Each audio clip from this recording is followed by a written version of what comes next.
Hitting the seafloor shortly. This is the Okeanos Explorer. Bottom in sight. I believe I am seeing the seafloor now. Water depth is 667 meters with a deep discoverer.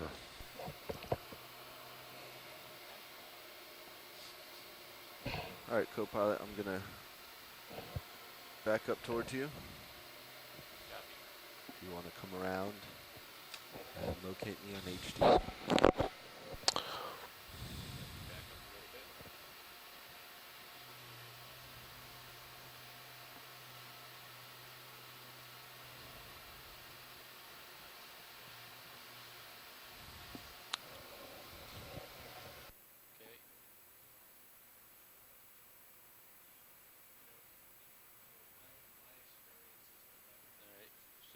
Me to come around?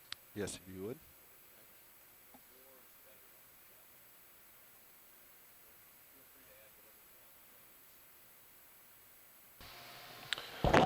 We appear to be on a sedimented seafloor, which is what we hoped here on this bench on the northeast flank of Lindenkohl Canyon. We're still setting up. We have a series of engineering tests that we're going to do here before we move in any direction. We have just installed a new down-looking digital still camera on the Deep Discoverer. We actually had this camera installed when we were on doing our dives over the wrecks in the Gulf of Mexico in April, and we did some initial photo mosaicing with that camera, but we still need to understand more about light levels, exposure levels, optimal heights of the ROV to work with this camera. We also have 2 strobes installed now, which will be synchronized with this camera when it's working. But we don't know about, again, exposure levels, how fast we need to move the ROV during photo mosaicing and so on. So we'll be doing some tests of both camera and stills here at this location before we move. We've also got some initial faults. We've had some past faults in our conductivity temperature depth sensor, our CTD sensor on the ROV. We'll be spending some time looking at that. And we're also going to be looking at something we call our pilot cam, which is a forward-looking, down-looking camera that the pilot uses to monitor what we're doing with the ROV, the manipulators and so on, and we'll be doing some work with that camera. We'll update you as we go with that, but that's our series of protocols for the moment once we get situated on the seafloor. For those of you looking at our Sirius view now, you can see the Deep Discoverer in the Sirius view. Sirius, as you know, is tethered to the Deep Discoverer with a approximately 30-meter tether. You can see the tether in the right foreground of the Sirius view, and it doesn't look like our visibility is very good. There appears to be quite a bit of marine snow in the water, which would not be unusual for a canyon access. It's not a fluke that we've got a lot of sport fishermen out here. You've got a diverse biological habitat associated with these canyons, and you can see the snow between Sirius and the Deep Discoverer. Makes for a poorer visibility, but that's what one of the things that Sirius does, is it frames Deep Discoverer as Deep Discoverer forages the seafloor. This is the Okeanos Explorer.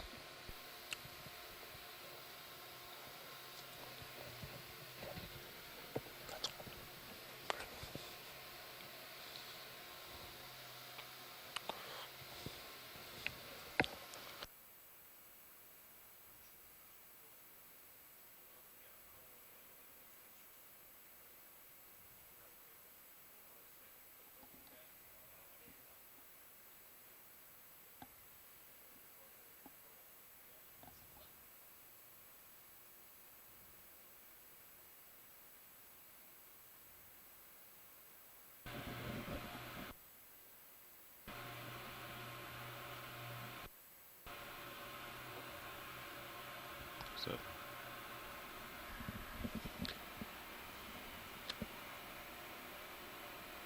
Jesse Ossabel joining now, co-lead scientist with Jamie Austin on the Okeanos Explorer. You now have a good view of the sedimented seafloor and some critters that live on it. You can come down. Looks like an eel just found something in the sediment. darted away. A silver eel. Maybe one of our colleagues on shore can offer some identifications.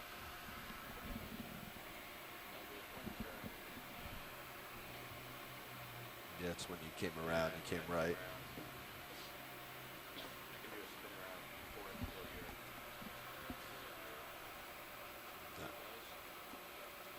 It doesn't matter at this point.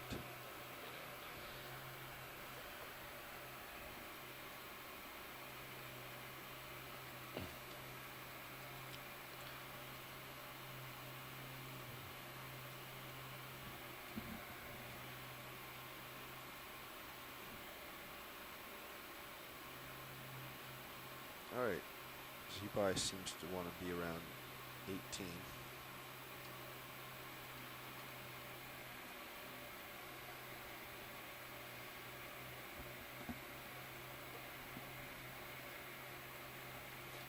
Test lead, pilot.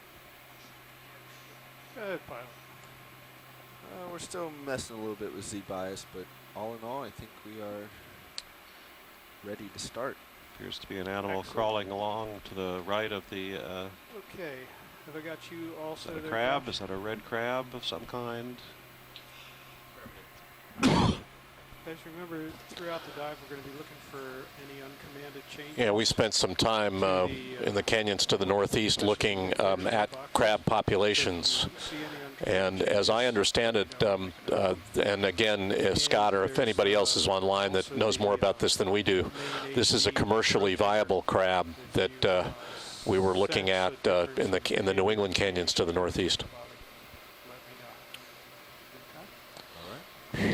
So our first test that we're going to do is going to be the autopilot speed range. This is a nice area to do that right here. We're going to do that within the limit of the tether, so we're not going to have to move the ship. So we're just going to do single direction runs.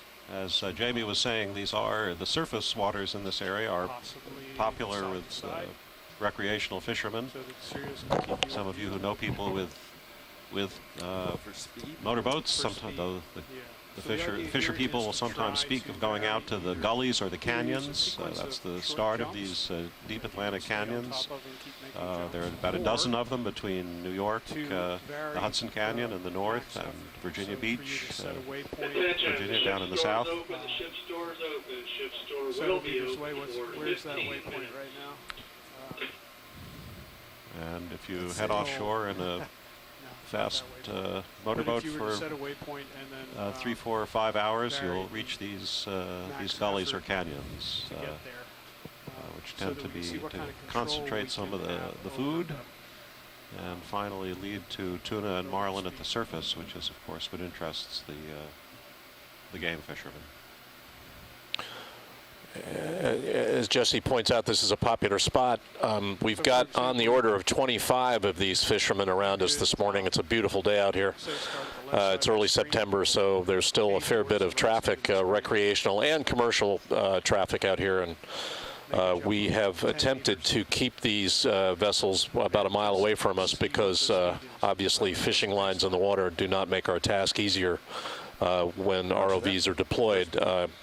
They are not keeping that 1 mile of minimum separation, so we're watching that as we do our work here in Lindenkohl Canyon.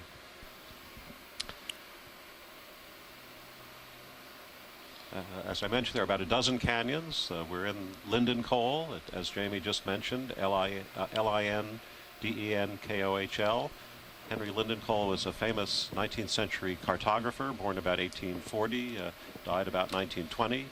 He was one of the great heroes of the development of the Coast and Geodetic Survey of the United States, and commemorated with the naming of this canyon. Also early in his career, he was very important for preparing maps for the North in the Civil War. For the Army of the North, prepared very high quality maps that were used during the American Civil War.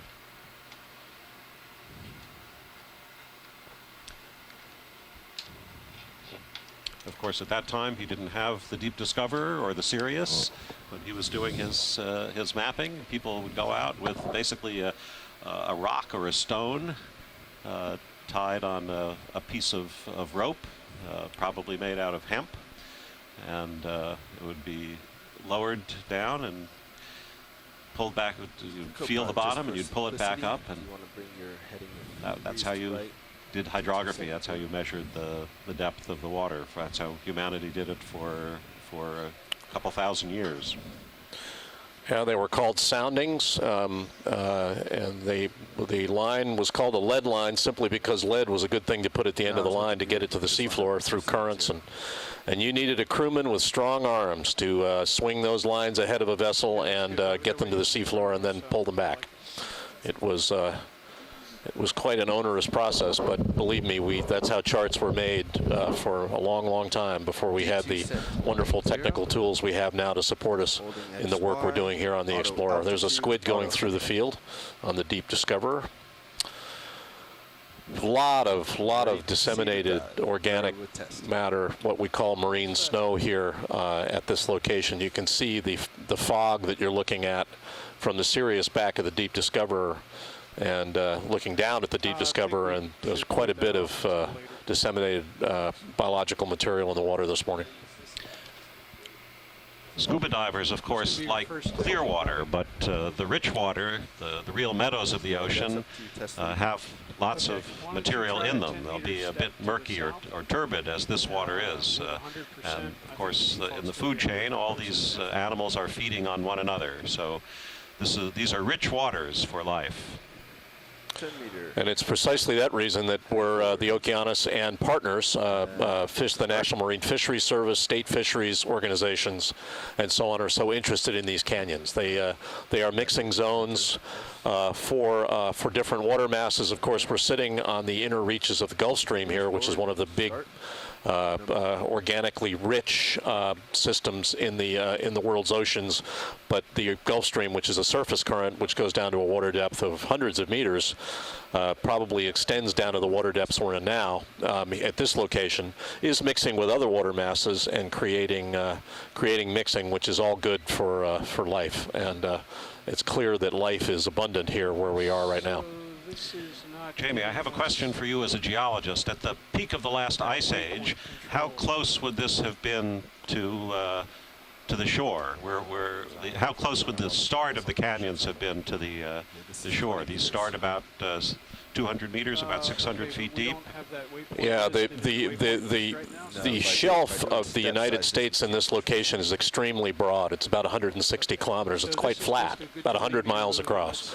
And in places it's as flat as a billiard table. And during the last ice age, what we call the LGM, the last glacial maximum, which was about 18,000 years ago, global sea levels were down about 400 feet, about 130 meters. So out to near the edge of the current modern shelf break, it would have been dry land. And in fact, there's a fair bit of evidence that there were animal communities, diverse estuaries, and human habitation of this continental shelf during this time. So we've got evidence now in the form of shell middens, which are evidence for tribes living out on the shelf that we've been able to dredge and sample.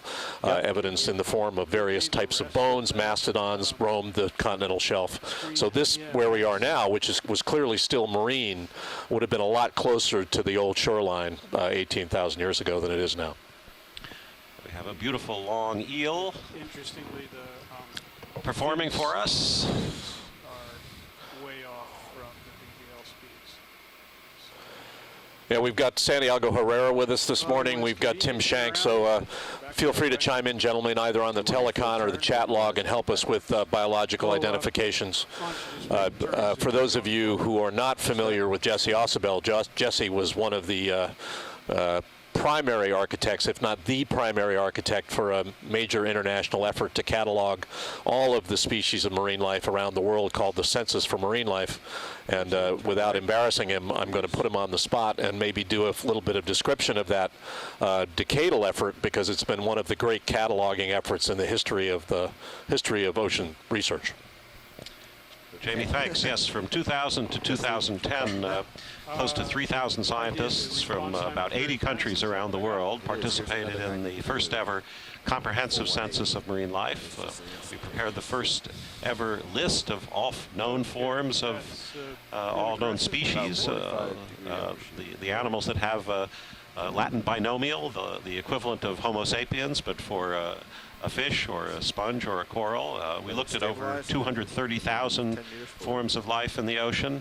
The biggest survey before the census had only looked at about 3,000. And we also estimated the unknown or undiscovered species remaining, which are at least 750,000, perhaps a couple of million in the oceans. So we were interested in the known and the unknown. And some of our colleagues on land, like Tim Shank and Mike Vecchione, also were deeply involved in the program.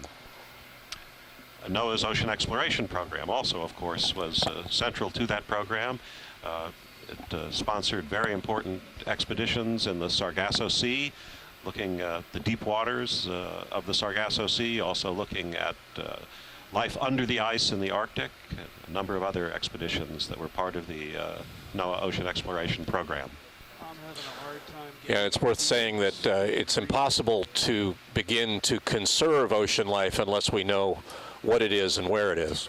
So all of us are very interested in those natural resources. I'm a geologist, but I'm interested in the biological resources as well, and we simply don't know enough yet about where things live and how much lives where, and without the census as a major starting point, we simply can't do the job of conservation, which now faces us to preserve ocean species and the complexity of life in the oceans, which is pretty critical for human life.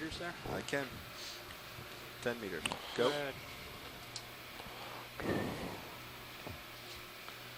Quite a lot of traffic on the sediment. You can see crabs moving in various directions.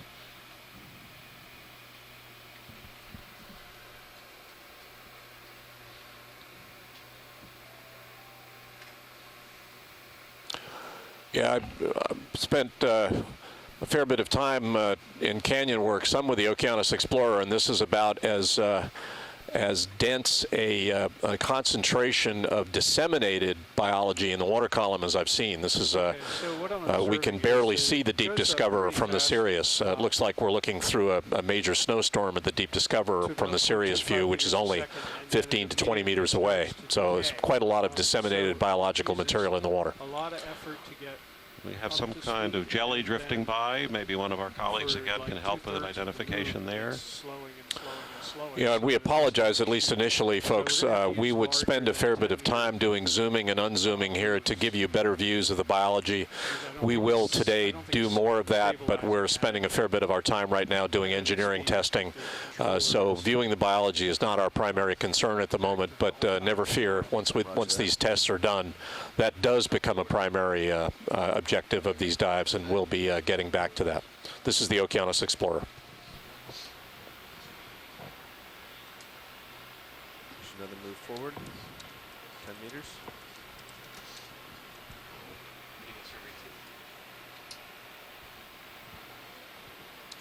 Have you noticed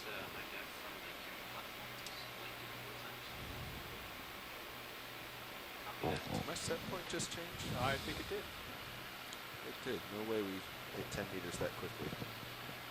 I think I actually saw the X. I did too, sort of out of the corner of my eye. So I'm glad someone else saw it.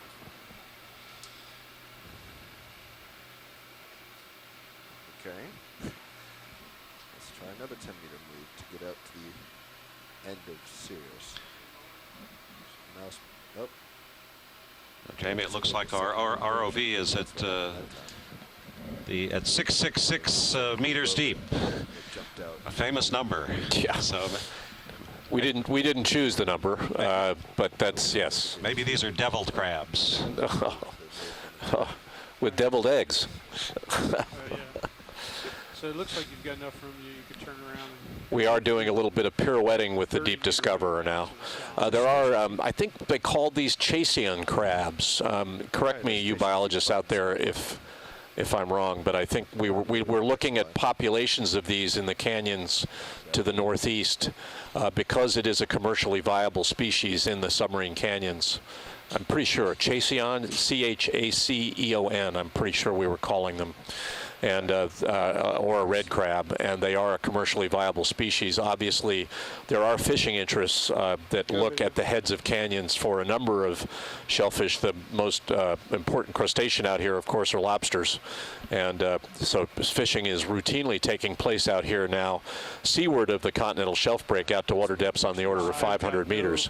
We're a little deeper than that now, and we did that by design to avoid what we call fixed gear that would have impeded our ability to deploy and transit with the ROVs. But that is obviously one of the primary concerns of commercial interests out here, are the diversity and density of biological species that have commercial value at and near the heads of these canyons.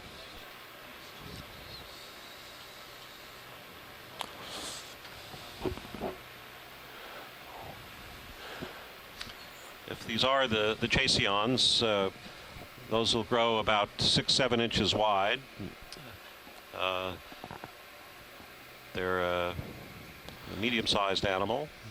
Yeah, Brad Stevens is telling us that it's Chaceon kencidens, pardon my Latin, but it is fished commercially in the area, and the highest densities are in the water depths that we're in, between 500 and 700 meters. So thanks, Brad, for that. And we are seeing a fair number of them on this landing zone. We did tend to see them in sedimented areas. I think a lot of the, we're seeing some evidence for burrows on the seafloor. Some of those burrows may be related to these crabs. It is not, our visibility from the Deep Discoverer is normally better than this, but there is simply a huge amount of disseminated biological material in the water here. Those of you who follow agriculture know that America has had bumper crops this year. They'll be the largest crops ever, probably, of corn, wheat, and soybeans. And it looks like offshore in the Atlantic here, there was a bumper crop of the basic feedstuffs, the grains, so to say, that feed the rest of the food chain in the ocean. Very heartening to see. Yeah, Jesse, why do you suppose we had bumper crops this year in the United States? Well, you study this quite a lot, I know. Yes, well, except for the state of California, which has been suffering a terrible drought. Texas, too, where I live. Well, most of the U.S. and even the more northern and northeastern parts of Texas have had reasonable moisture, but the most fertile parts of the U.S. In the southeast and Illinois, Iowa, Minnesota, Nebraska have had good rains and lots of sun. And even weather through the spring, through April, May, June. So there were very few losses, and it's expected that the Department of Agriculture, collecting information from lots of farmers, will report record harvests in the next few weeks.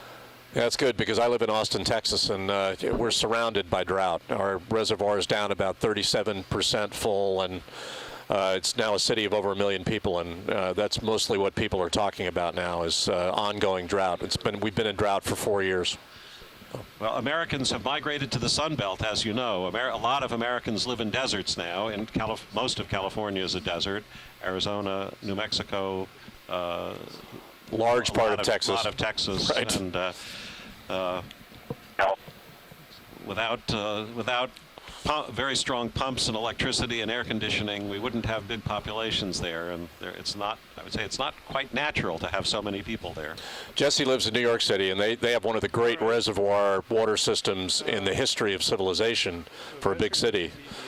Great drinking water in New York, for those of you who, I grew up in New York too, and it's a wonderful system of delivery of water to from upstate reservoirs down to the city. And so I think what we'll do in Texas is just kind of grab your water and pipe it down, and one day when you're not looking, we'll have all the New York drinking water. Well, all kidding aside, I think we are in the business of thinking about pipelines now, which are going to have to take water from where we have it to where we don't, or people are going to start migrating back from the Sun Belt back up to places where they didn't want to be, more northerly, more easterly. But of course, as global climate changes, those places will not be as cold or as inclement as they were before. But coming back to the ocean, of course, it's an interesting question why there might be, if there is a bumper crop, so to say, in the oceans, why this part of the Atlantic would have been so productive this year.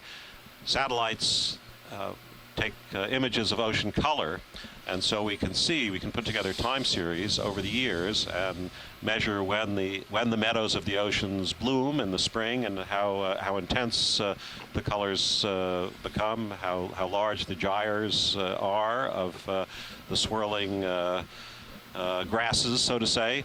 But what exactly causes the variability from year to year isn't well understood. So that's a subject of study by biological oceanographers. And certainly the satellite information we have now, the synoptic information over large areas that we have now is a great boon to those kinds of studies. It used to be done all based on ships, and we still need ships to do close-up work and to do follow-up work on what the satellites give us, but the satellites now are an enormously important part of the data gathering that we engage in. Of course, satellites are also expensive forms of data gathering, so we need both.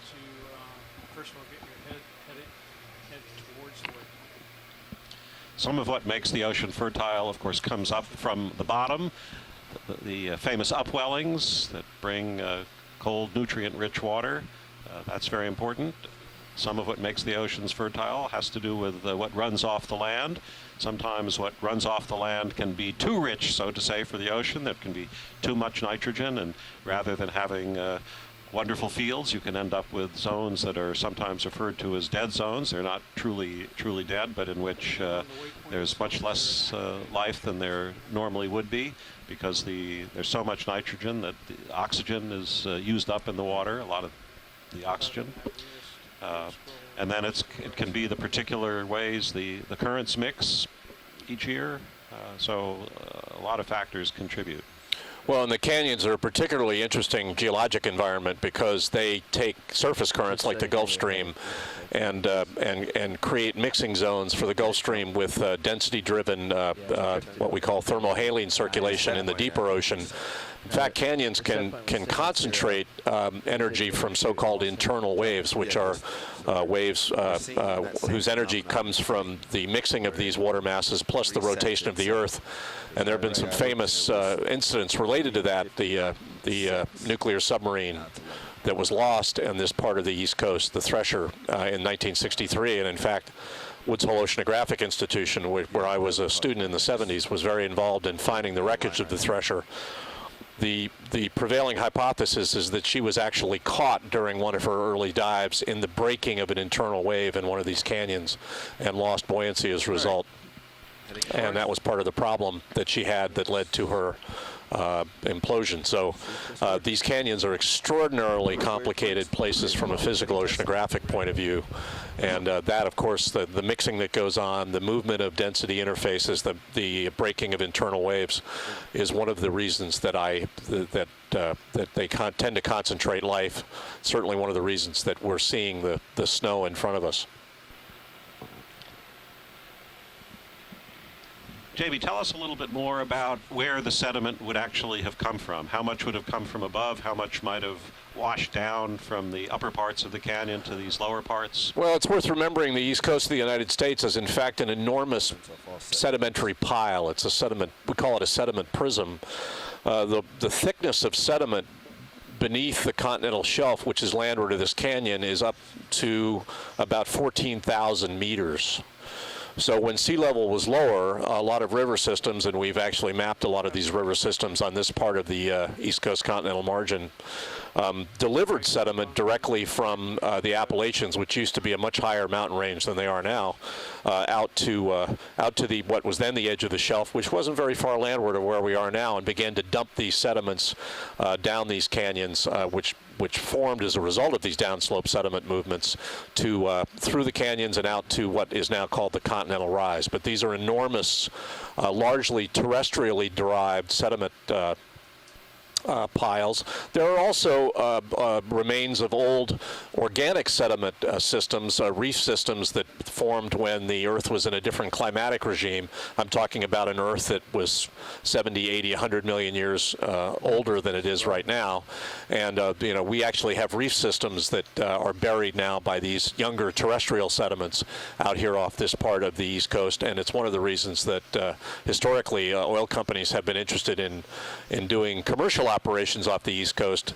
That hasn't happened now in decades, but doesn't mean that oil and gas resources don't exist in these big sediment piles. So sediments coming from land. It's being swept along the continental shelf by storms. We know that storms deliver sediments in the form of turbid flows to the edge of the shelf and down the heads of these canyons. And then, of course, the great deliverer of sediment down the thalwegs or the main channels of these canyons is gravity. So as these internal waves work, as during the normal operation of the Gulf Stream and related currents, you're getting sediment suspended near the heads of these canyons and then moves down in response to gravity down through these canyon systems and to the continental rise. You know, the great thing about the internet is that you can now go to pictures of these canyons, and I urge everyone listening to us to do that. They're wonderfully complex systems that are actuated not just by downslope sediment movement, but by faulting of older sediments. We know that faults control the structures of these canyons to the northeast, off New England and Georges Bank. So you should go and look at pictures of these canyons and understand how complex they are, and how long they've taken to evolve. The East Coast margin formed about 200 million years ago, so it's a margin that's been evolving all that time and still evolves to the present. Jamie, part of what you're telling us is that we're looking at the tops of the Blue Ridge Mountains. Well, it's 200 million. Yeah, you're certainly seeing exactly. So you're, you know, as mountain ranges rise, they're eroded, and that erosion has to. Those eroded sediments have to go somewhere. And in this case, they went off the East Coast. So we're, and now the Appalachians are 3,000 to 4,000 feet high, but they were as high as the Himalayas 200 million years ago. So you've got to be thinking that way. The Earth is a constantly evolving tapestry of movement. Some of these cataclysms happen quite quickly, like earthquakes, volcanic eruptions, and tsunamis. But most of these processes are evolutionary, and they take place slowly over millions of years. But they still take place, and they're taking place even as we look at this view of the seafloor. Do we have any news yet from our camera testers about how the machines are working? Yeah, Bobby. Bobby is our ROV pilot at the moment. Do you want to talk on the OKAX party line and give us an update on where we stand with engineering? I would be happy to, but I'm actually going to turn that over to Test Lead to walk us through. Bobby, while I'm talking to these guys, will you just try using a sequence of short moves or some other techniques? We've got Jeff Williams is running our testing this morning for engineering. Jeff's talking to the pilots right now, but he'll get on with us in a minute and give us a summary. Hi, Jamie. Hey, Jeff. How are you? Jeff Williams is a man of some astounding ROV experience, and he's running our testing this morning with our wonderful group of young engineers. So, Jeff, if you want to give us an update, that'd be great. Sure, happy to.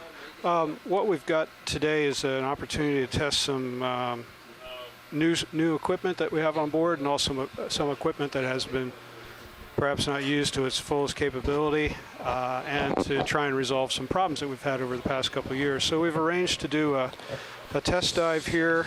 Our first step is to sort out some issues with the autopilot and the use of the autopilot for maintaining different speeds. And it might be good to explain to people what the autopilot is actually used for on the Deep Discoverer. Okay, well normally the pilot would have manual control of the ROV because we want the kind of response that only a human can give in terms of moving the cameras around and getting the kind of video that you're used to seeing. But there are times when we would like to have a more automated type of tracking. One example would be when we make our photo mosaics. We'd like to be able to lay out a plan and then execute directly to that plan without deviation. So in that case, it would be better to be able to use an autopilot for driving the vehicle. It'll maintain speed and altitude or depth better than most pilots probably could. So right now we're sorting out the use of that autopilot because we haven't done much with the autopilot. We've always flown manually. After we do this, we're going to perform some tests with our mosaicing camera, the camera we call the digital still camera. It points straight down underneath the ROV and takes photographs of what's directly beneath it. When we want to make a photomosaic, we move along these straight line transects, and so we will be using the autopilot to try to drive it to do these mosaic tests. We have some new strobe lights that were added to that digital still camera, so after we characterize the digital still in terms of altitudes,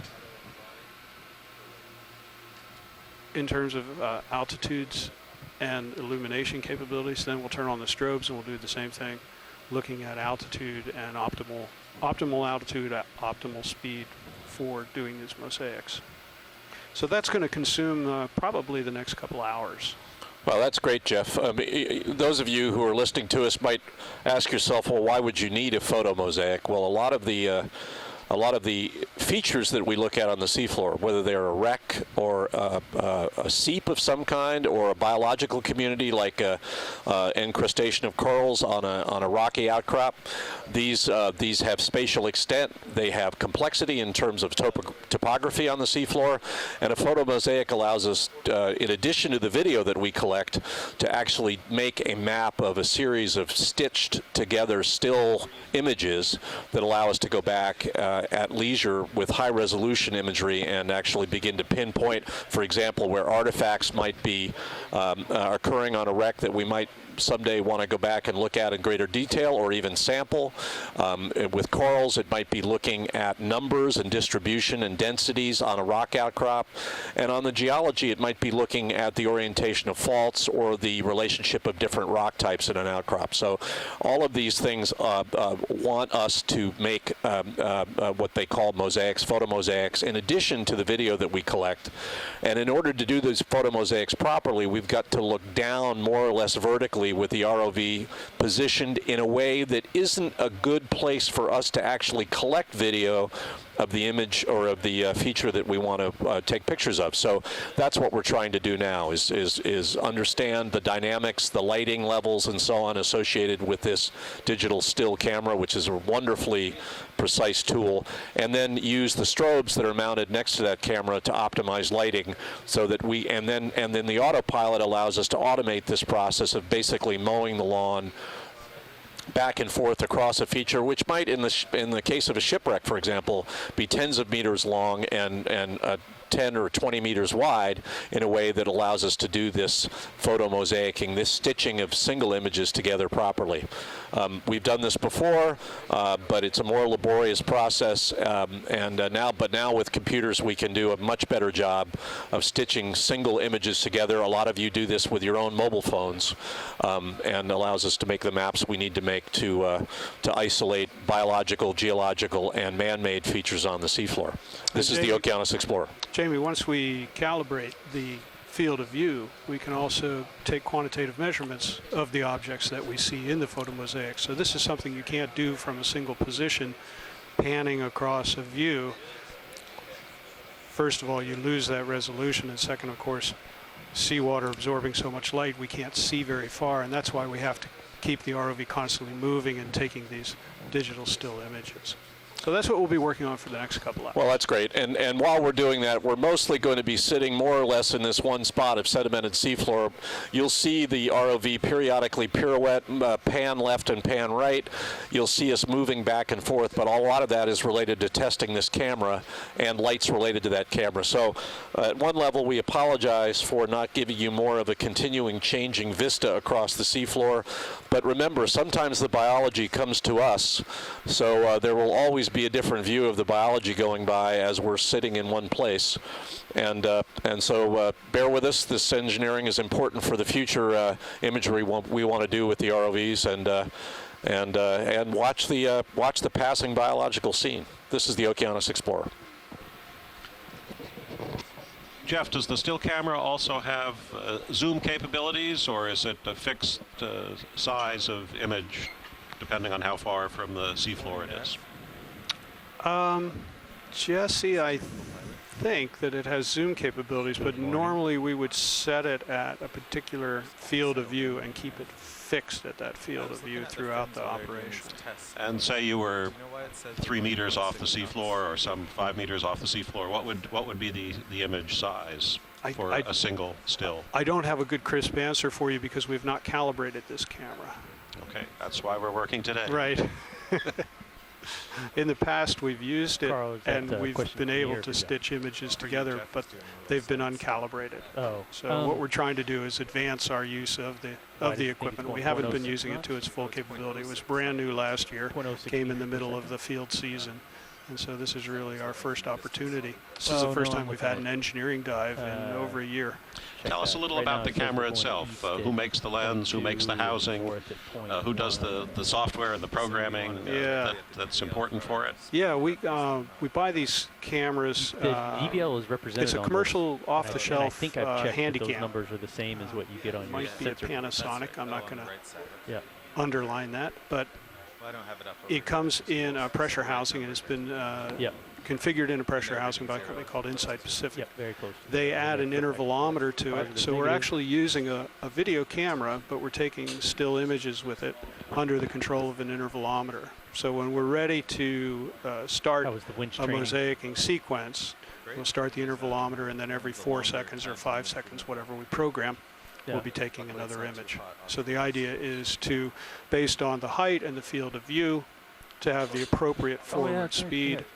so Thank that you. we have the appropriate overlap, Got so nav then training that the with Sean now. photo From mosaicing the software firehose. can come back later on, find commonality between adjacent images, between overlapping images, and stitch them together to create this. Morning, everybody. How many cameras of this kind are there in the world now? I don't know the answer to that. I imagine it's less than 50. So it's navies might have a use for them, or I should think so. Other ocean exploration groups would certainly have a use for them. Yes. Okay, test lead. I think the front row is done their watch change. Pilot's ready to go. Hi, Todd. this is the Okeanos Explorer coming to you from the Lindenkohl Canyon. Bobby reports That's, that he was not able to get the function working A properly. couple hundred kilometers offshore from Atlantic City, New Jersey.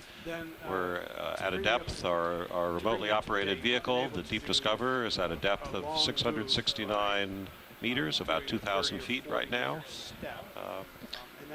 doing testing with the cameras that we've just been talking with Jeff Williams about.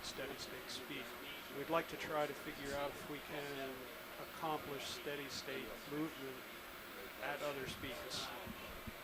Okay.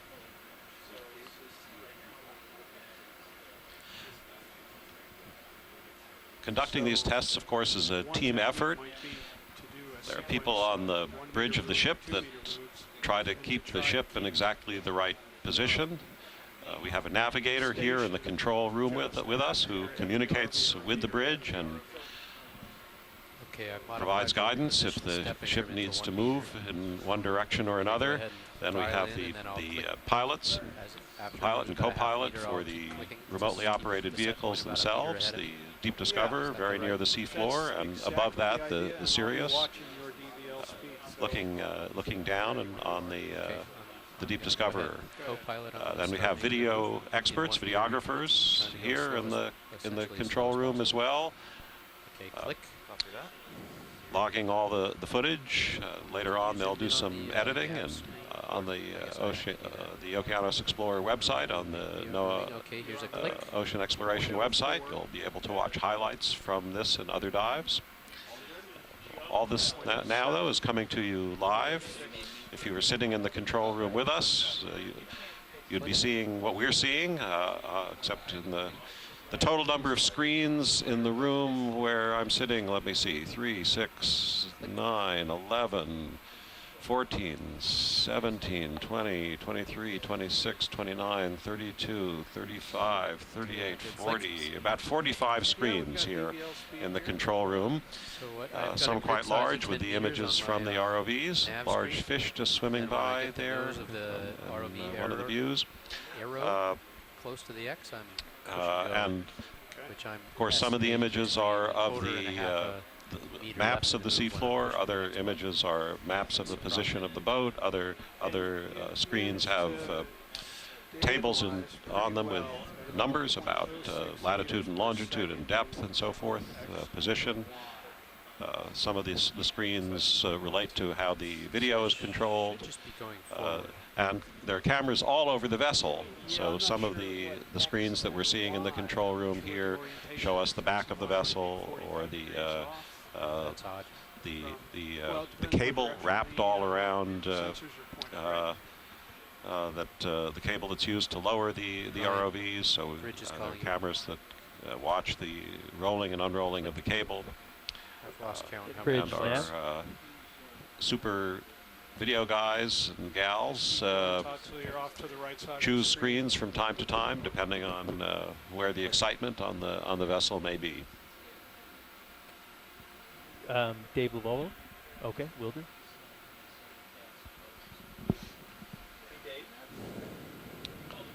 What's that? Like garbage.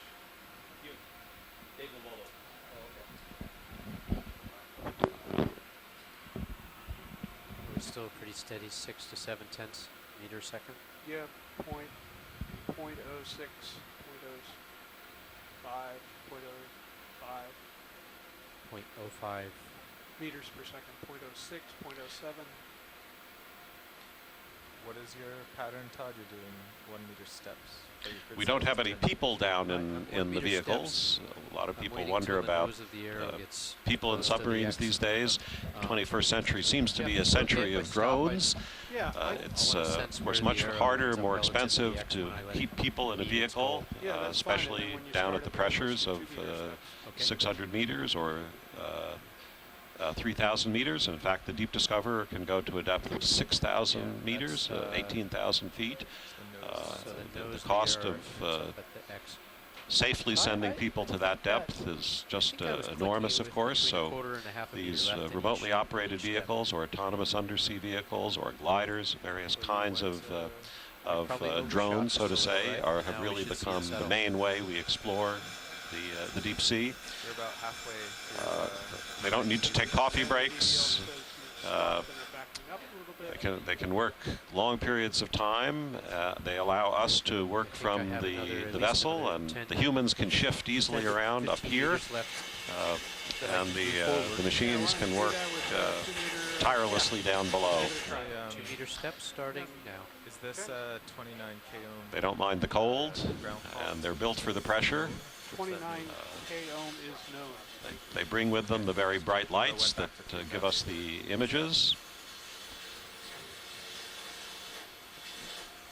The bright lights, of course, About the same point when the would arrow disturb approaches or the X. change the behavior of some of the All animals. right, good. This is a higher A lot of the speed. animals We're gonna be able to, are unaffected by the modulate our light, speed with this but technique. some animals may avoid the light. So the biology, of course, there's one of the questions is also what you can see with sound, not just with light. Sometimes you can look for animals by either listening to them or by sending out signals at an amplitude and frequency that won't harm the health of the animals, but that can tell you whether they're present or not. To the bottom of the X Some instead of animals will have an to the X. acoustic signature, so you may even be able to say exactly what kind of fish it is, for example. You can think that in some sense every fish is a submarine.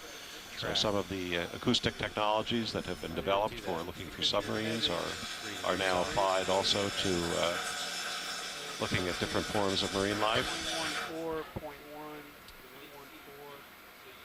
So all these kinds of tools, but cameras are the main tool of the Okeanos Explorer. Of course, we take other kinds of measurements. We're measuring the temperature, the hit depth, go, the salinity, the and the set conductivity point jumped back to with that was a oceanographic instruments. But uncommanded move. cameras are the main tool of the Okay. We'll do the same thing to the south. of the Okeanos where's our Explorer turn mounted at? on the Am I spinning left or right? remotely operated Probably left. vehicles. Let's see. Turns Italians have a up wonderful 122. phrase for this. They call it caccia fotografica, photographic hunting.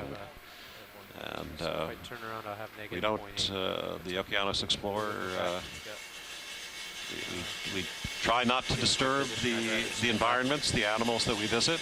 We try to learn about them, So really Yep, we're down and to 45 degrees. learn about them And then you go back. with images. You're going 2 in a row. Good for you. well, Wait, is the heading the heading control is more sensitive this Heading season? control is wicked sensitive, heading rate is but you know you're trying to do a 90-degree step as well. So okay. Huh. We're stabilizing at a 180. Did you do that with the joystick, Todd, or the button. button? I see. Yeah, Yeah, we don't usually use that. that's right. You can do it with the Joy too. You can do it with the Joy and go slow, and then correct with 1 degree increments on the button, right? Yeah. okay, Todd. So I'm ready when you are. Oh, which position step? No problem. Let's do 2 meters again. Hang on, I got voices in my ear. No, it's okay. 2 meters again. Turn off the deck channel. Stand by. Hang on. Okay. Stand by. Stand by. Pilot standing by. Thank you. Nav, watch lead. Yeah, go ahead, watch lead. I need to see the expert view panel of fins. Yeah, thanks. You just want the DVL velocities, right? I'm using the DVL velocity and the INS velocity, which are on opposite sides. Sorry. Yeah. Yeah. Thanks. So, Alternatively, you could throw it onto over top of the map. no, we're all right. We're all right. You sure? Yeah. So Okay. pilot, your hydraulic reservoir is 28%. They haven't run it yet, so there must have been some air left over from switching out the pump or whatever we did. Okay. Yeah, Carl. 20 minutes ago, I made a note that it was at 28%. So at least it's not changing. Yeah, But and they haven't run it, so okay. All right, Todd. Now I'm ready for you to start doing your sequence moves. Thanks. Okay, what's our step size again? Sorry? 2 meters. Still 2 meters. Yeah. Roger that. Going ahead and increment it about the same rate as before. Yeah. Yeah. This is the Okeanos Explorer coming to you live from a month of exploring the Atlantic canyons and seamounts.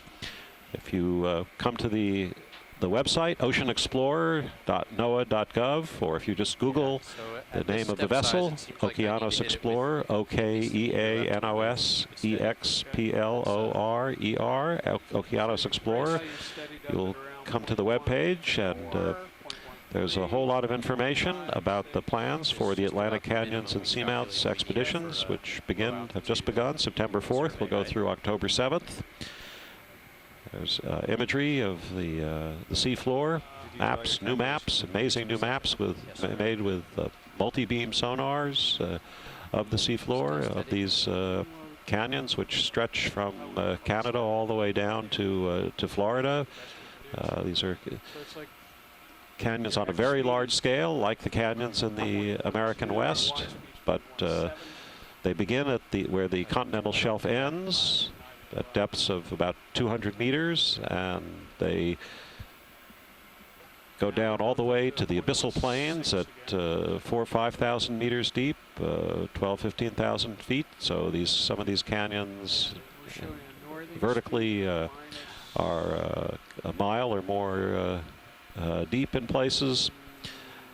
Some of them are, the largest one is the Hudson Canyon, coming out where the Hudson River flows out of New York. You can really think of the Hudson River as a kind of fjord. And the crevasse, the split that makes the river extends and extends out all the way into the deep ocean, where it's to the depths of about 4,000 meters. And again, there are a dozen or so canyons just between New York and Virginia. Those are the canyons we're looking at in these next 3-4 days, starting with the Lindenkohl Canyon today. We'll be visiting the Washington Canyon tomorrow. Then the next couple days after that, the Norfolk Canyon. Some of the canyons are named for the areas on shore, like Norfolk. There's a Wilmington Canyon, Baltimore Canyon. As we discussed earlier, the Lindenkohl Canyon, where we are today, is named for a great 19th century American cartographer, one of the people responsible for developing the seafloor maps of the east coast of the United States, Henry Lindenkohl, and one of the early employees of the Coast and Geodetic Survey. And in fact, I think he was also one of the founders of the National Geographic Society. National Geographic, of course, is a great partner of NOAA in ocean exploration. Not a lot of variation in our speed keeping capability, unless you're going to sit and push that button. We set sail yesterday morning from North Kingstown, Rhode Island on Narragansett Bay, about 9 a.m. On Thursday morning, and made it down to our so-called station, the place where we're diving now. We began the dive about 8 o'clock this morning, and we'll be working on the seafloor much of the day, probably bringing up the remotely operated vehicles, the Deep Discoverer and the Sirius, mid to late afternoon. So about 0.4 meters a second. Which is Oh, you're thinking that they're actually, both readings are correct. Yeah, I think both readings are correct, and they're probably angled 45 degrees off of the heading of the vehicle. okay. What's our? Are we going to continue this with larger step Yeah, sizes, or are we? Let's try a 5-meter step size and just see what that does. Roger that. Okay, ready on a 5. Yep, go ahead. Going. I don't see the X on the screen. Why is that? We're moving. It's commanded. I just don't see an X on the screen. You might have to wait for it to stop. Oh, is your grid size really 10 meters? Yes. So you've already gone more than 5 then. Some of you have inquired about the names of the remotely operated vehicles. The Deep Discoverer, of course, is a very easy one to understand. Sirius. Sirius is the brightest star in the night sky, as many of you might know. It's derived from ancient Greek. It's part of the Ursus Major group in the night sky. In Greek, the word actually means glowing. There was a bug and it went to 50 meters instead of 5, maybe. As a Harry Potter fan, I thought the ROV might have been named after Sirius Black, but I think Sirius Black might have been named after the brightest star in the night sky. 5 meters. Yeah, it looks better. And the speed, by the way, the speed that I was observing there a moment ago was the same. We've also had some inquiries about the software that's used for the mapping. If you go to the Ocean Explorer websites, again, you'll see wonderful, colorful maps of the seafloor showing the roughness of the terrain, the mountains, the ridges, in remarkable detail. This is done with acoustic techniques, so-called multi-beam sonars that bounce sound off the seafloor and are able to use that to measure very, very precisely the depths and the character of the seafloor. These are then transformed in various ways into maps that are available free online.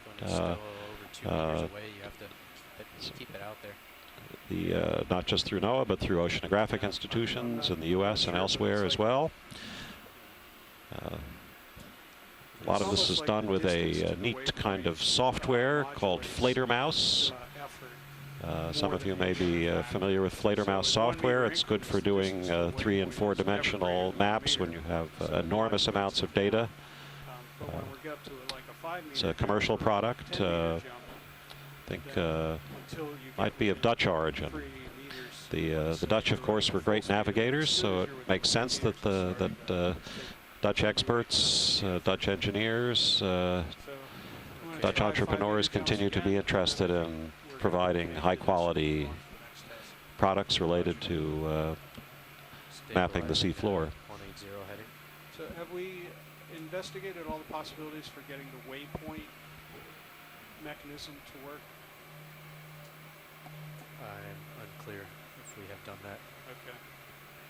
Bobby wasn't having any luck. Right. Well, and I think, Todd, your point about the waypoint. We've been joined also by Scott France on shore. Heading is not going to be We have consistent. doctors on call, so to speak, experts on shore who help us Pretty with understanding what we're seeing on the screen. Scott will be one of the leaders of the expeditions to the New England seamounts that will begin I spent 30 seconds with Bobby trying to figure that in out. about 10 days. The vessel is first, the Okeanos Explorer is first some reason exploring that some of these autonomous mode Atlantic is grayed canyons. out. We'll go into Baltimore for a few days, participate in the Are we ready to do 200th the anniversary 5 meter button? commemorations Push. of the writing of the United States national anthem, the Star-Spangled Banner, the so-called Star-Spangled Spectacular that will be taking place in Baltimore next Wednesday, Thursday, Friday, Saturday. And then the following week, the Okeanos Explorer will set sail from Baltimore and head out to a chain of seamounts which extend off from New England, sort of in the direction of Bermuda. There are a series of very interesting, little explored Ready? undersea mountains rising very high off the seafloor, and Scott and others will be leading that expedition and sharing with you lots of amazing discoveries we expect.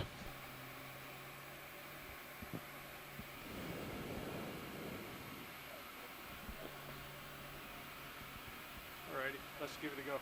Okay, going.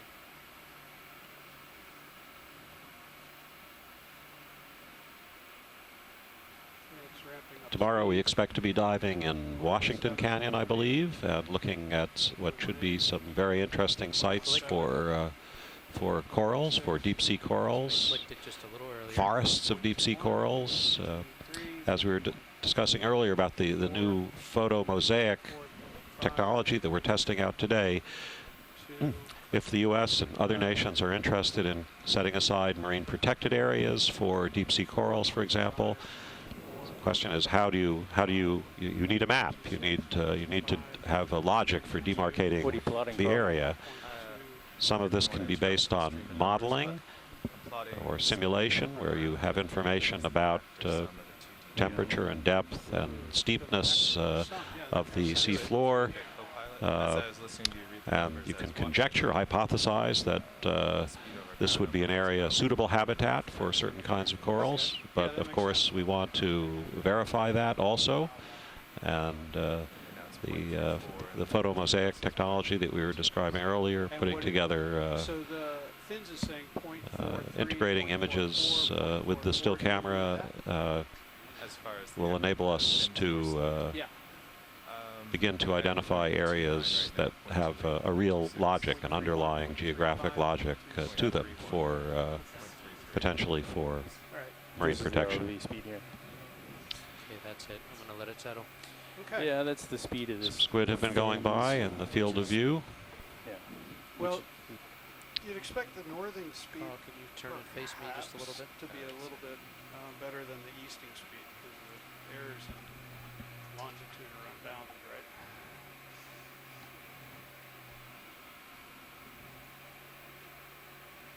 Whereas errors in latitude are bounded. Sorry, Todd, I only had one job. It's okay. You're looking good. So, Todd, how did you feel about driving using the push-button technique? I think it's doable. I think I would, if we're gonna do this, looking at the screen is nice. I guess it'd be a lot nicer to just push one. Yeah. Like if you had a 15-meter leg for a survey, just hit the 15 meter and wait for it, right? This is the Okeanos So, Explorer I agree coming with to you from Lindenkohl Canyon The speed is actually quite variable. Yeah. off so- the Atlantic okay, coast so of the then United for our- States. for our We're in visual about test, we're gonna use 670 one meters speed, thus of water. the autopilot gives us- Red crab and fish swimming. Oh, is that a squid or a fish? So our Watching next, quite closely enough. our next task here is to find a scene for performing the We're also, again, we have our team members on shore as well. I mentioned Scott France. Brad Stevens also is with us from the University of Maryland Eastern Shore. I'm wondering, Navigator, if we should move to the east-northeast and try to get over into an area where we might see a little bit of rocky rubble. We can do that if you'd like. Our camera guys are suggesting that we head to an area where we may get a little rocky rubble, do some different kinds of tests on the reflectivity of the quality of the reflectivity of the surfaces can affect the cameras. Doing great. You're doing great. I left you here on purpose. So you want to head sort of east-northeast? Yeah, yeah. What's that distance? That's 160 meters. All right, so I think, you know, if we move 150 meters to the east-northeast there and call a ship stop when we start. Okay, it does sound like we're going to move about 150 meters to the northeast and have a somewhat different bottom. Oh, now, is that a siphonophore? It's a long siphonophore that I think just went by to the upper left of the Deep Discoverer's camera. Todd? Start at point two. Point two? These are creatures that can be meters long. Okay. So we'll go. Our videographer's got that one. 080. You've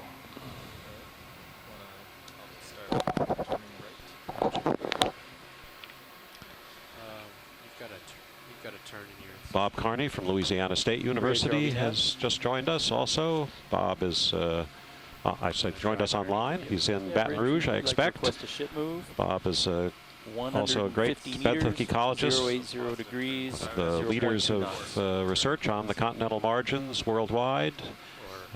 Great expert on the Gulf of Mexico, as you'd expect. 080. And he's also a big fan of sedimented seafloor. He has often harangued me over the last couple of years that the Okeanos Explorer ROVs do not spend more time on sedimented seafloor. Well, here we are, Bob, on sedimented seafloor.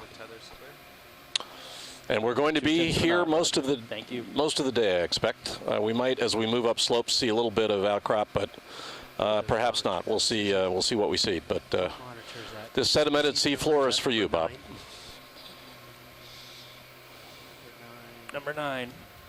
We should tip the starboard manip a little bit further aft. For those of you out there who haven't heard Jesse, Jesse's been on the Nautilus and done some interacting with the community on the Nautilus. But for those of you who haven't tuned in with Nautilus, this is Jesse's first time on the Okeanos Explorer, and I think you'll all agree that he's taking to the task of doing voiceovers for these dives quite naturally. Screens here, bottom left, 2 screens are starboard and port manip cams. I see that. So It's a good job. I would say it's fun to do. Well, I'm certainly a big fan. I've had the privilege of being on the Nautilus 3 times, once in 2010, twice in 2011, and this is my 3rd time on the Okeanos, and it's a great privilege to be able to sit in these chairs and to bring this high-quality video to everyone and to do what I can to help interpret what we're seeing for both the general audience out there and to help our colleagues with both biology and geology. And it's worth pointing out that by April of this coming year, we will be also doing sampling on the Okeanos Explorer. We'll be doing some testing on the manipulator that has been installed on the Deep Discoverer, and protocols are being put in place to sample using the Deep Discoverer. So we're looking forward to that time as well. This is a new style of exploration. It looks like a siphonophore going by again. This distributed participation, very much a 21st century way of doing things. So we have Scott France in Lafayette, Louisiana, and Bob Carney in Baton Rouge, and Brad Stevens on the eastern shore of Maryland, and we have people at NOAA headquarters in Silver Spring, Woods Hole Oceanographic Institution. Tim Shank in Woods Hole, people at the University of Rhode Island, and all of you listening and watching. So it's really it's a new way of trying to take advantage of telecommunications, telepresence to explore the seas. It used to be that the only way in the days of Cousteau or Beebe before that, you had to get down in a bathysphere or a bathoscope and kind of go and look yourself.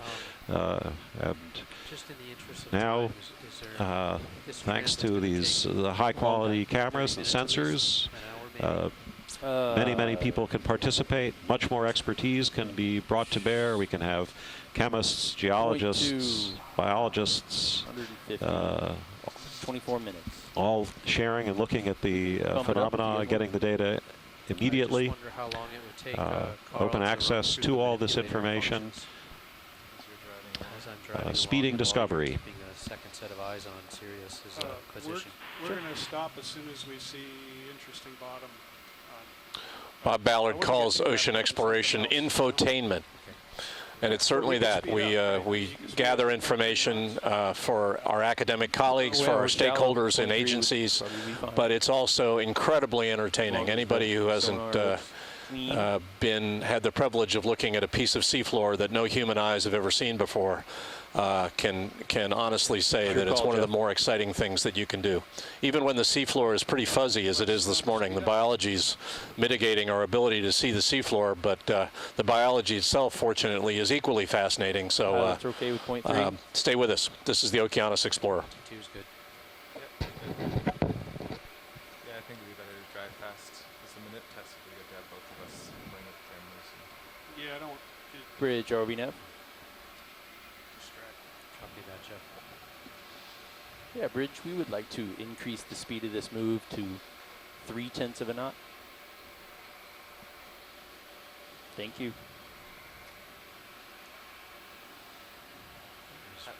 Have we looked at the how the DSC looks with this visibility? Have you been able to take a picture? I mentioned we sailed from Rhode Island yesterday morning, Thursday morning. I want to send greetings back to the NOAA and URI folks there also. Catalina Martinez, Sarah Hickox, other people who've been who are also very helpful in various aspects of what we're doing. Melissa Ryan is with us on the ship. Melissa is one of the leaders of the education and outreach part of NOAA's ocean exploration program. I imagine later today or tomorrow, Melissa will be taking my chair doing color commentary for you.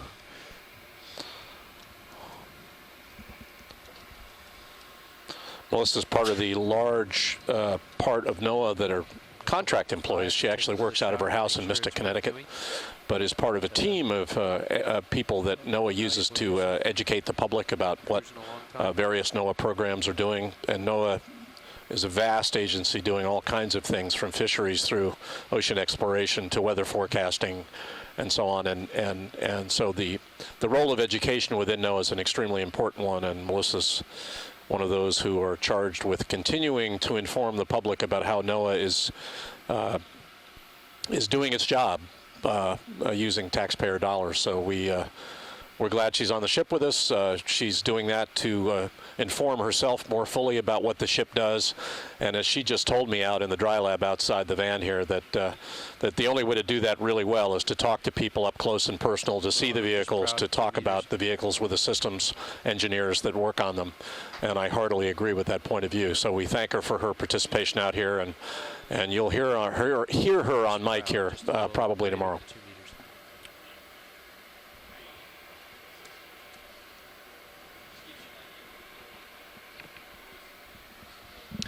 Those of you who are in the Baltimore area, the ship, the Okeanos Explorer, will be in port Thursday, Friday, Saturday, Sunday, I believe, in the Baltimore's inner harbor, along with some 20 to 30 other vessels as part of the Star Spangled Spectacular. It will be possible to come and visit the ship, see the technologies with your own eyes. touch the touch the Deep Discoverer, which is now 665 meters deep at the moment. See these cameras that we're talking about. Talk to the engineers, the ROV pilots. Learn about it. There'll be a series of activities Thursday, Friday, Saturday, Sunday. The chief of all of NOAA, Kathy Sullivan, Dr. Catherine Sullivan, a former astronaut, will be participating in a number of the activities, as well as a number of the other leaders of NOAA activities. Dr. Rick Spinrad, the chief scientist of NOAA, Alan Leonardi, the head of the Office of Exploration and Research, John McDonough, his deputy. Yeah, go ahead. Have we done the pilot cam checks yet? Craig McLean, one of the leaders of research in NOAA, also a lot of people with a lot of real expertise about the wet world will be in Baltimore next week. So those of you who are not too far away, you might think about driving down to the Inner Harbor on Thursday, Friday, Saturday, Sunday of next week. There are websites, the Star Spangled Spectacular websites have a lot of information about the different activities. Yeah, and of course the Okeanos is only one, as Jesse said, of many ships that are going to be down in the Inner Harbor and the Outer Harbors of Baltimore. They're going to be tall ships, naval ships, and so it's going to be quite a multi-day extravaganza, and I heartily urge people in the area to try to get down there. It's it'll be we're going to be berthed. The Okeanos will be berthed right next to the National Aquarium, so that's also worth a visit.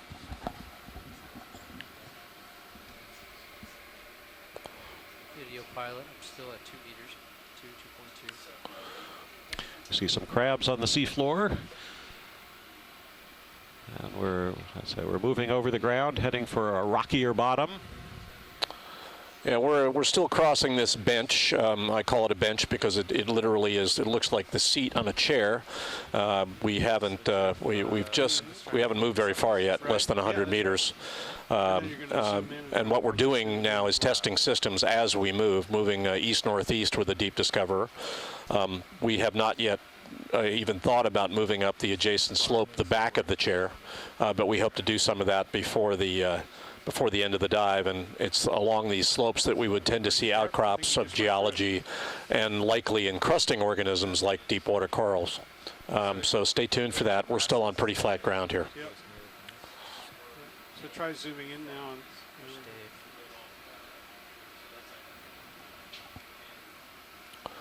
Very, very turbid water this morning. The view from Sirius shows you how snowy it looks in the water. The view of the Deep Discoverer moving across the seafloor from Sirius shows just how much flocculent material, disseminated biological materials in the water. Some of it's living, some of it isn't. But this is the base of the food chain. This is what everything else lives on. That fish you catch, this is what it's living on. And there are plenty of fishermen out here that will attest to the fact that it's a good fishing spot. This is the Okeanos Explorer. Scuba divers may prefer clear waters, but clear waters are, in a sense, ocean deserts. These kinds of waters are really the meadows of the ocean. Of course, there are many filter feeders in the oceans. Animals that wait for food to drift by them, or animals that just drift and sort of drift through fields, through the meadows. The plankton are actually drifters, literally, in the Greek origin of the word. So if you're a filter feeder or a drifter, this is the kind of place you want to live. And just rack it all the way into 4. Oh. 9. So this camera seems to be really good at close-ups, but we more wanted The currents are bringing lots of food to you. overview. Can you focus there at 5?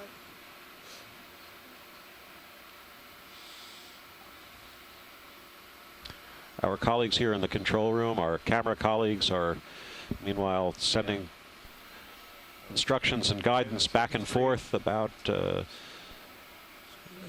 zooming this, turning that. Again, they're trying to do a whole series of tests that help us learn. There's again, it looks like a long siphonophore. Sure, go drifting through the screen. Roland, watch lead. You know, Roland, it might be a good idea now to get on the party line and give people a little feeling for what you're doing out here, because the video is so important to what we're doing. Held it down for a while here. Okay. Try going the other way. So this is the video engineer to those out on the science channel. Just giving you guys a short rundown of what's currently going on. We've got some of the pilots doing some camera measurements with the manipulator and pilot cameras, just looking at minimum maximum focus. You might see that if you're watching stream 3, where we've got an image of 20 different sources of the different cameras and computer screens that we have available to our system here. While that's going on, I'm also sitting here doing some testing with the still camera, which you cannot see on any of your screens, and just running through some of those tests. So as we're currently cruising across the bottom, we're going to be looking for some terrain that will give us enough texture on the bottom so that as we run some transects back and forth, we're looking to help us determine our best speed depending on our depth and altitude, our altitude off of the bottom, so that we can capture proper overlaps in order to make high-end mosaic imageries. So we're in preparation for that. Not only is it speed, but we're also looking for color correction, light levels, and iris levels, exposure levels, and several other measurements that we're taking here and recording in order to generate a best practices method so we can gain the best data useful to our scientists and those of you at home interested in deep ocean exploration. So once again, this is Roland Bryan, and I'm going back to my tests. Thanks very much, Roland. Yeah, it's worth pointing out again that we are not presently sampling, although we have a manipulator arm on the Deep Discoverer. We're not sampling with it at the moment, although we'll do some tests on the manipulator during this expedition. We will be, by the spring, doing a full sampling program with the Deep Discoverer. But right now, our primary product, our legacy product, are the videos and the stills that we collect with the superb cameras that we've got on this ROV. And Art Howard and Roland are the two video engineers out here. They're really good at what they do, and they not only help us collect these videos, but they help us excerpt the videos for highlight reels and still images, which are the primary legacy of these dives right now. And we're very indebted to them for their expertise and their commitment to this ongoing project aboard the Okeanos Explorer.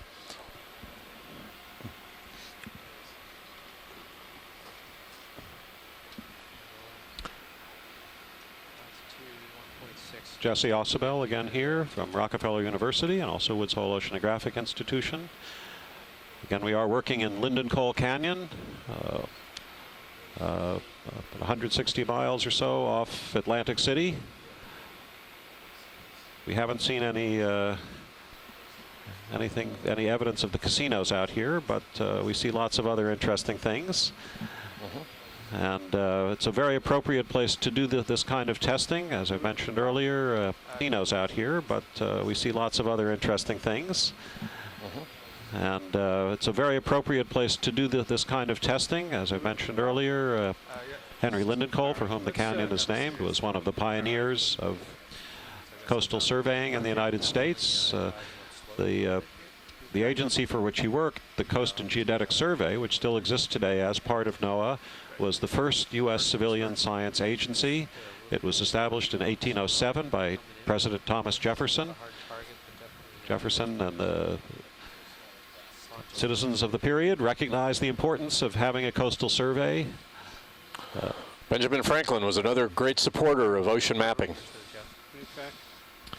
Well, there's a great tradition of this kind of activity in NOAA. Please pardon the interruption. Your conference contains less than 3 participants at this time. If you would like to continue, press star 1 now, or the conference will be terminated. If we can have anyone shoreside to press those digits for us, we do not have the ability to do that once we've connected to the conference call. Brad Stevens and Bob Carney are with us, certainly. They've been identifying a lot of red crabs going by. Yeah, and it's worth pointing out again that these Chaseon crabs are a commercially viable species in these water depths in these canyons. And in fact, it's been a primary objective of some of the dives that the Okeanos Explorer has done in these canyons to the northeast is to look at populations of these crabs in a diversity of water depths. Participants at this time. If you would like to continue, press star 1 now, or the conference will be terminated.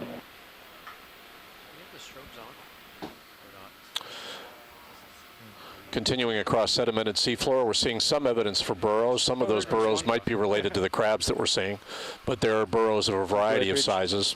Some of them are too small for those crabs, which can be inches across.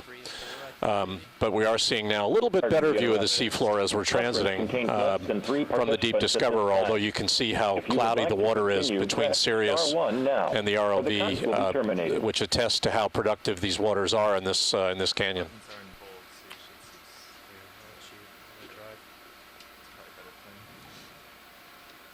I'm otherwise occupied.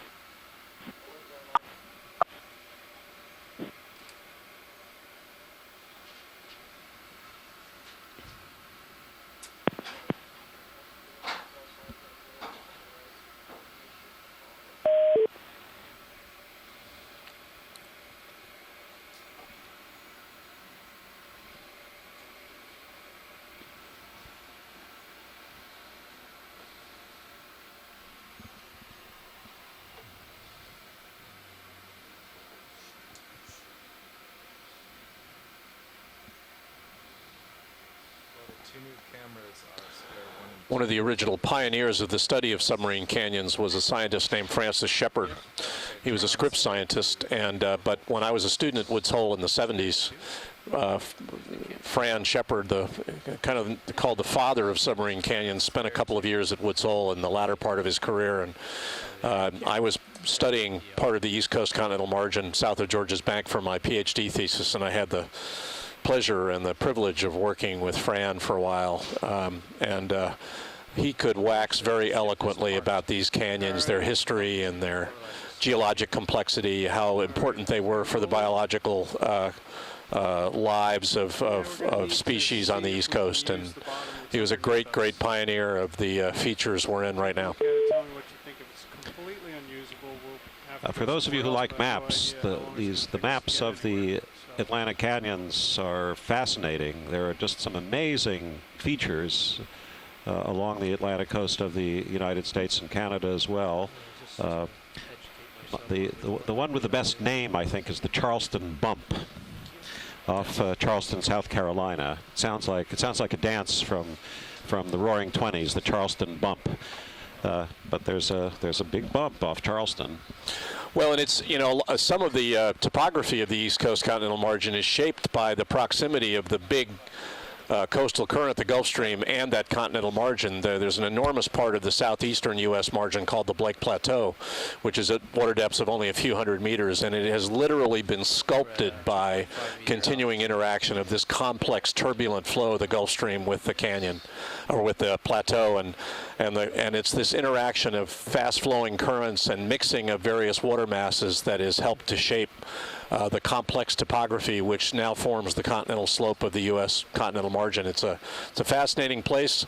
I think the U.S. is quite fortunate to have all these canyons out there as harbors and as nurseries for marine life, everything from crustaceans right up to large swimming pelagic fishes, you know, that Jesse's mentioned, marlin, swordfish, tuna.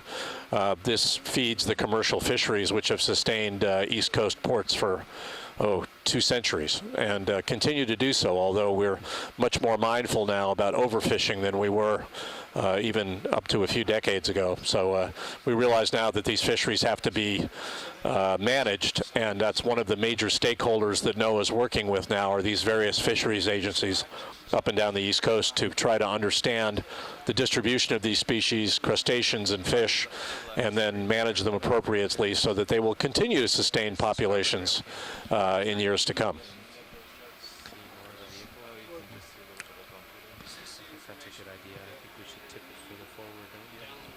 The large swimmers, the large pelagics like the tuna, the swordfish, the various marlin, of course, sometimes feed near the surface, but they can also dive deep. They can dive down deeper than we are now. They can dive down a couple thousand meters even, and feed on the squid or other sea life that they find very deep. So when the canyons concentrate the life, the canyons in a way they make supermarkets or restaurants for some of these the large animals that spend a lot of time at the surface but come down here to feed. They're very efficient divers. Fortunately for sea life, it's very energetically very expensive for humans to get down to these depths of 600 meters or 1,000 or 2,000 meters. You have to lower a net and pull it back up through the water. Uses an awful lot of fuel, a lot of diesel fuel or whatever fuel you're using, and that means your expenses are very high. And that means, generally speaking, exploiting marine life at these depths will not be economic because of the energetic costs of getting nets down very deep to try to capture the life. So we hope from that point of view a lot of this, the sea life here can live its life in peace. For those of you looking at our video screens now, you'll notice that we've partitioned the D2 screen into 9 parts.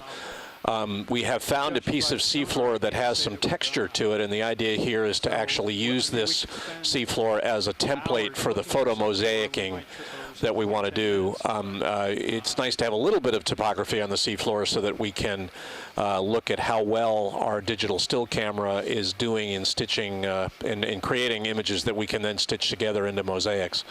The downside of that, of course, is that we've looked across this bench and we're not seeing much in the way of topography on this bench, which is why it's a bench. But we may stop here and actually do a little photomosaicing work before we begin to transit up the slope later in the dive. So stay tuned. We're stopped here now, and we'll probably do some work on this digital still camera here.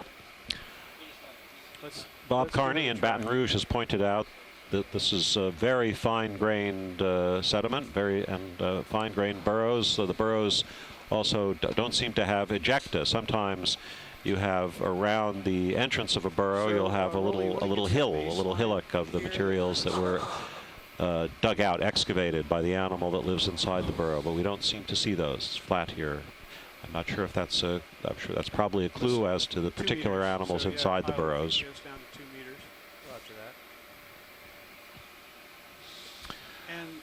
There have been some perhaps young eels, also some slender, slithery fish going by from time to time.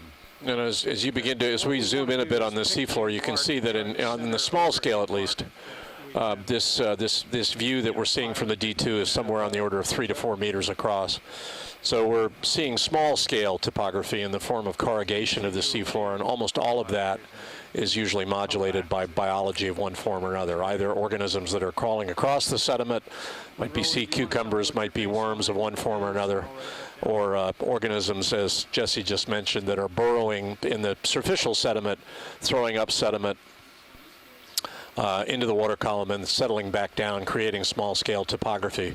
We're about to start this photomosaicing process now, so bear with us while we do that. That image back, Rolly, and I'll get you a good image. I've got a few more pock marks and a crab that might stay still straight ahead. Just as deer going through a forest, or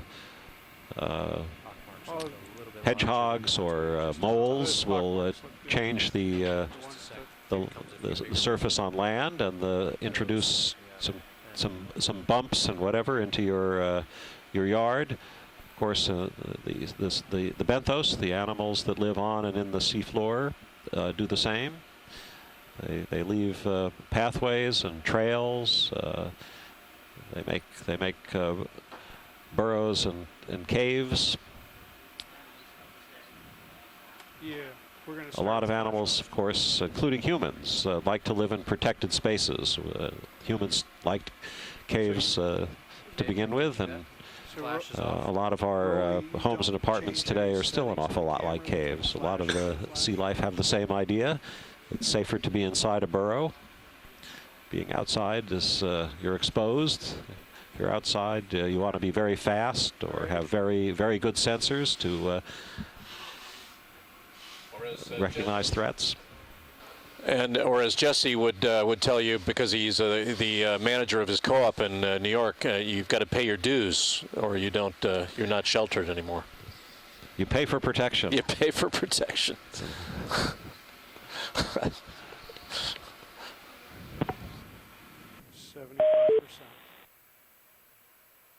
Okay. My colleague in crime, Jesse Osabel, is going to go to lunch. Even the voiceover specialists get a chance to eat, and so you've got me for a little while, and then Jesse will come back, and I'll do the same thing. This is the Okeanos Explorer. Yeah, right.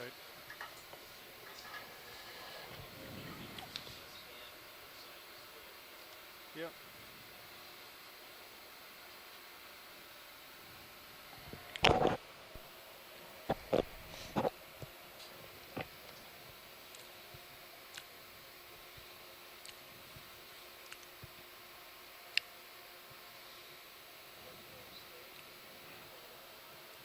%, copy.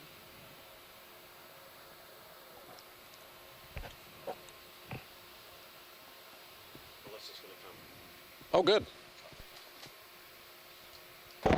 While Jesse is at lunch, Melissa Ryan, our resident educator from NOAA, is going to come in and sit in for a little while, and I'm going to put her on the spot and have her give you all some of the views that she has on the NOAA education program.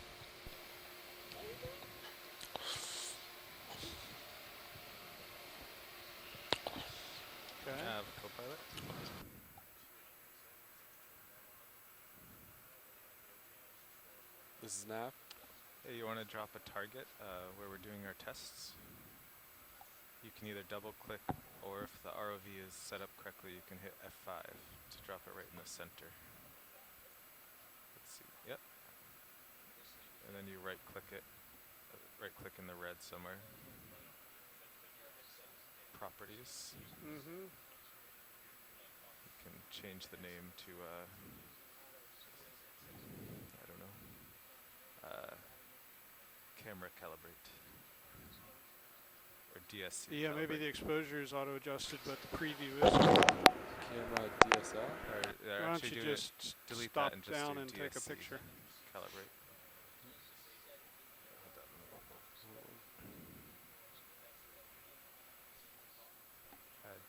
DSC calibrate. Okay. DSC camera. Yep.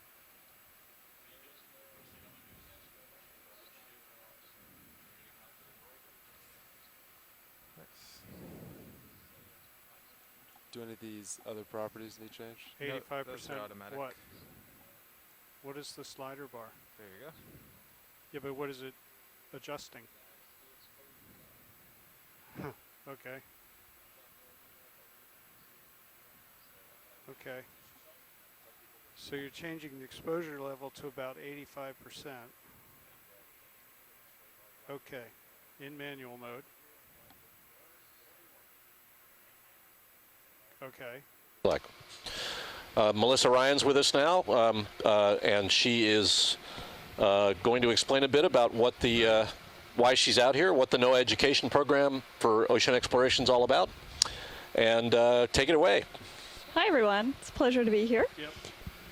This is Melissa Ryan, as Jamie so nicely introduced me, and I'm a professional development specialist with NOAA OER's education program. And we run a national program. We have partner sites all over the country. And we are out there on the front lines teaching teachers how to bring OER science into their classroom. And we do that by visiting different sites and doing all-day workshops where we try to get across what the Okeanos Explorer does and why what we're doing is important. What are the reasons for ocean exploration? And how do we go about doing it? So telepresence is actually a big part of what we teach. I am out here to learn, so it's great to be the student once in a while and still keep learning, because then I can, just like the teachers are doing, I can bring that experience to the teachers in our workshops and really help them get across what it's like to be out here. So I've been immersing myself in just about everything that's going on the ship, including a pre-dive check with the ROV this morning, talking to the scientists, and now trying to get a hold of this telepresence thing. But it's a tremendous experience, and it's really going to enrich what we do for our education program.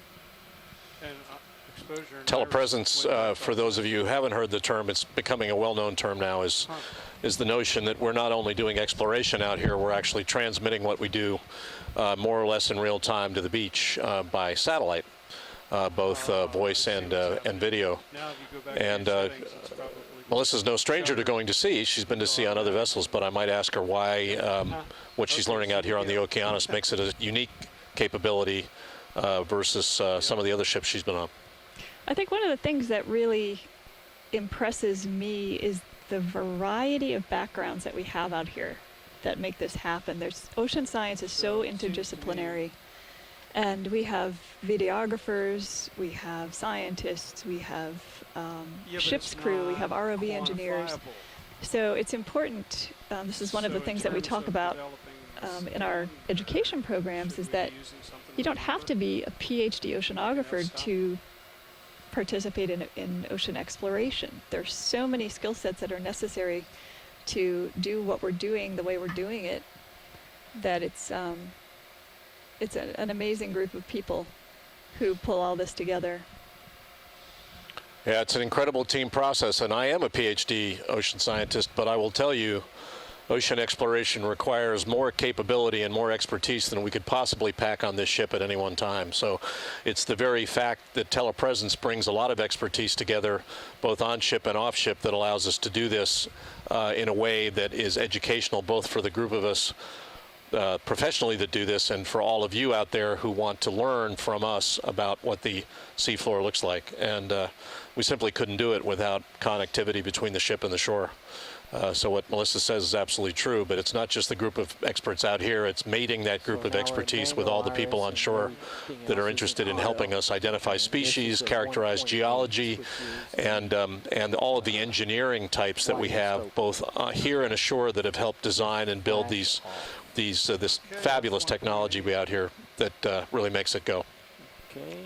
I'm excited that we're diving in canyons, because this is like coming home to me. I started as an undergraduate at the University of Connecticut, and my research actually focused on these not these canyons, but the whole submarine canyon area off the northeast coast. So it's like coming home to the red crabs here. So you already took that shot? I did. Okay. And those of you who are looking again at the Deep Discoverer view, you're seeing that view now partitioned into 9 parts. We're setting up and going to shoot with our new digital downlooking still camera a photo mosaic of this piece of seafloor. Why did we choose this piece? It's got a little bit of topography.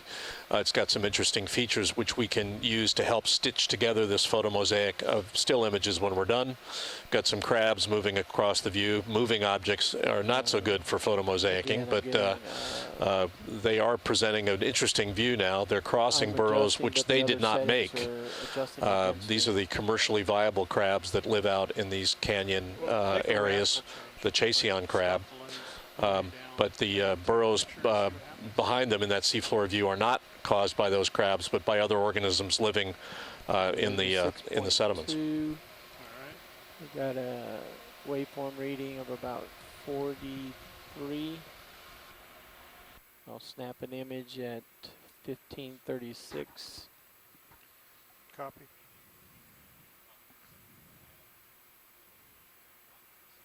snapped. Todd, take a look at I the need to tether. snap the second one at 10. Okay. I think that's just your half Okay, turn. the waveform jumps up to 60 We had been around at 1. as the image and is it straightened snapped. and twisted, so now it's. Okay. I So have to it's kinda go doing back the other stuff way as to if get it's it. an auto. It's all right. Right.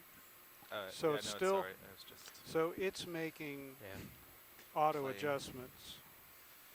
For Yeah, the I had been for the negative still 0.8 image. So for a while, the right? iris adjustment appears to only be associated with the video. And Do you think that, or do you think it's compensating for your stop-down lens, perhaps? In other words, it's allowing you to set the iris manually, but everything else, it's taking control. Do you think? No? Jeff? I cannot guess. Okay. Seems we need some more vertical relief to figure out depth of field. to answer that Brad question. just asked the questions, where's the mosaic view? Well, we actually can't show you the mosaic Well, the view. other thing we can We're setting try up to is, create the changing mosaic. The mosaic will be a series of still images. We do not have the capability to actually produce the photo mosaic on the ship and send it out. So that is something that is in the future. We're actually, the NOAA OER program is actually interfacing with a German organization now to actually create the photo mosaics. But I just wanted everyone to know that we're setting up to actually do that mosaicing process on this piece of seafloor. This is the Okeanos Explorer. It does not allow us to just make a change. When you trigger a change, it sends you all the way back to the beginning. So iris is now back to auto. Yep. I'm now going to go into the exposure setting. Right. Set it to manual. And I'll make a dramatic. I'm with you. I'll make a big change going downwards. Right. Making it dark. So there let me go just up a step. It's a little too dark for my preferences. So that's about 40 to 45% on the waveform monitor. What? In the Okay. in the preview mode. I'm tempted to do the manipulator. Going to but snap a photo I think at it would shake the camera around. 15:38:45. Okay. What did you say the preview was? 45%? 45%. Yeah. Photo snapped. It seemed to turn it a bit more green. Confirm we're still at the same depth.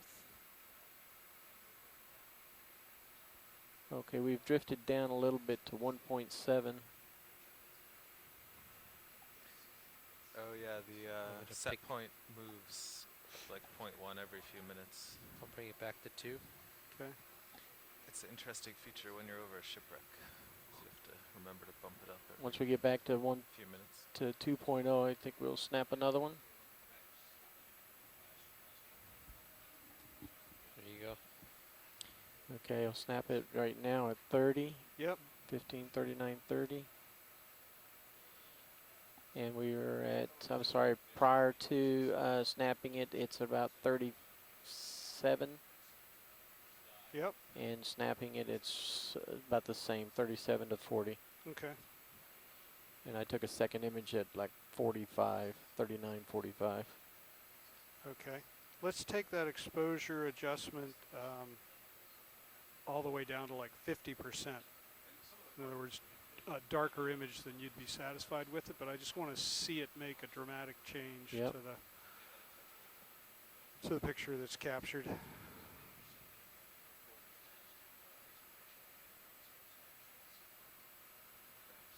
Right. So on the slider bar, that's Perfect. 50%. Yep. My waveform, I am below 5%. Copy less than 5%. Let's just go see if it takes a black picture.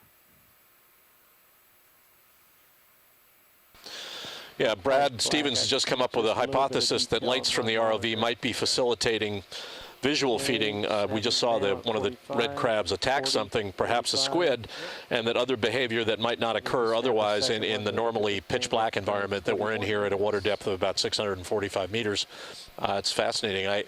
I've often wondered, as we've crossed the seafloor with very bright lights, whether we're actually doing damage to the optical systems of creatures that are usually dealing with extremely low or no light levels, or light levels, at least visual light levels, that are very low. And I hope that we're not doing that we're actually literally not blinding organisms that we go by the way you might be blinded if you looked right up into the sun when we go by with these incredibly bright lights as we cross the seafloor. Just LEDs.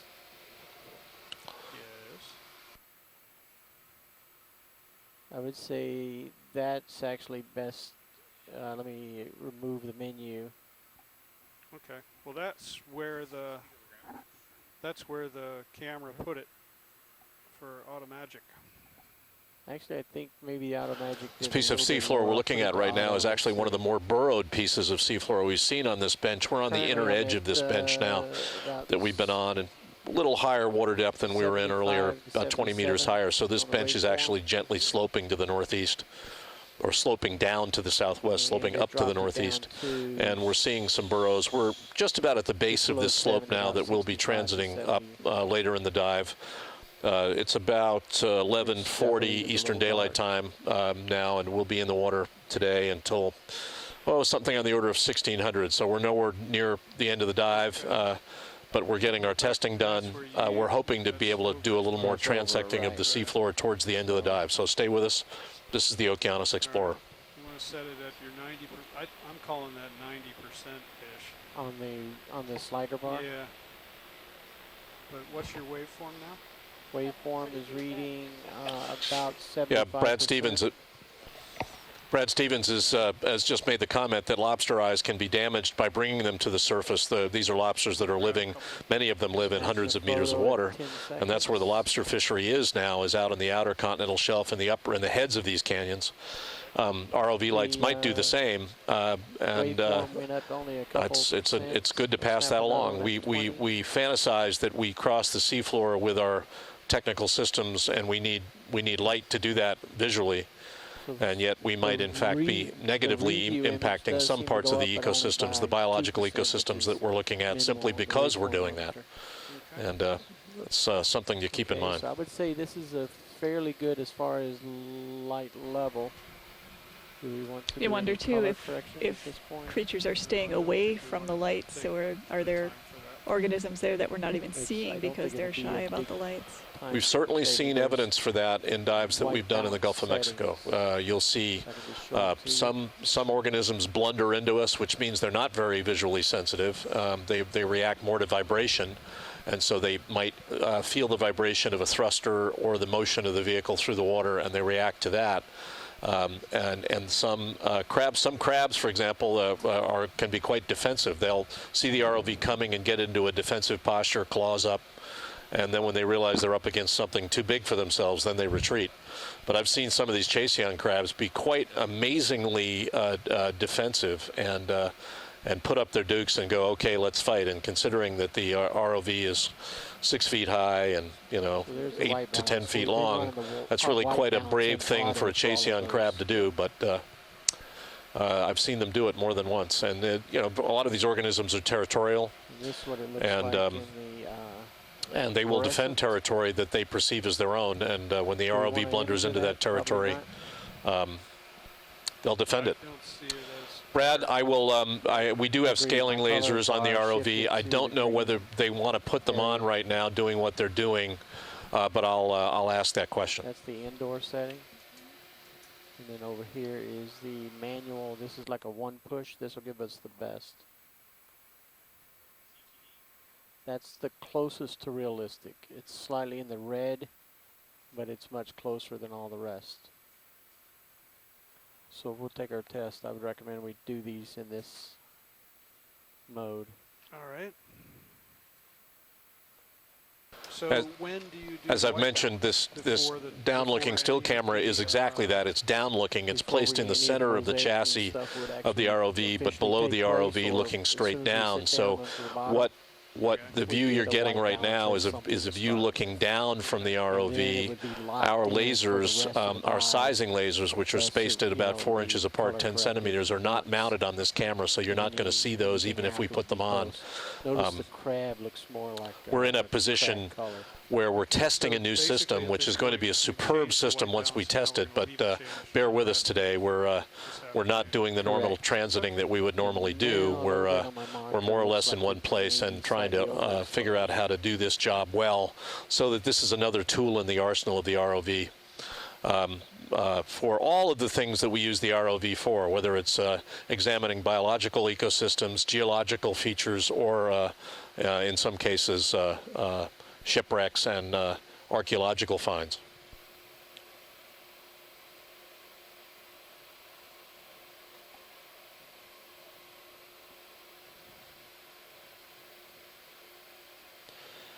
Yeah, Bob Carney's passing along some additional information.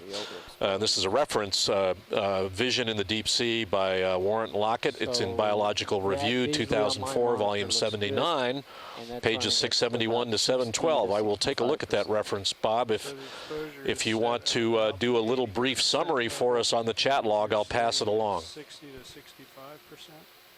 Correct, but I don't think that's 80. I think it's more like 85 on the slider bar. And 60 to 65 on the waveform monitor. Okay. Bob Carney is with us from Louisiana State University. He's one of the authorities on the benthic biology of the Gulf of Mexico. Spent a lot of time looking at ROV videos in the Gulf, and has been a real help to us on a lot of the dives we've done in the Gulf over the last couple of years.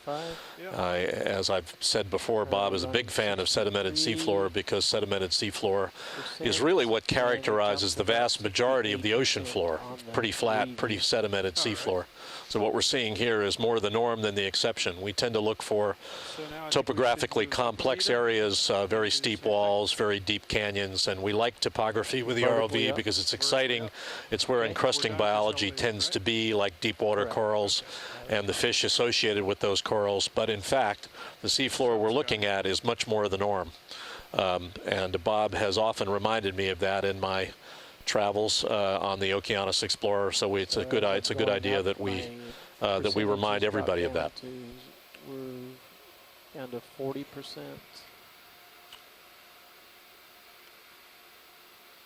So we're right at 40% on those settings. All right. So the waveform dropped to 40%. 40 to, let's say 40 to 45. It looks like we're drifting down a little bit. Stabilizing. And the colors have slifted slightly into the blue. All right. So do we want to do the white balance again? No, no, right. we'll stay with this white balance. All right. All right. You want to try and get best image here? Okay. Best image, or take it where it's at?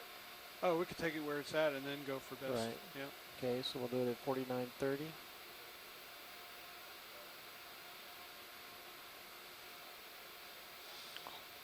Running at 45%. Bob has also pointed us to a study by the Ocean Exploration one of the Ocean Exploration Program's work by Edie Witter, and this was a study that actually looked at trying to deploy a system in the deep sea that mimicked bioluminescent patterns of organisms as a way of luring them and trying to understand their behavior without being so obtrusive with natural light, with high intensity lights that we have to deploy on the ROV to give us the visual depth of field that we need to characterize a lot of the features we're looking at, whether they be corals or geology or wrecks. And a number of biologists have understood this potential interference and are trying to deploy systems now that will help us understand natural behavior in a more unobtrusive way with lower light levels or infrared or lights that do a better job of not interfering biological behavior in the deep sea, which, as everybody who is looking at these videos with us needs to remember, is generally a pitch black environment in the visual range. Let me just take it one step down to see if I like it better. Yeah, it's interesting that you mentioned that, Jamie, because it's cool to notice that a lot of these creatures are red living on the bottom, because the way that wavelength is absorbed, the red makes them actually just about invisible in the darkness. Yeah, you know, it's interesting. We actually had this discussion about the colors of organisms when we were out here in April in the Gulf of Mexico, and it turns out, in addition to that, that red is energetically favored by many organisms. Apparently it costs less energy, and remember, energy is a big rate limit for deep water organisms because food is so hard to find. Turns out that red apparently is less energetically favored by organisms as a pigment, other than other colors. It's a little easier for them to produce red pigment. So, we were discussing that and discussing whether or not it was vision related or whether it was just, and apparently it's also related to the energy that's needed by the organism to produce a carapace. So it's all fascinating. And I'll be the first to say to people over and over again that my background and training is in geology, not in biology. So you have to understand how important it is for all of you out there with biological background, expertise, and training to help us with the biological characterizations out here. I simply am passing along wisdom that I'm getting from the web and from the input of our esteemed academic colleagues. I'm taking no credit for it at all, but I am equally a student of it, and I'm fascinated by it. You mentioned that food scarcity issue too, and that's why we don't see a lot of large organisms in the deeper ocean, because it takes so much energy to collect that much food. So the smaller you are, probably the better off you are. And we've seen some evidence, some with the Nautilus and with the Okeanos. When you see a deadfall, a large organism which has settled to the seafloor like a whale, you see how opportunistic the deep water life is in feeding on that food source, because it's a bonanza that doesn't last long. So you tend to see enormous groupings of scavengers around an organism or a dead carcass like that.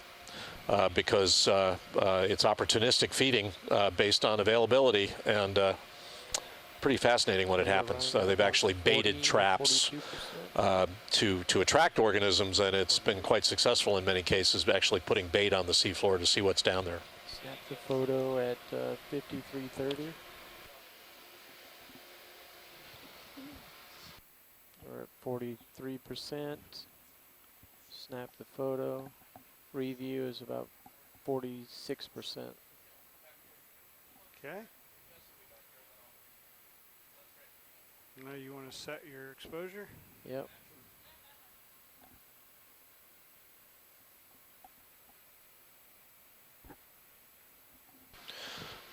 This is the Okeanos Explorer. We're in the middle of Dive 1 of Expedition 1404 Leg 2. We're on the northeast flank of Lindenkohl Canyon, which is one of the canyons southwest of the major Hudson Canyon. And we're southeast of Atlantic City, 200 miles or so. Oh, not 200, 150 miles or so. We're in a water depth of 642 meters with the Deep Discoverer ROV, and we're in the process of testing some of our engineering systems on the Deep Discoverer. Right now we're looking at testing our digital deep water or digital down-looking still camera, which we're going to be using with some strobes that have been deployed on the Deep Discoverer to do photomosaicing. And why would we want to do that? Well, there are a lot of features on the seafloor that have topographic relief, whether it's a biological colony of organisms like deep water corals, a geologic outcrop, or a geologic feature like a volcano or a fault, or a shipwreck. They might have topographic elements and complexity, for example, where the artifacts might sit in the shipwreck, which allow us to photomosaicing allows us to make a picture of these complex topographic elements in a way that we can actually map artifacts in a shipwreck, look at locations of corals in a biological colony, or look at geologic features in an outcrop. and as a way of either making maps of those features or going back and setting up sampling programs to sample artifacts or corals or geologic features. So this is an important part of the capability of the Deep Discoverer, and we've had this camera on board before. It was on the Deep Discoverer in April when we did some preliminary photo mosaicing of the wrecks we looked at there, but we're doing some additional calibrations today, and particularly looking at light levels and automation of the autopiloting automation of the Deep Discoverer so that we can make these photo mosaics in a spatially and temporally efficient way. So bear with us while we do that.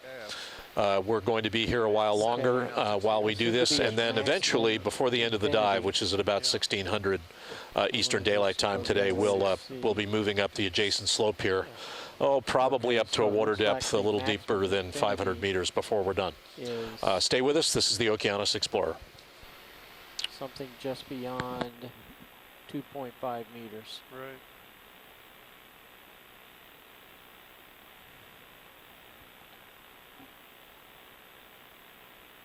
Interesting steps.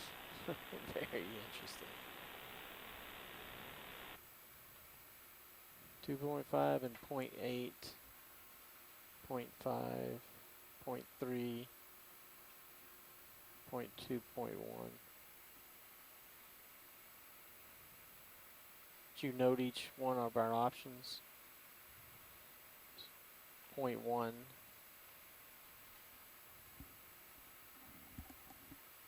0.2, 0.3,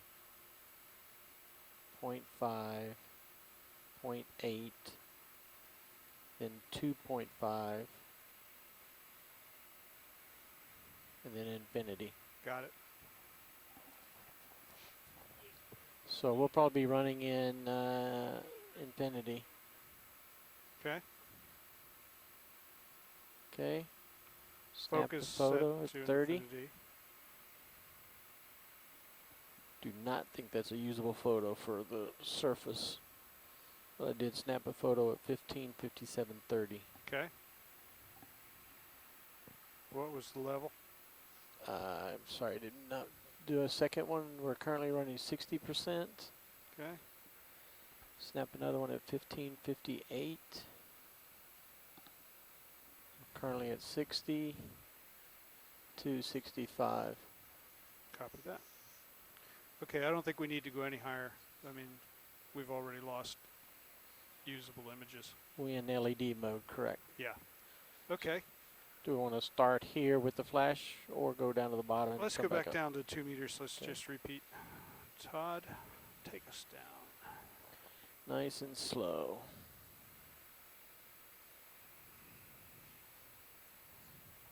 I'm going to release my comms to the pilots. I'll allow you guys to click your listen if you wish.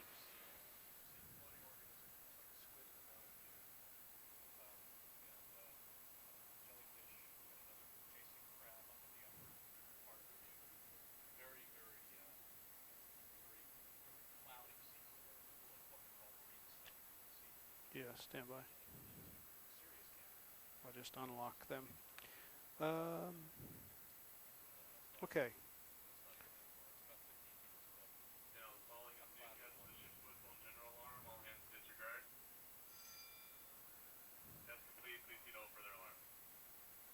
Well, everything was in automatic except for exposure, and the focus was, of course, at 0.1 meters, which we're going to change to something more sensible. But basically, it seemed like, well, for 2 meters altitude,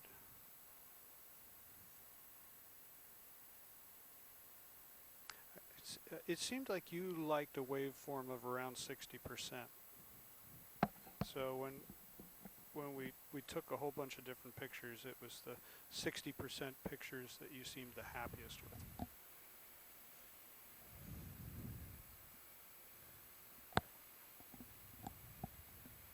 So you're going to leave focus at infinity, or do you want to?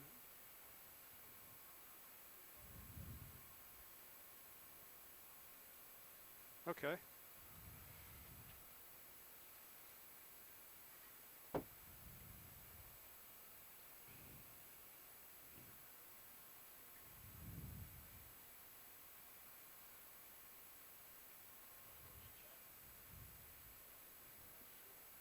Okay.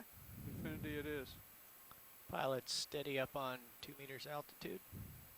Copy that. Thank you, Dave.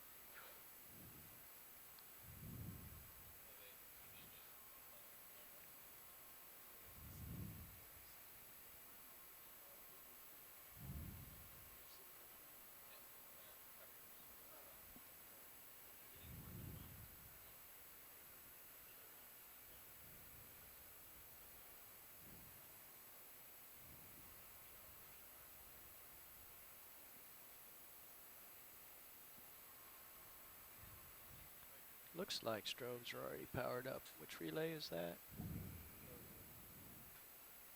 Spare 1, spare 2, or? See the PL? All right. It goes instead. Okay, both. I think it's the second one. Spare 2? We usually leave spare 1, like, we go backwards. Yeah, spare 2, I think. You'll find out soon. Okay, video pilot's got strobe power on.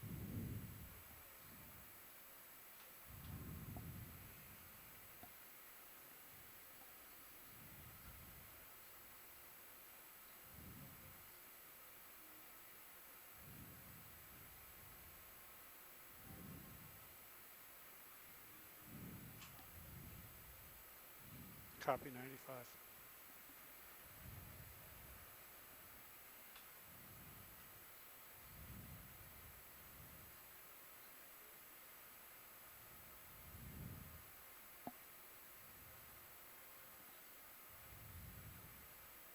Altitude 2 meters.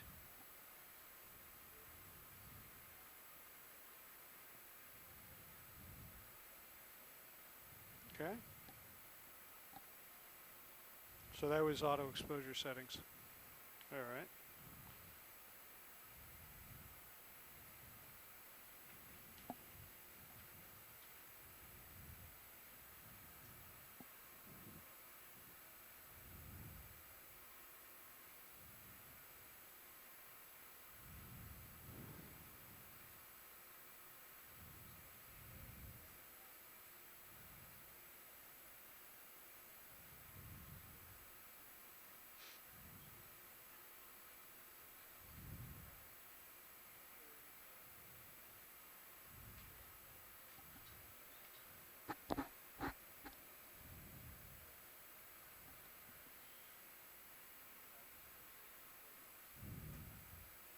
Okay.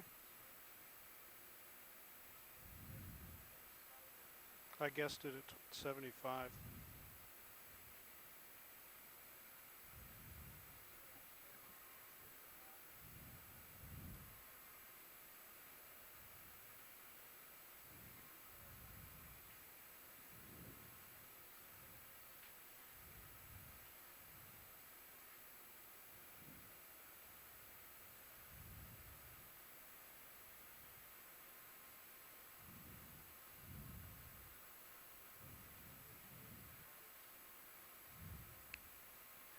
Was that at 80% again? It still looked a little washed out. I'd try another step down. Is there any way to see a histogram? Not now. We can in the post-processing. That's a shame. It'd be nice if we could get a histogram on the preview image. Absolutely. It'd tell you immediately if you're overexposing. Yes.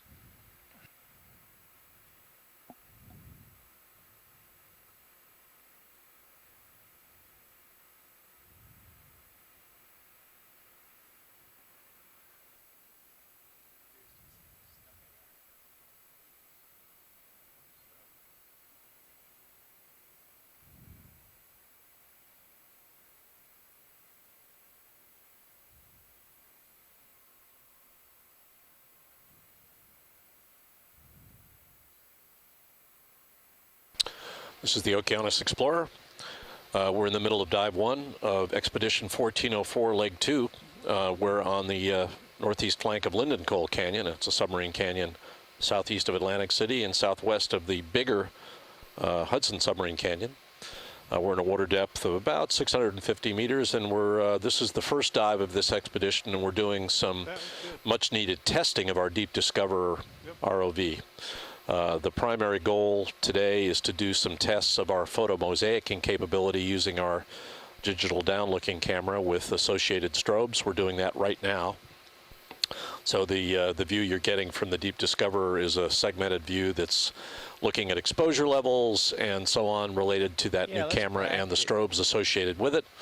We're also going to be looking at other systems, doing some fault checking of our conductivity temperature depth system, looking at our pilot cam, looking at autopiloting capability on the Deep Discoverer. When we get all that done, which we're not done with yet, we hope to spend some time moving upslope on this bench of the Lindenkohl Canyon up another 150 meters or so before the end of the dive, which will take place today about 1600 Eastern Daylight Time.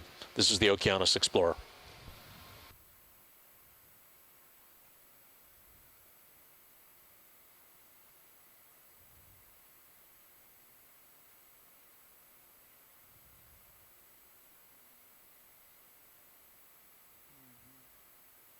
Do you think that was a bit dark?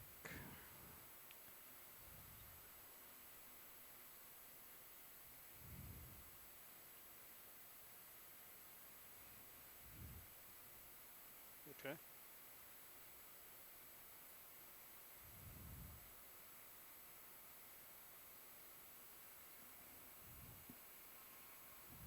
Okay.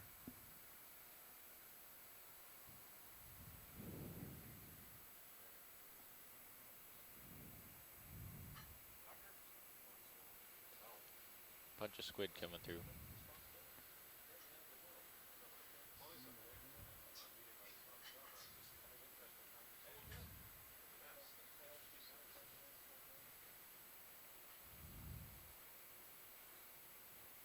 Is that the shiny fish as the peak? Or general scene? Yeah, okay. Got it.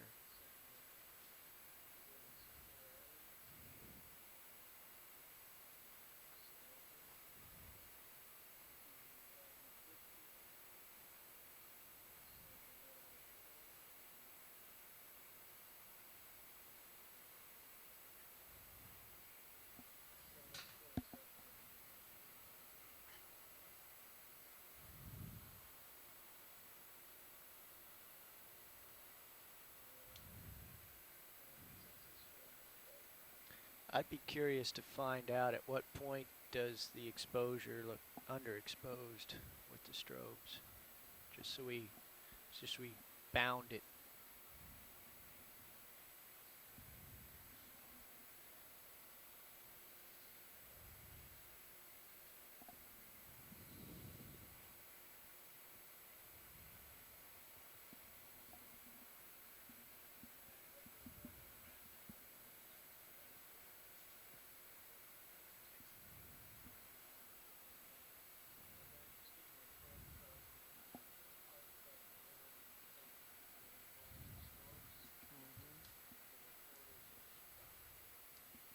Really?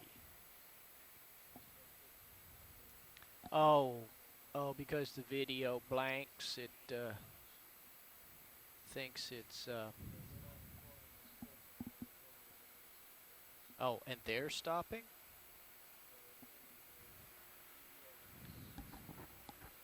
We actually had a little concern about that because the Vicor that supplies the power for the strobes, some of the cameras are on the same bus. Oh, really?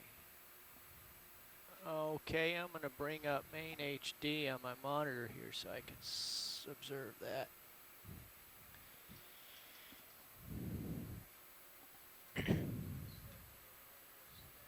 Okay.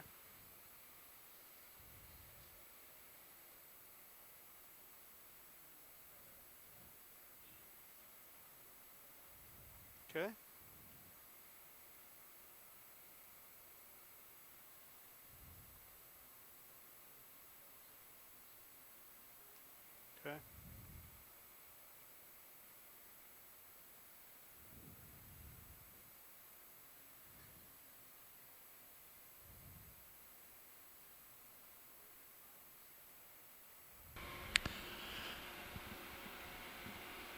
This is the Okeanos Explorer reporting to you from the Lindenkohl Canyon from a project called Our Deep Water Backyard, Exploring Atlantic Canyons and Seamounts 2014, from September 4th to October 7th.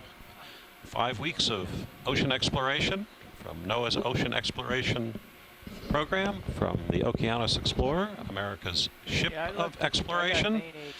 We're about 100 miles out in the ocean from Atlantic City, the coast of New Jersey, where the shallow water, the so-called shelf, the continental shelf, falls off into the deep water, to the ocean abyss, to the abyssal plains. Continental margins or continental slope, the area that descends from the shallow water to the deep water. And these margins or slopes are cut by canyons or ravines or gullies, some of them immense, immensely deep. The shelf is only about 200 meters deep, whereas the abyssal plains are typically about 4,000 meters deep. So the margins or slopes go from about 600 feet deep to 12,000 feet. So these are slopes that are as tall as the Rocky Mountains. And there are about a dozen canyons that punctuate the slope between the area of New York City, starting with the Hudson Canyon, down to Virginia Beach, Virginia, the sort of southern part of Virginia, Norfolk, down there. And the Okeanos Explorer today is testing new equipment, testing cameras, various kinds, in Lindenkohl Canyon. And then we'll be exploring tomorrow for deep water corals, for forests of deep water corals in Washington Canyon. And then Monday and Tuesday, Monday and Tuesday, we'll make some dives in Norfolk Canyon, further south. This all, of course, depends on the weather. The weather today is excellent, clear, calm seas, easy to hold position for the vessel, for the Okeanos Explorer. And it's 2 remotely operated vehicles, the Deep Discoverer, which is right near the seafloor and bringing you the images on the seafloor that you see on the left, the sediment and a lot of small critters hopping around, and some occasionally fish and red crabs of various kinds. And then above that, above the, there's a little squid swimming by, a red squid.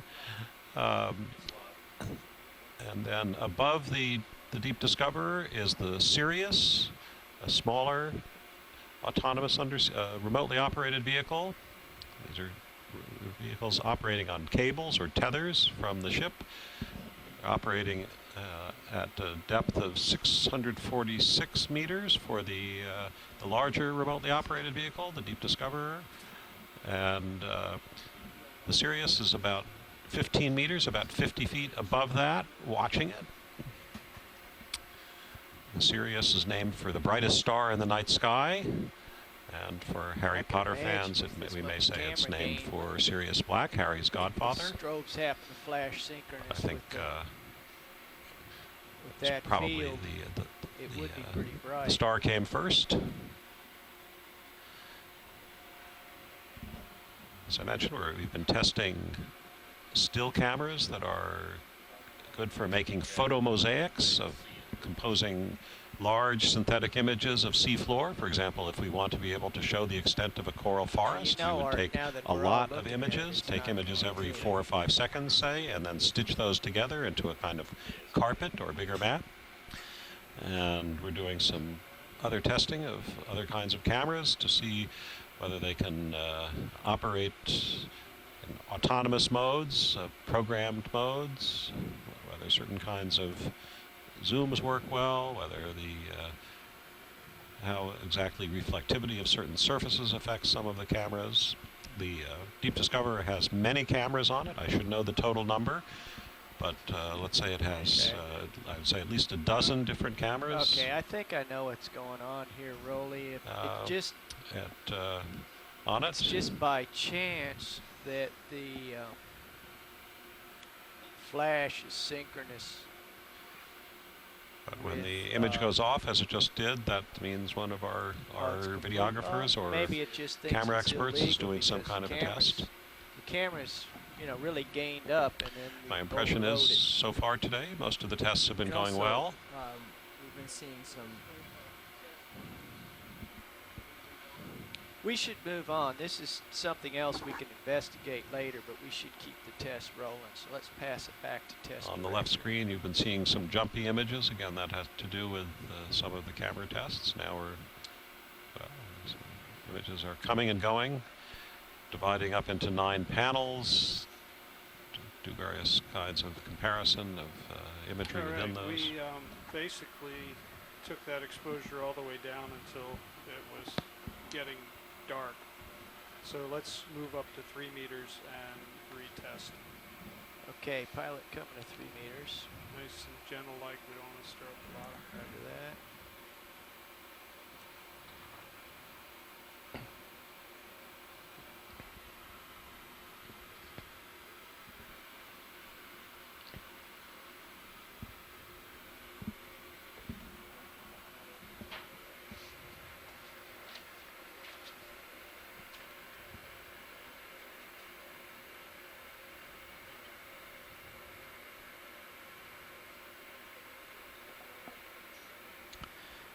In this new style of ocean exploration, we're also joined by colleagues on shore.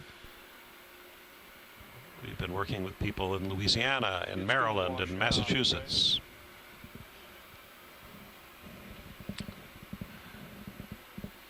Right. There's a large eel swimming through the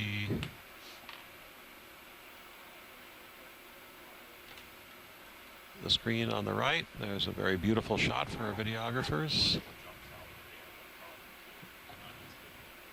Looks like maybe 1.5 meter long eel. Going down to visit the deep discoverer. Copy 55%.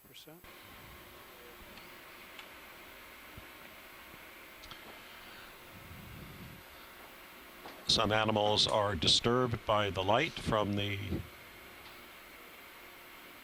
remotely operated vehicles. Other animals are attracted by it. Some animals may use the light from the remotely operated vehicles to find their next meal.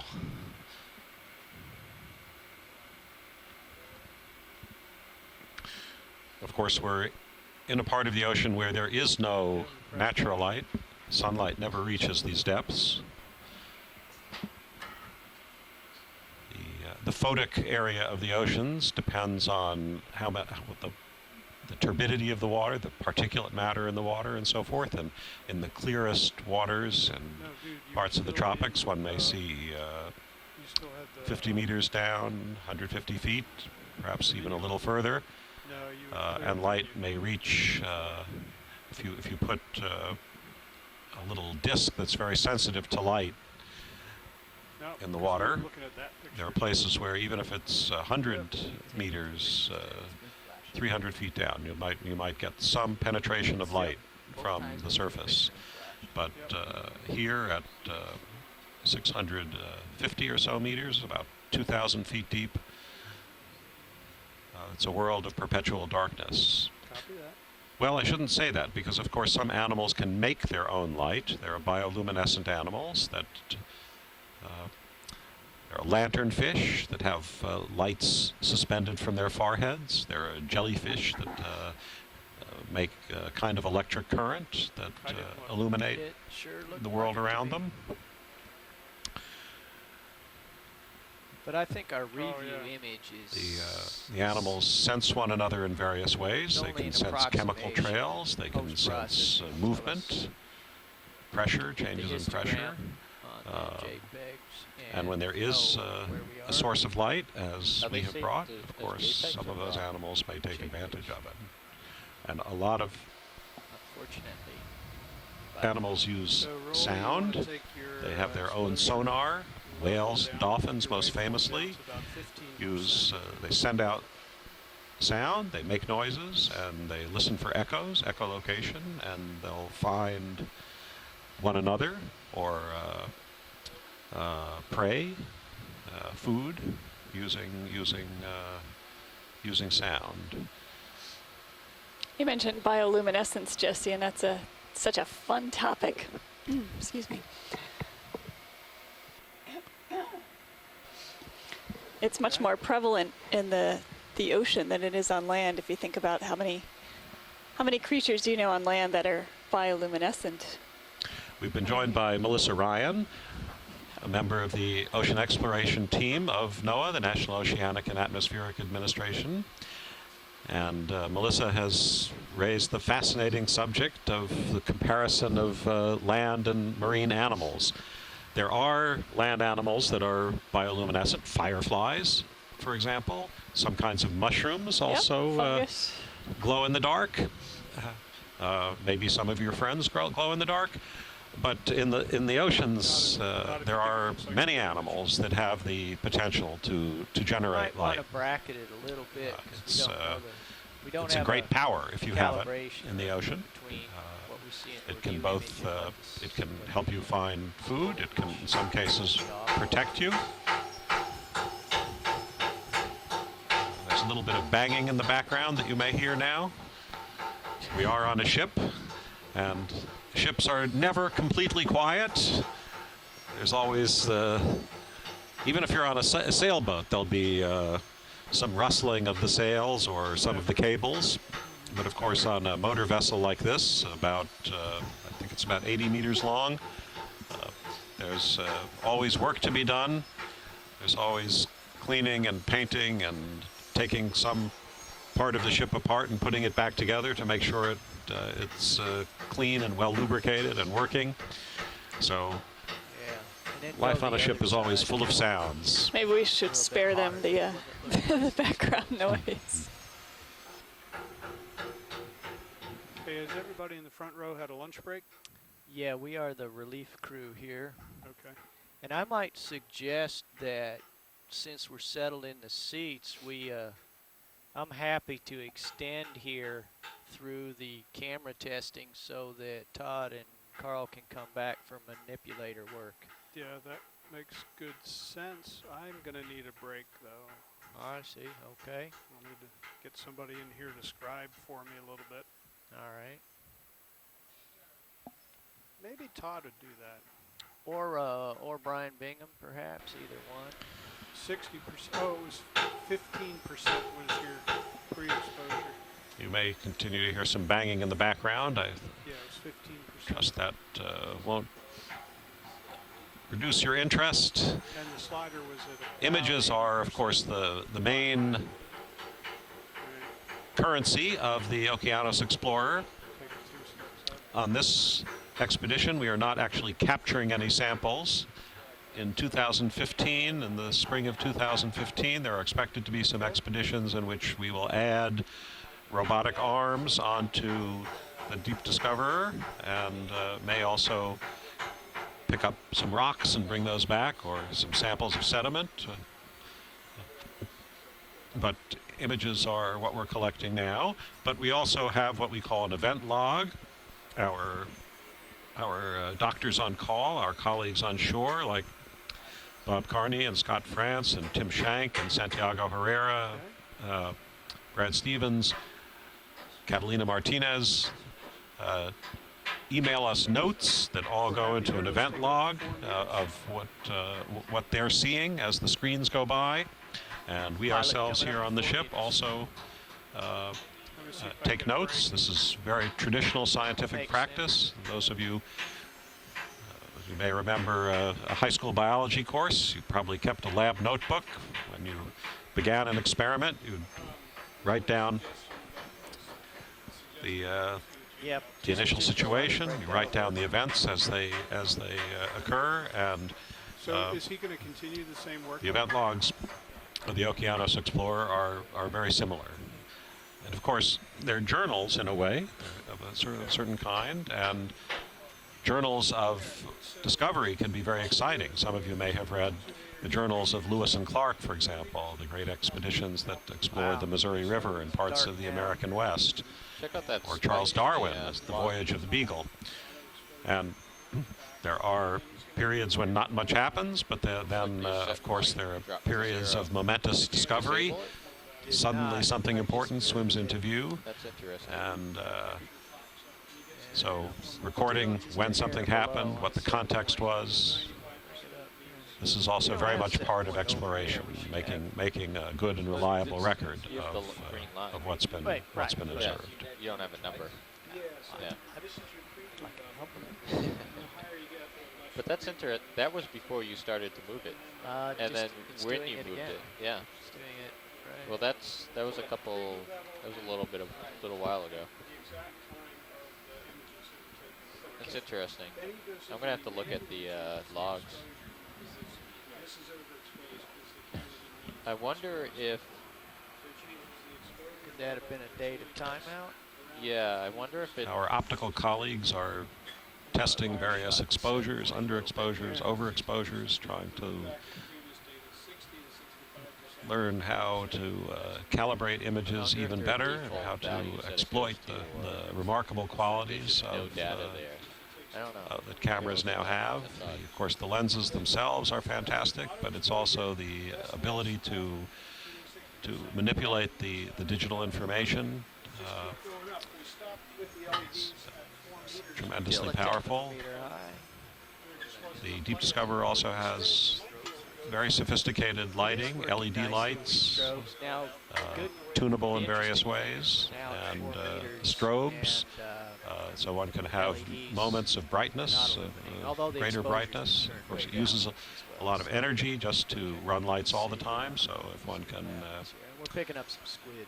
limit the periods in which you're using the intense light, also that there's less modification of But we don't know of animals around the vehicles. yet If how close a there's less relationship light as the norm, and then see in the video a very channel, brief the actual stored images, burst of the light, a brief graphic strobe that allows one to take a high-quality image.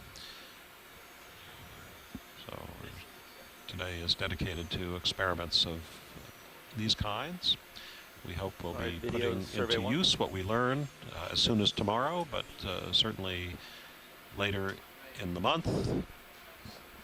The canyons, this is part of the Canyons cruise, the Atlantic Canyons cruise, which will continue to next Wednesday. Next Wednesday, the Okeanos Explorer will steam into Baltimore Harbor as part of the Star-Spangled Spectacular for the 200th anniversary of the writing of the Star-Spangled Banner. The flag was still there, you may recall, and that flag was Fort McHenry in Baltimore. So Baltimore is hosting the Star-Spangled Spectacular. There'll be a parade of tall ships into the harbor, a couple of dozen, 2 or 3 dozen vessels of all various kinds, historic vessels, Copy that. Navy Video, vessels, Coast Guard my understanding is vessels, we're going to do auto the exposure Okeanos first. Explorer representing ocean exploration. And after the 4 or 5 days of the Star-Spangled Spectacular, which I would urge you to Google, there are very good websites about the activities. If you're not too far from Baltimore, you might want to come and participate. Visit the ship, in fact. Visit the Okeanos Explorer. Visit this control room where we're surrounded by some 40 screens showing many places on the ship, around the ship, and of course under the sea with the 2 remotely operated vehicles that are now in the water, about 644 meters down, still about 1,900, 2,000 feet down in the Lindenkohl Canyon. After the Star-Spangled Spectacular, the Okeanos Explorer will be heading out to explore the New England seamounts. This is the idea of seamounts is quite simple. You can think of the Hawaiian Islands or any other set of islands that you're fond of. Think of islands that don't become islands in the sense they don't pierce the surface of the sea. Then you're a seamount. But there are seamounts that are among the tallest mountains in the world. you can start on the seafloor, 4,000 or 5,000 meters deep, and come near to the surface and be a mountain that's 4,000 or 5,000 meters high, 12,000, 15,000 feet high. So there are these huge features on the seafloor of these seamounts, with steep escarpments, with plateaus, with ravines in them. And these New England seamounts are still also very little explored. And the Okeanos Explorer, in the middle of next week, will leave Baltimore and head out to explore the seamounts.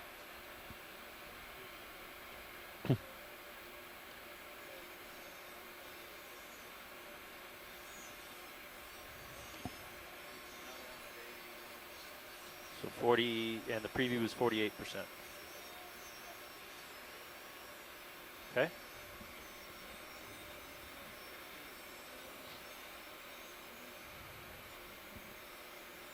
So now my understanding is we're going to set the exposure manual and try to get our final image to be around 60%.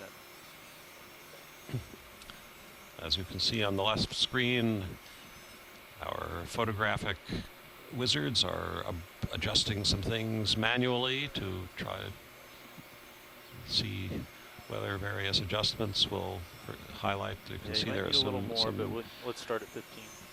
Jellyfish, hydroids of various kinds in the field of view, maybe a siphonophore. So tell me when you take the picture. The question is whether various settings will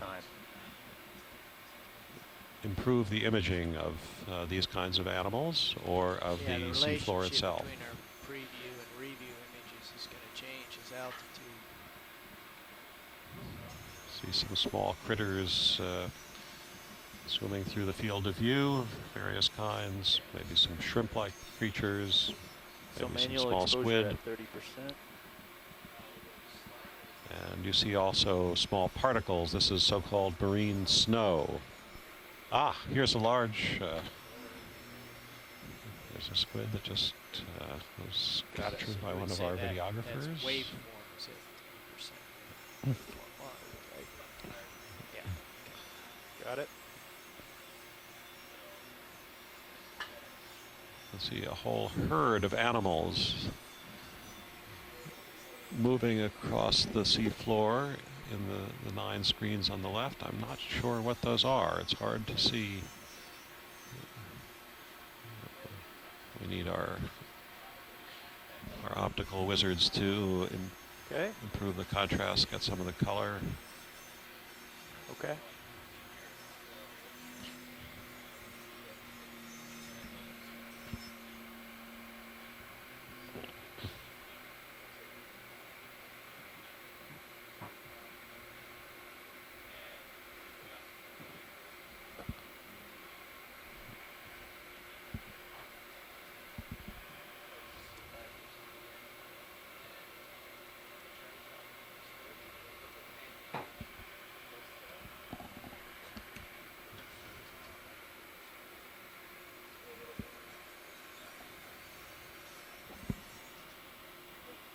I mentioned the New England seamounts, which will be the focus of the explorers' explorations, beginning in the middle of next week.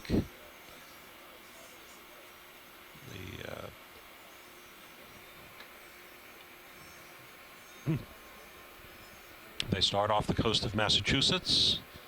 They're extinct volcanoes. There are about 20 of them in total. The highest ones rise over 4,000 meters, 12,000 feet. Oh, it's a really major feature of Earth that very few people know about.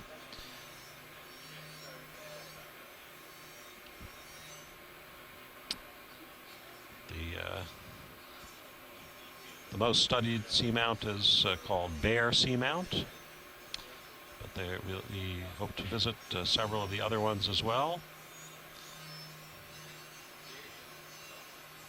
Some of them are named for people you may have heard of if you're a New Englander. For example, there's Gosnold Seamount Bartholomew Gosnold was an early British explorer or English explorer of the Cape Cod area. There's a seamount named Mytilus. Mytilus is the mussel, the black mussel that you eat when you have, typically when you have mussels or as a meal.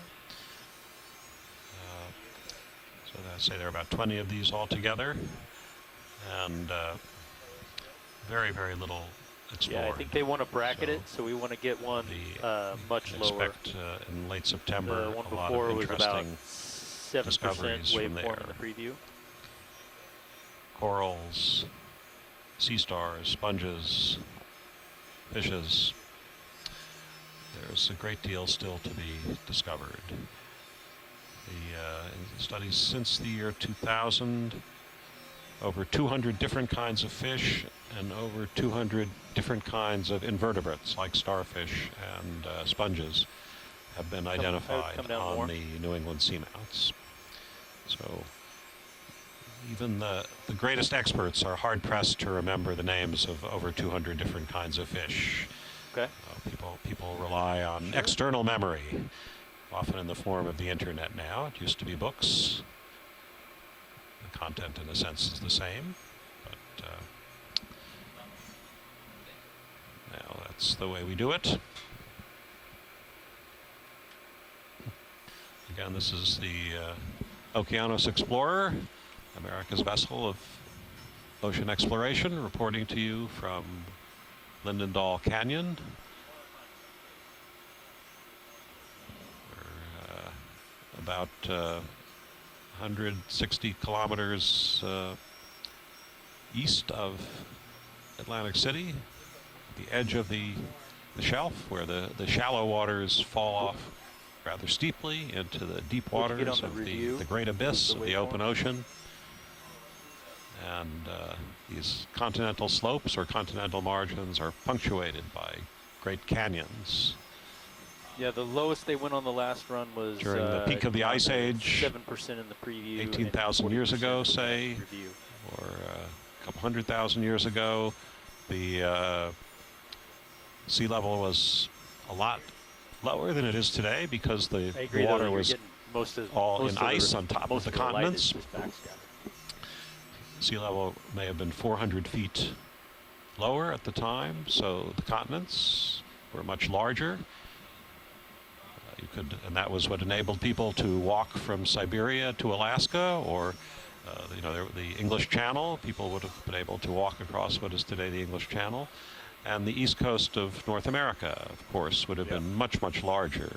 So the continental shelf, these shallow areas of the east coast, you could imagine adding a whole additional 13 colonies, so to say, to America at the peak of the Ice Age. There would have been lots more land, cold of course, but lots more land. And where we are now would have been early in close to shore.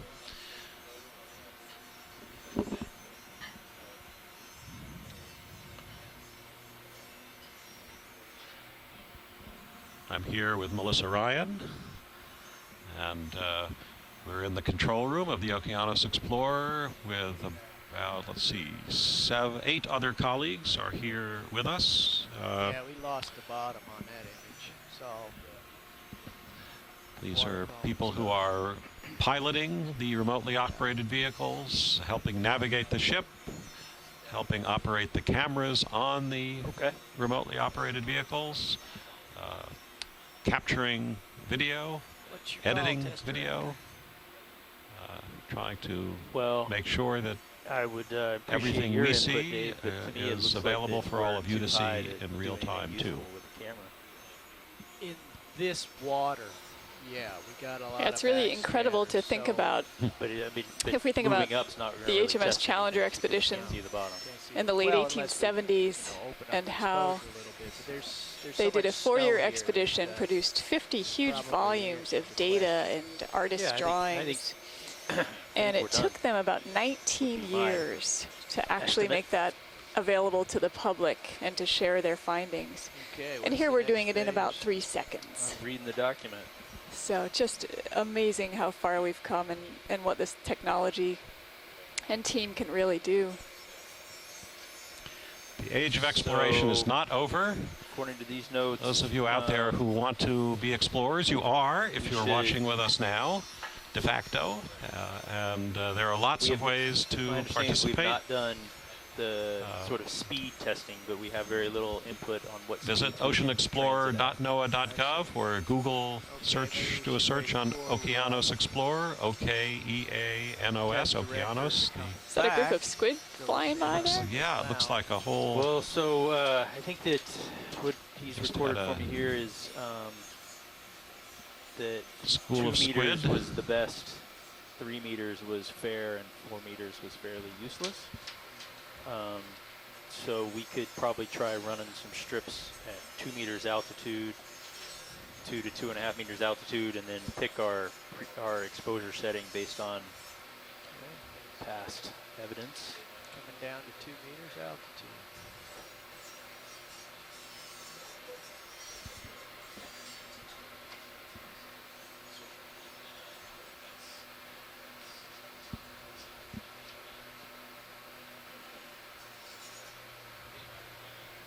So, and this would suggest that we want the preview waveform to be at about 20%. So if we can adjust the exposure to achieve that.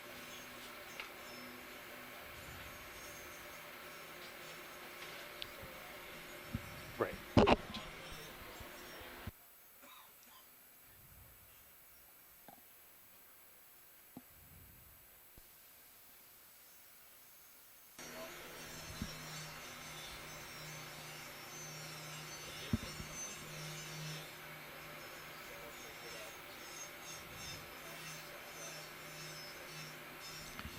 Let me tell you a little bit more about the people who are with us, the other people who are with us in the control room. Sitting next to me on my right is Art Howard.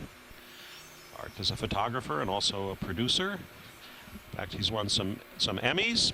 Very accomplished man. Worked in more than 50 countries. Worked on all 7 continents. Move forward. I think that they had good success. Worked a lot on coral reefs. 20, 30 meter move, whatever you're comfortable with here. And auto altitude. he's part of our Just videography move forward team. At whatever rate we get, and we'll record the rate based on the DVL. One of Okay, his where I sit now, it looks close like I'm partners in pointed, these activities up is slope now. Pilot. Roland Bryan. Welcome to the front Roland's row, Sean. an engineer by training, Consult with Josh and see what the. but he's been a pioneer in use of HD video in these kinds of I'm going activities. to be making a 20 or 30. He's been with the Okeanos Explorer since 2009. He's worked in Indonesia. He's worked around Hawaii on the vessel. And there are some very interesting careers to be had in exploration still. Leaps forward, not just incremental. That's for sure. One of the things that I found interesting too is that all members of the ROV team do cross-training. Pilot is So stable at anyone 2 can meters do altitude. all of the jobs within the ROV team, so that if anyone is ever sick or can't perform their job, you've got several other people who know the ROV and its operation so well that they could just take right over at any moment. And then everybody gets a really comprehensive understanding of the ROV and its operations. Sounds like a good way to go. Working on a ship, it's good to have multiple skills.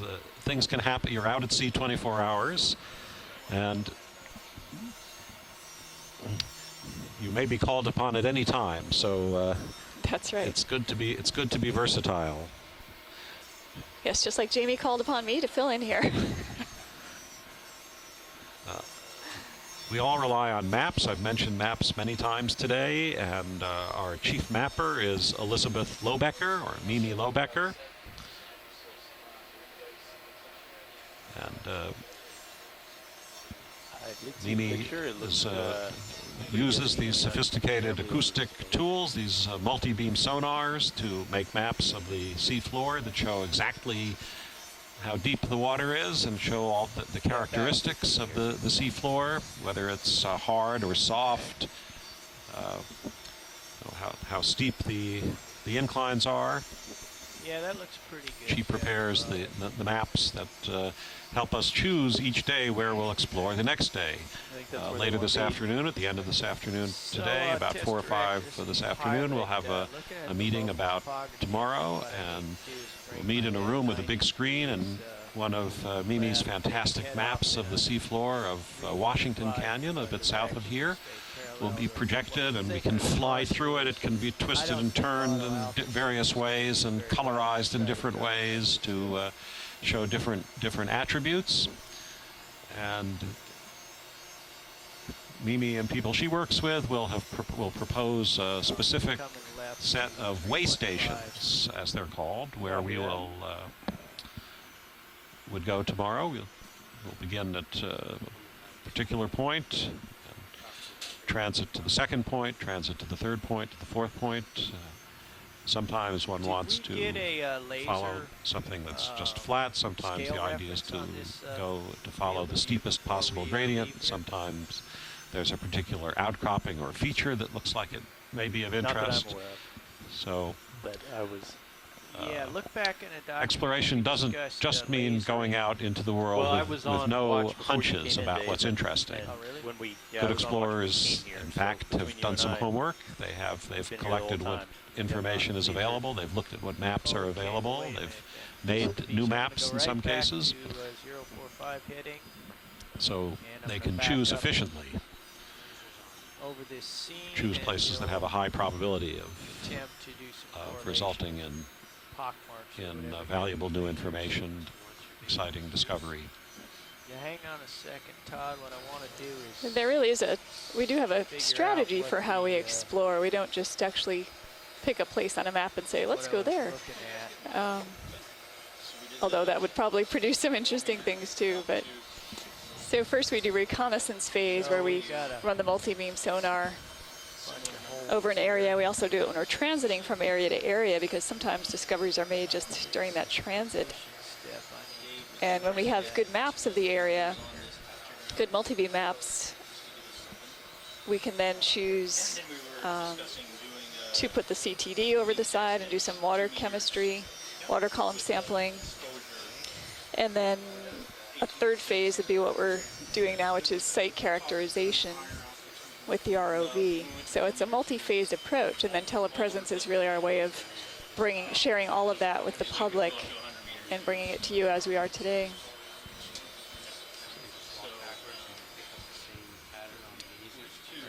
Well, this really is a team effort involving people on the vessel as well as people ashore. I've mentioned our doctors on call, experts at Louisiana State University and University of Louisiana Lafayette and University of Maryland Eastern Shore and University of Rhode Island and Woods Hole Oceanographic Institution and elsewhere. And then we have support of other kinds. We have a first-rate technical team aboard. With us in the control room also is Brian Bingham from the University of Hawaii, mechanical engineer, and also an expert on innovative tools for use in deep submergence.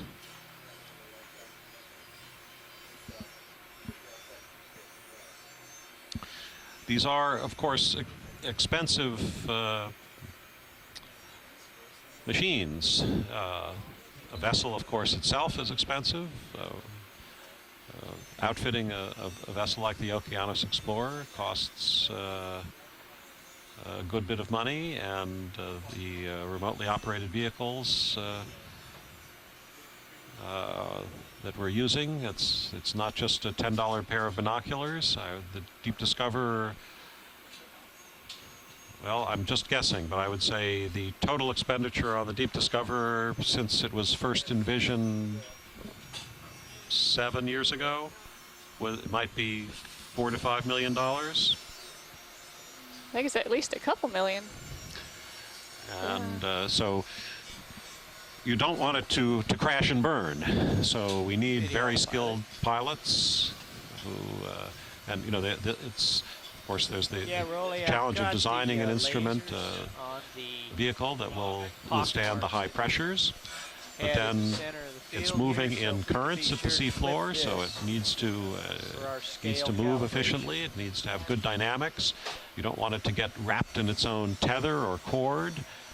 So you need pilots who can fly this drone, this remotely operated vehicle, intelligently and carefully. Now, if you're looking at the screen on the left, you see there are 2 red dots. Those are laser lights that are used to indicate the size of an object, in this case on the seafloor. So some small fish or a shrimp, I think, is on the seafloor near the 2 dots, some kind of crustacean. And that is, what is that, 10 centimeters? Yes.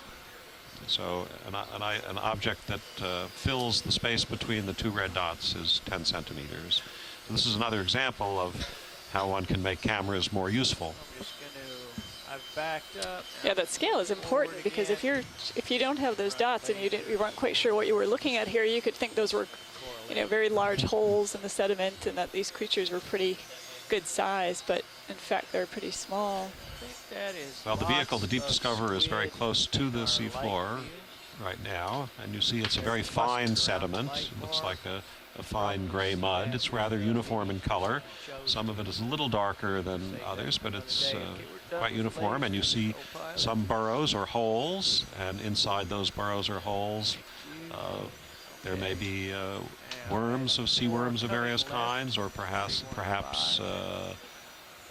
clams, bivalves, various kinds, other burrowing animals.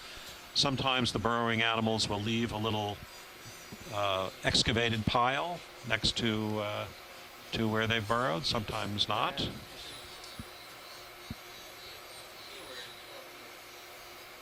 We need to check in with Test Director. Hi guys.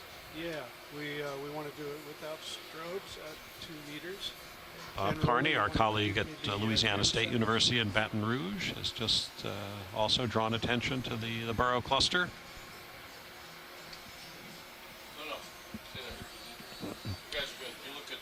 And our big scientific chief, Jamie Austin from Austin, Texas, distinguished geologist, has just rejoined us in the control room here. But not to the microphone.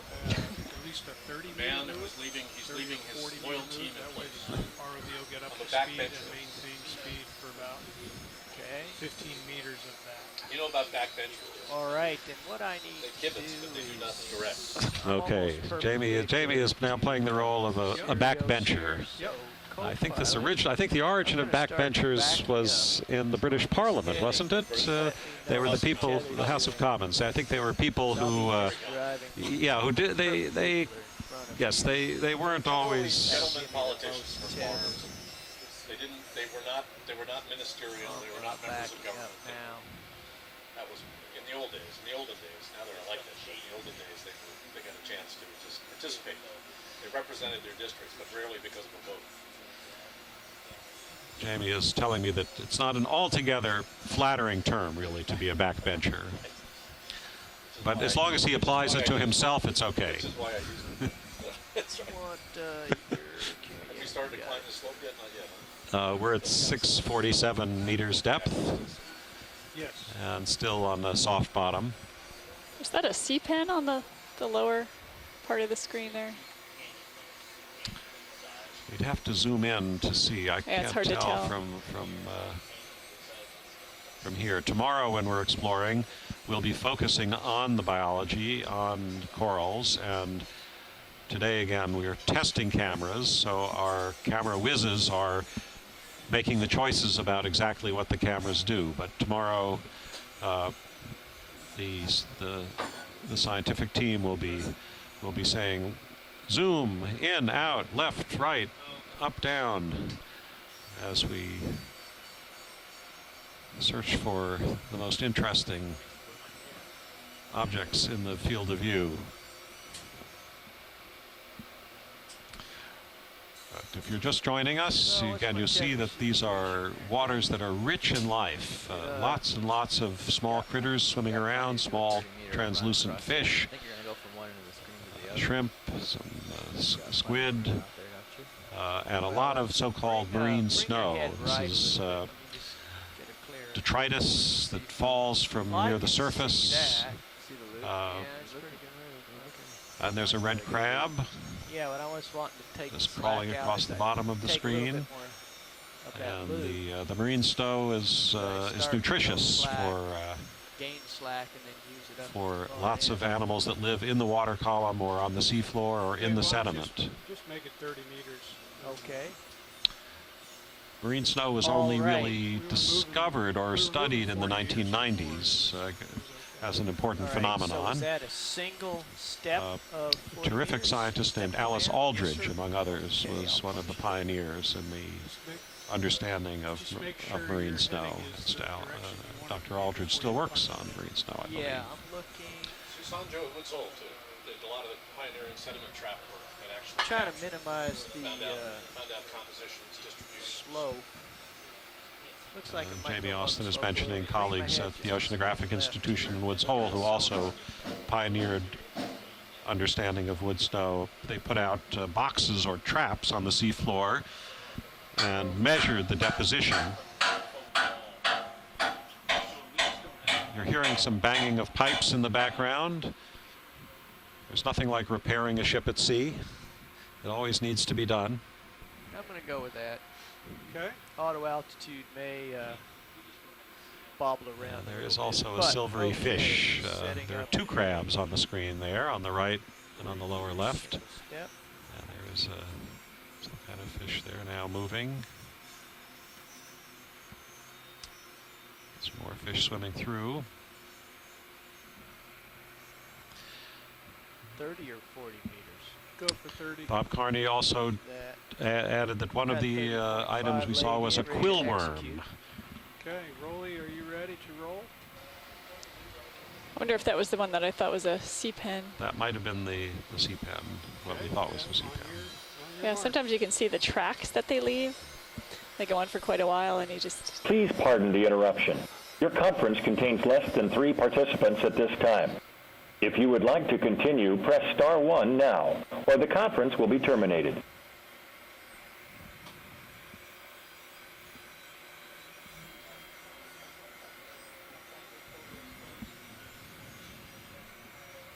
You said, yeah. Dave, you ready? Yeah, go ahead, start recording. Start recording, Rolly. Get my 16:58:30. Oh, that's not what I want. I want that.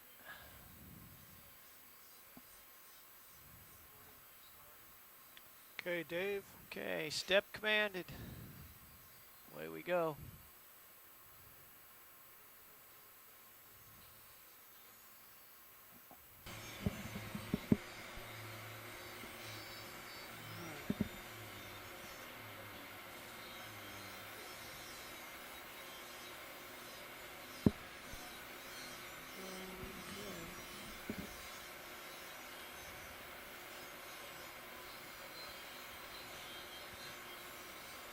Altitude staying pretty constant. Altitude's 2.3. Yeah, there's considerable slope here up sideways to the hill. Yeah, copy that. 90%, or the strobe's on. Yeah, strobe's on. Okay, you see a lot of tests, changes in screens quickly. On the left screen, as our camera whizzes. Co-pilot, if you can track me with your heading, so I see what's going on there.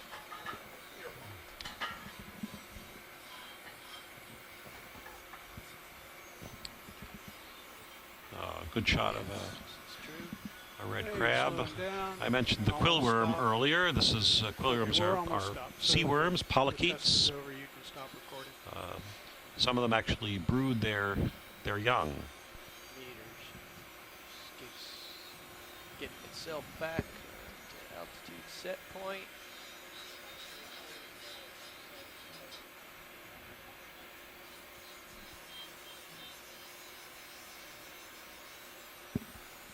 So, Roll, you said we were moving too fast? We're moving at various different speeds to test, to get different aspects of the various machines and cameras. This is the drill. This is the drill. This is a muster drill only. Okay. I don't think All there's hands any report to your fire and emergency station. at one point. Fire teams will be dressing out at this time. All hands report to your primary. We are having a muster drill right now, a safety drill. We'll be rejoining you in a little So while. Dave, Yes, sir. the way that you're going to have to drive the ROV to slow it down is going to be use a sequence of steps. Okay. And if you set your step to 2 meters, Yeah. and then as the pointy end of the ROV image, I've been advised that I should sing Nearer My God to Thee. I'm exempt from the muster drill because of the so what you want to do is special role. pick your marks like a racer coming into a corner. Pick your mark, and every time the ROV gets to that same mark on the X, you step it one more time, and that way the ROV builds up. That way the ROV stays. So our about the colleagues in same Silver Spring are distance asking if from the squid we're seeing Right, are so the commercially fished. Exactly. Okay. I've Do you know laid that, in Jesse? I don't know for sure, but I would. I don't. There are two questions: whether the species able to is commercially step in fished, reverse and without Mike changing Vecchione or others, or Tim Shank might know that. I don't know the answer to that. will try But that the other right is now. whether the schools at this depth would be Your step commercially aft. fished. It would be very expensive to, Doing exactly in what energetic you expect. terms, to fish at this depth for squid. They have The timing just down getting the wholesale price of squid Understood. that commercial fishermen Okay, so what I'm going to do sell, is just, I would back up. estimate is something like back- perhaps back 60 up to 80 3 cents a meters. pound. Can you turn around and The amount of fuel you would need to use to lower nets to this depth to capture the squid and then to pull the nets You can back even up use the heading step 2,000 feet if you wanna would watch it probably spin. mean you were in a money-losing Well, the business. problem with spinning really So fast is I think you'd have to have a something much more precious. A beautiful siphonophore drifting by on the left by the red crabs. What is up with this chat line? Why are we seeing stuff from noon? Or is it just that the timing's off? A lot of burrows here. A lot of red crabs. Red is really black in the deep sea curious. These in terms of crabs the are flying absorption V-shape. of light. Doing a very good job of it as I turn The, around. the hardest animal to see for other animals in the deep sea is a red animal rather than a black animal. Visibility could be better, that's for sure. So And it is not. there are fast. many deep sea animals that are red when they're seen in the light or brought near the surface. Yeah, we could So try to move red up. is really the color of one can say of camouflage, or if you want to be clandestine in the deep sea, you're much more Well, likely the to be thing red is than we black. got an exposure reference now, so do we need to go again at auto exposure, or should you try to set the exposure to what you want? Yes.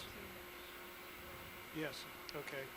So you go ahead and... On the dial right, in you're seeing the image exposure from you the want, Sirius, maybe the set smaller it of the to two in the remotely direction operated you want. vehicles. I think The I've Sirius got the heading is I want about based on the sonar. It's 15 got meters parallel or about slope 45, as I can 50 be. feet above the Altitude Deep Discover. The Deep Discover is very near the sea floor. So what you're seeing Well, on the that's a right scheduled screen revolution. Let's see from the what's Sirius going on is here. our Unless we have to... the range of animals swimming I between think- the two I think to remotely do a operated really bang-up vehicles. job of So this, we need to get to a the plan Deep Discover Yeah, is exactly. looking right down at the sea floor, at the This sediment, wasn't at the on the menu benthos, today. as they're called, the things There that is a live request in for a and clam on the sea field floor, later, so maybe we can like the crabs or get, certain kinds of worms. And of course, many animals will visit the sea floor in order to feed there, but then swim back up into the water column. On the right, you're seeing the animals that are in the water column. In the past, you called that acceptable.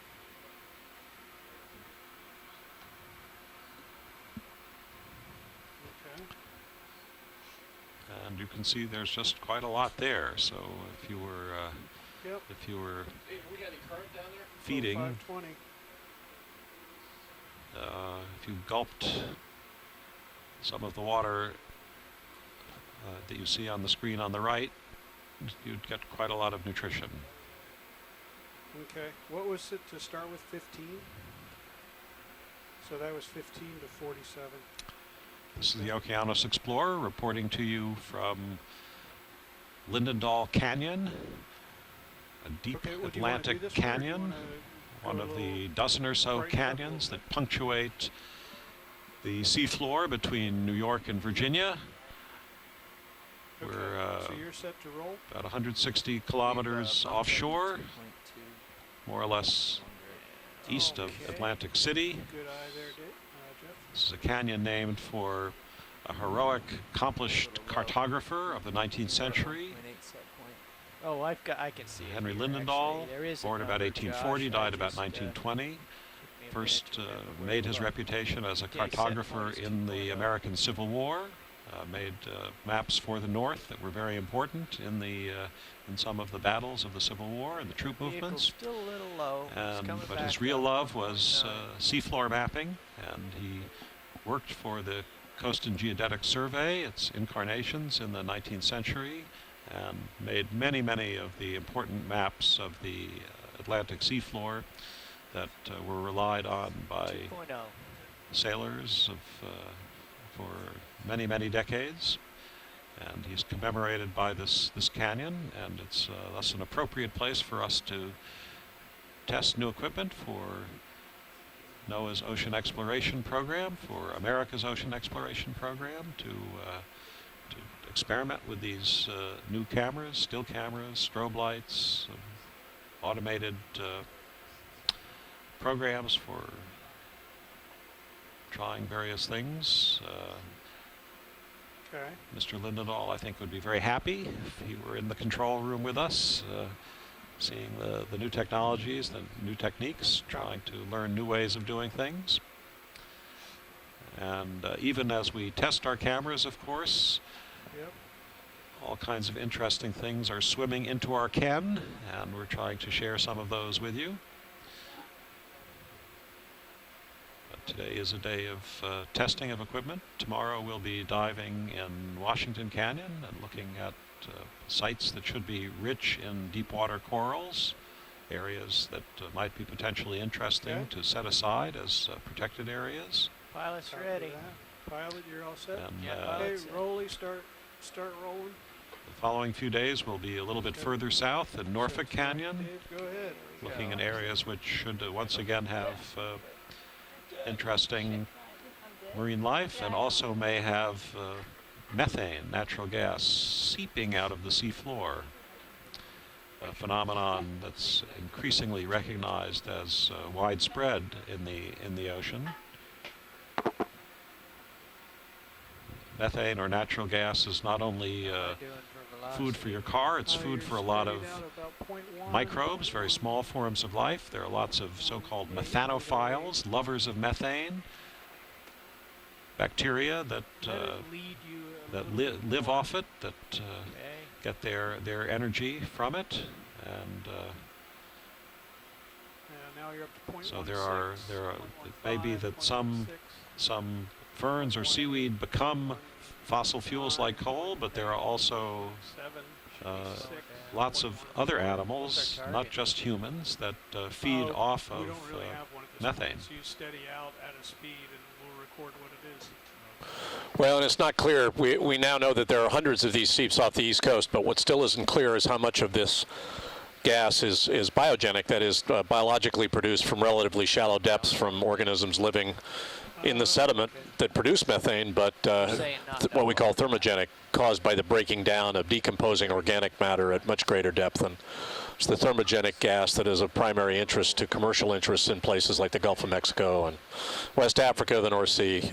And you're hearing a lot about from shale gas. That's thermogenically produced gas in deep shale beds around the United States. So biogenic gas can be burned. It's just not as much of interest because it's disseminated in terms of volume the thermogenic gas can be harvested at depth from reservoirs that are pressured because they're buried, and produce a lot more volume per unit effort of humans seeking to find hydrocarbons to either burn or use for other purposes. There are now instruments also that can tell whether methane natural gas is biogenic or abioganic or thermogenic based on the different isotopes. There are instruments developed at Caltech by John Eiler, at UCLA by Ed Young, at MIT by Shuhei Ono, which look at so-called isotopologues of methane. And depending on the temperature at which the methane is actually produced, you can then understand its origin, what the conditions were when it was created, and was it created by population of microbes? Was it created by these hot processes that Jamie just mentioned, or potentially could it even be primordial gas escaping from the crust? Some of the methane that comes out of the so-called black smokers, the hydrothermal vents on the sea floor, may be of a different character. Not as far as here's where all the Nonetheless, the discovery of all of these vents, regardless of the origin of the gas associated with the vents, is a discovery that's hot off the presses and is in part due to the data that's been collected by the Okeanos Explorer and over the last 2 or 3 years. So it's a great testimony to the program, to the ability of the program to collect data, both seafloor related data and video data that can then be mined by organizations out there that want to study it. It's a great testimony to the wide availability of data, high quality data of the seafloor and biology and geology associated with the seafloor, and may lead to whole new ranges of hypotheses-driven studies. That's one of the big goals of OE, is to actuate other research that OE begins by illuminating these parts of the seafloor that no one has ever seen before. A paper was just published a few weeks ago in Nature Geosciences by Adam Skarke from Mississippi State University, I believe, and several other. Well, one of the co-authors was Mimi Lobecker, who is right on the ship right now. And yes, they used data from prior expeditions of this vessel to describe punched it a little bit. Very surprising distributions, widespread distributions of methane seeping from the seafloor in the canyons of the Atlantic. And using what they call bubble plumes, evidence for acoustic anomalies in the water column, which we can collect with our multi-beam, our hull-mounted multi-beam sonar, and then tracking those plumes down to the seafloor using our navigational precision, and then finding out how faithfully these plumes of presumably escaping gas migrate to seeps at the seafloor. We've spent 2 expeditions in the Gulf of Mexico over the last 2 years actually trying to quantify what these plumes mean in terms of volumes of gas escaping from the seafloor, and it's a fascinating ongoing study of which Adam's paper is a part. Calibrating myself here, backing up. Yeah, I think you're where we started before. These gases bubble out of the seafloor. I recognize those holes. They're then absorbed higher in the water column into the seawater. So the plumes in most cases don't reach all the way to the surface, so don't expect to go to the Gulf of Mexico or to come here to Lindenkohl Canyon and find geysers. It's not like Yellowstone National Park, but the seafloor is a little bit like Yellowstone National Park. Yeah, and these plumes do, because methane is undersaturated in seawater generally, particularly as you get into warmer water, they tend to dissolve back. It becomes it disappears essentially into the water column. But we have seen in the Gulf of Mexico oil droplets that we have seen escaping from water depths over 1,000 meters in the Gulf, forming oil slicks at the surface. So in the Gulf of Mexico, there is simply so much hydrocarbon escaping that you do see evidence for it at the surface. It's a really fascinating place, the Gulf. The amazing thing to me, having spent 2 months down there now with the Okeanos, is how symbiotic a lot of the biology we take for granted as being damaged by hydrocarbons can live in proximity to these escaping oil and gas. It's the amount of oil and gas that produces the toxicity, apparently.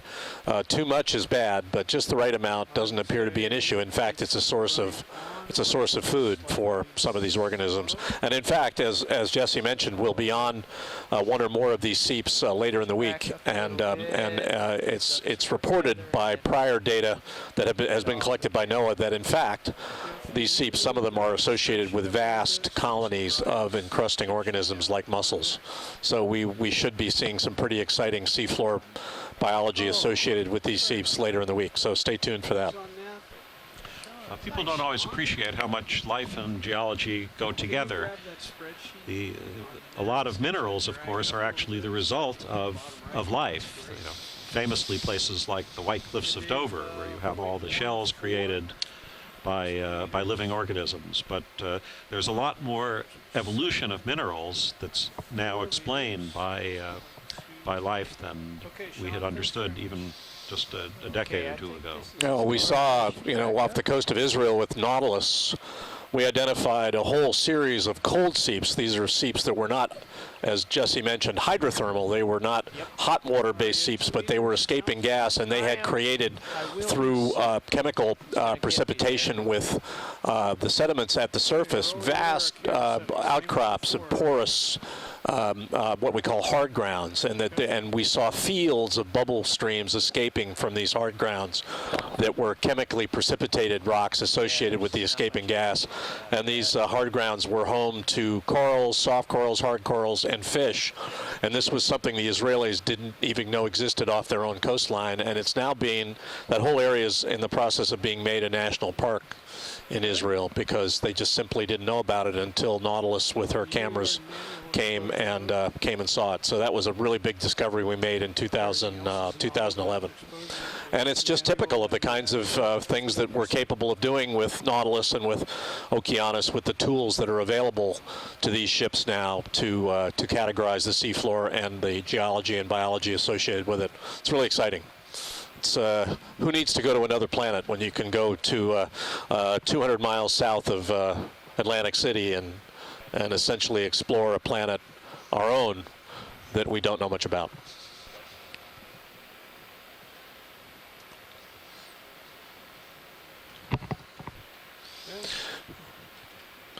We are in water depth with the D2, and we have been for some time now, about 645 meters. We're in the middle of dive 1 of Expedition 1404, leg 2 of the Okeanos sojourn off the East Coast. This is the first of 4 dives we'll make during this short expedition before the Okeanos goes into Baltimore to be part of the Star-Spangled Spectacular or Extravaganza, which is the 200th anniversary of the writing of the Star-Spangled Banner, which occurred in Baltimore. Okeanos will be moored near the National Aquarium and will be part of a flotilla of ships, naval ships, tall ships, commercial vessels in the inner and outer harbors of Baltimore from September 10th until the 15th. So by all means, if you're anywhere near the Baltimore area, come and visit us. We'll have our Deep Discoverer ROV under a tent on the dock for close inspection by all comers. We'll have some videos running next to the Deep Discoverer which show highlights probably from this expedition and previous expeditions. Our new Global Foundation for Ocean Exploration will also be showcased there. The president of that foundation is the designer of the ROV, the Deep Discoverer ROV, Dave Lavalvo. He'll also be there. And of course, Jesse and myself and all of the engineers and crew that make the Okeanos Explorer go. So we look forward to having you there. We hope you'll join us, and we'd love to answer your questions in person. So feel free to do that. It should be a spectacular event, not just the Okeanos Explorer, but all of the other ships that will be open for tours along the docks. The Coast Guard Eagle will be there. There'll be other tall ships. So please come. That's September 10th through the 15th. The major events will be September 10th through the 13th. So please join us for that, and we look forward to it ourselves. This is the Okeanos Explorer.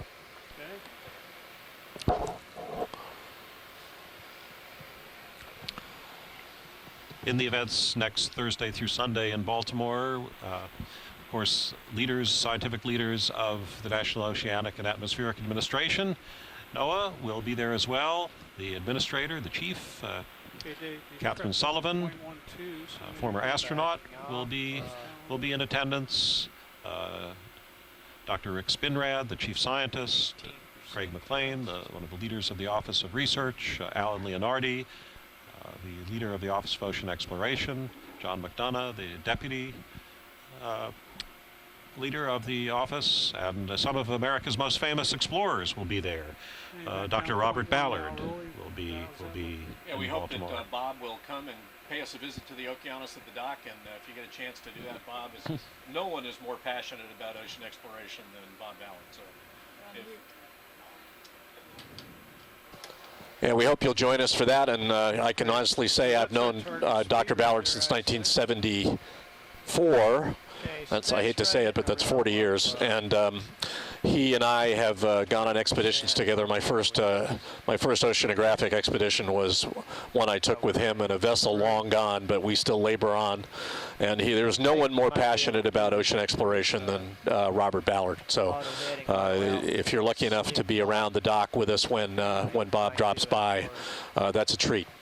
He's a celebrity, and it's well deserved. And he's a finder of shipwrecks. He's a great spokesperson for ocean exploration, and we all consider it a privilege to deal with him, and he's still going strong. So again, please join us for all of our activities in Baltimore next week. Some of the younger stars of ocean exploration will be there as well. Carolyn Ruppel from the U.S. Geological Survey. Carolyn is another of the pioneers in the discovery of these methane seeps around the United States coastal areas and around the world.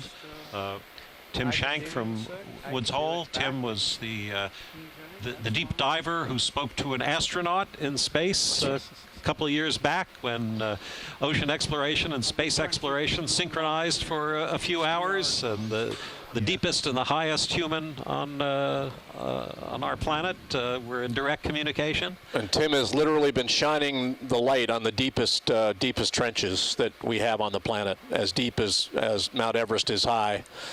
Just came back from an expedition this past spring to looking at those deep areas, and that's a long held objective of his, and something he's pursuing very productively with an international cast. So a lot of these people are going to be around.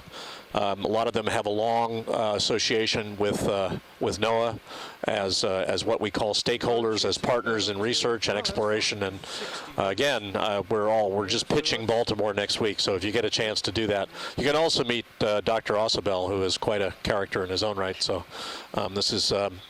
He's always so immodest. So modest. I feel it's my job to blow the horn there too. So we'll all be there, and please join us for that, because it's really exciting. When I first got into oceanography in the early 70s, I recognized that going to sea was one of the really exciting things to do. And in the old days, going to sea meant you had to go on a ship. Now you can go to sea by sitting in your armchair and watching us explore the seafloor from your living room or office.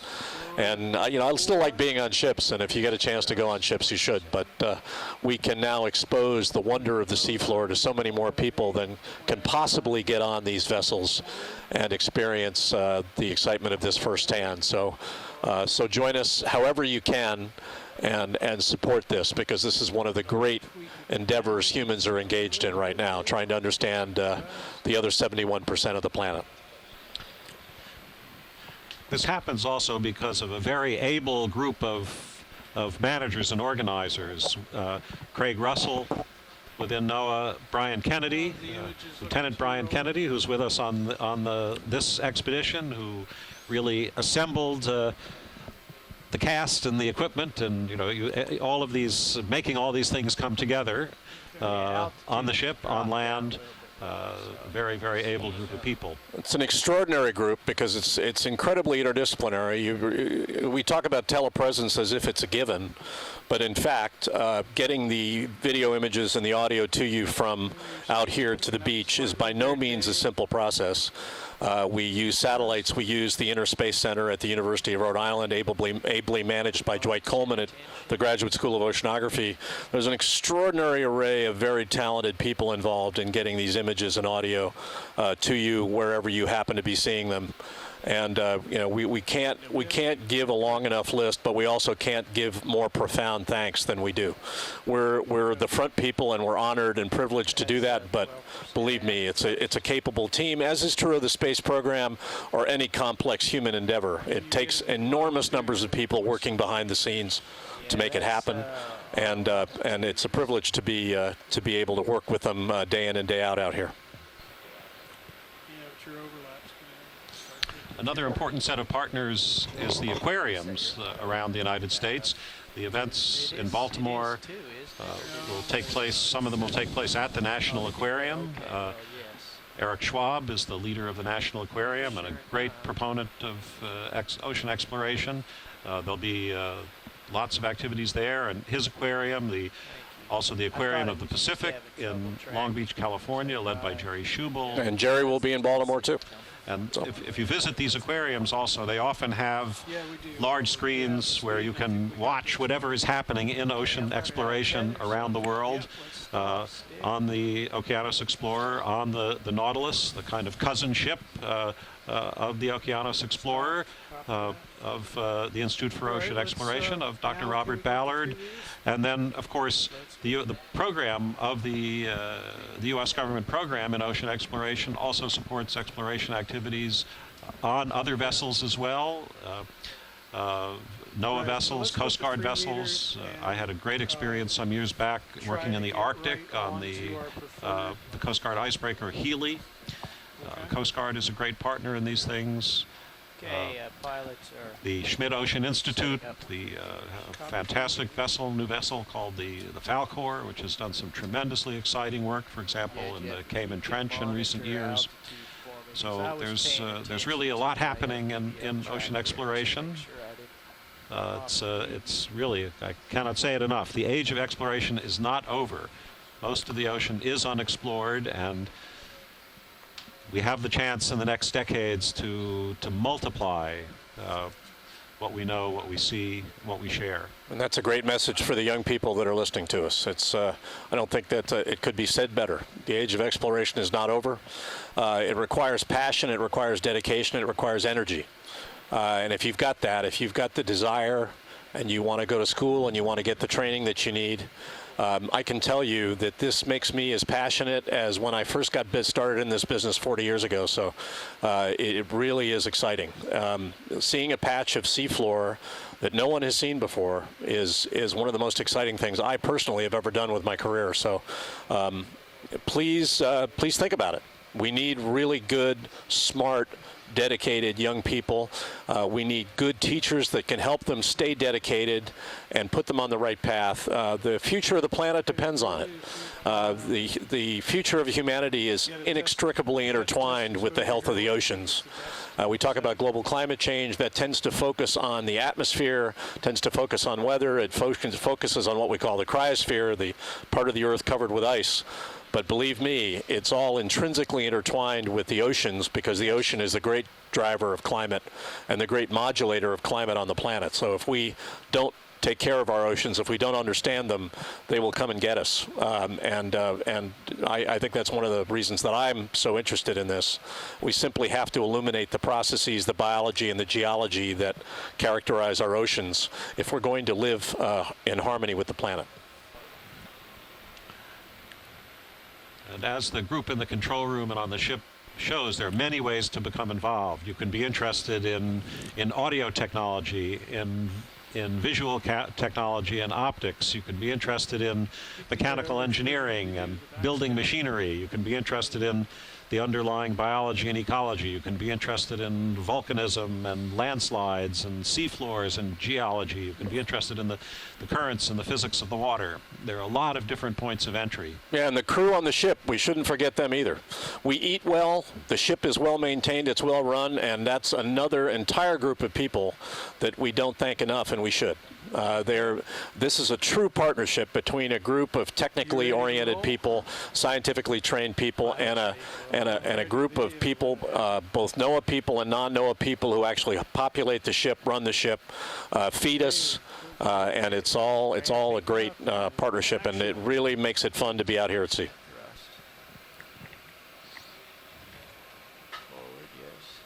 Now I think because we're at a higher altitude, we can go slightly faster. So we'll let you stabilize your speed, and then we'll try to creep it up. Are we gonna get moving? No.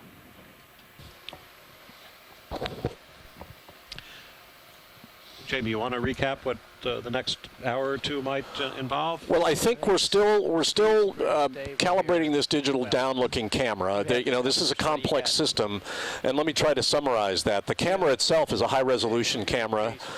We've got strobes or strobe lights associated with that camera, which are designed to optimize illumination of seafloor topography, biology, geology, or a shipwreck, whatever we might be looking at. That camera is mounted vertically, facing directly down from the middle of the platform below the Deep Discoverer, and the strobes are mounted just forward of that, looking down at the focal point of that camera, which would be, if it's going to be optimally used, and that's what we're trying to assess now, what is the best height at which to operate this camera above the seafloor. Then we've got to figure out how to make sure that we keep the camera at a focal plane length, focal plane altitude, which is the same. That involves autopiloting the Deep Discoverer, and we're working on the software related to that.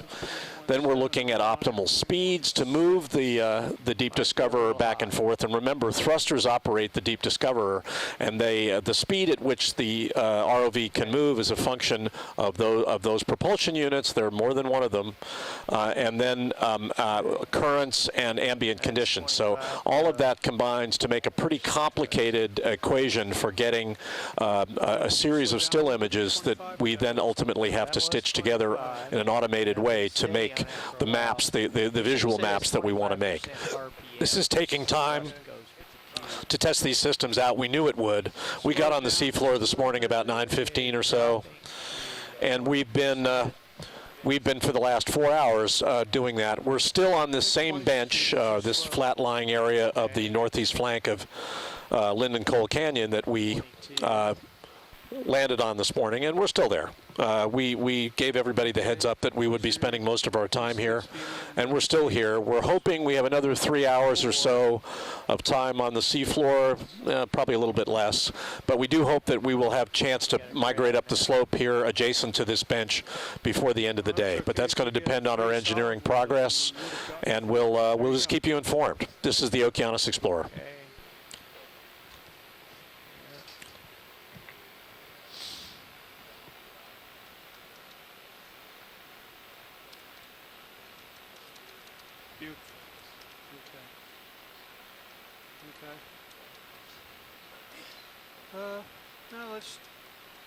Yeah, we can get a few more, but I see my tether float starting to descend. Okay.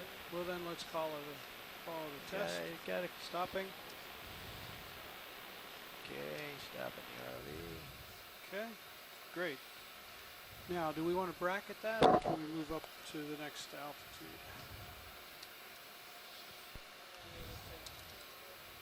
Right, because I mean, we have other bracket experience, and now we have a baseline at this altitude. So, okay. You guys take us up to 4 meters, please. Coming up to 4 meters. What we're in the process of doing now is actually trying to look at exposure levels associated with these lights and the camera at various heights above the seafloor. The idea is to optimize illumination using this camera at various exposure levels at various heights above the seafloor. So this is an iterative process. We're looking at different heights. We're going through a series of exposure levels at these heights, and this is a repetitive process, but one that's necessary for us to begin to use this tool well call when we come on something we want to do photomosaicing with, and that can be anything from a shipwreck to a seep to an outcrop of rock encrusted with coral. So bear with us. We knew this would be necessary, but at one level tedious on this first dive, but we simply have to do these things, and there's simply no way to do it unless we get into the water and on the seafloor as we are now to test them. So bear with us and enjoy the view of the water as it goes by. The view of D2 from Sirius. In fact, we can't even see the D2 at the moment from Sirius, but you can see that Lindenkohl is in the middle of a snowstorm. There's a lot of organic matter, some living, some not. A lot of looks like salps in the foreground here on the Sirius view. And we've seen siphonophores, we've seen a lot of jellyfish, we've seen squid, we've seen on the seafloor, we've seen crabs. So there's a lot of living material in the water, and some marine snow, this disseminated organic matter, a lot of it floating slowly downward from the surface. That is the base of the nutrient food chain for a lot of the biology that populates these canyons.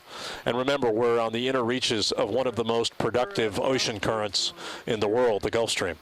Haven't had much of a current problem here, so we must be inshore of the main current axis of the Gulf Stream right now. The Gulf Stream tends to migrate inshore and offshore depending on a variety of conditions. But we haven't had much of a problem today maintaining station, and so we're probably inshore of the main thrust of the Gulf Stream. It tends to migrate offshore north of Cape Hatteras, and we're well north of Cape Hatteras here. We're just southeast of Atlantic City. So that's a summary of where we are. Stay with us. We've got another 2 hours and 45 minutes or so in the water. This is the Okeanos Explorer.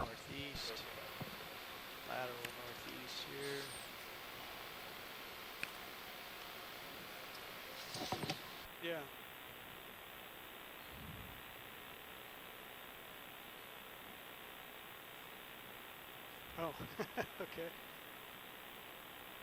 Okay. Yeah, Roland, I'm making a course adjustment here, and I'll be stabilizing here shortly.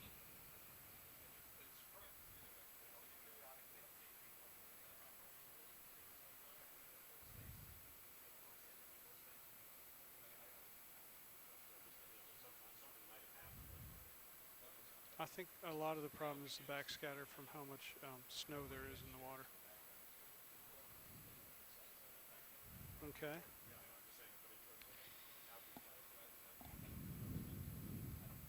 I was sliding down the slope during the last few runs here. I've pushed myself back up. All right. And altitude is indicating 4 now, so I'm stable.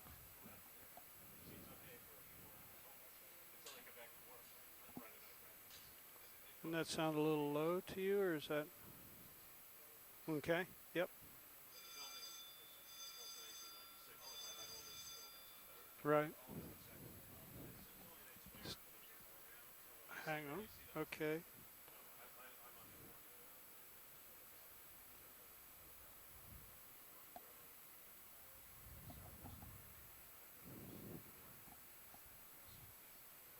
Okay, and what was the pre-exposure number? 12 and 48. Okay.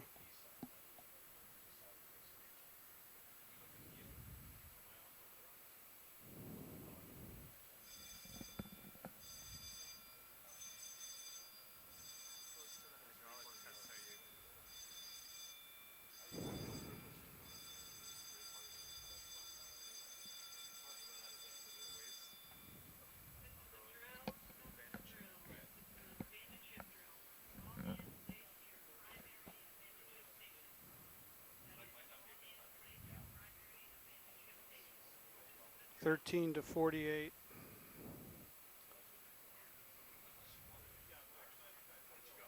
Okay, started off on backing up.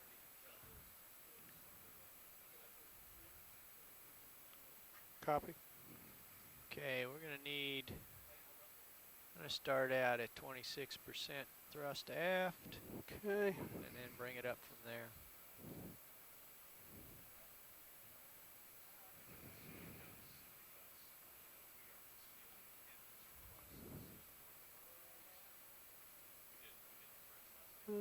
bottom speed is higher than it was before.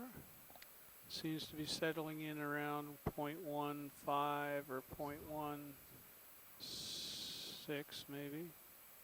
0.1.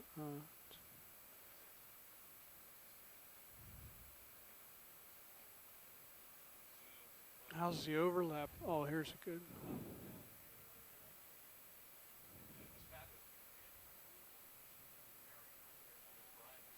Okay, sounds like I need to speed up a bit. Speed up a bit, yeah. Okay, I'm gonna go to 27% thrust.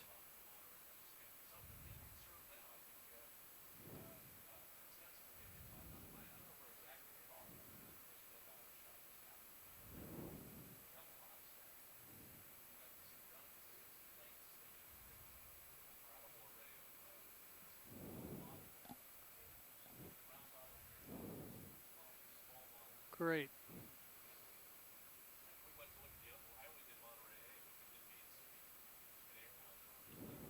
It's 3.8. It's just, slightly low. We're probably going to have to. Got a little bit of tether left.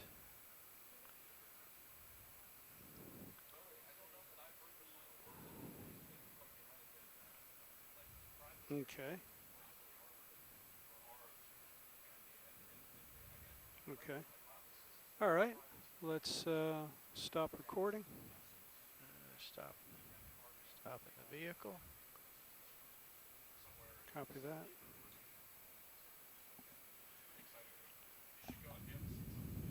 All right. Rolly, what do you think? Should we go up to 5 meters, or have we lost so much detail it's not worth going higher?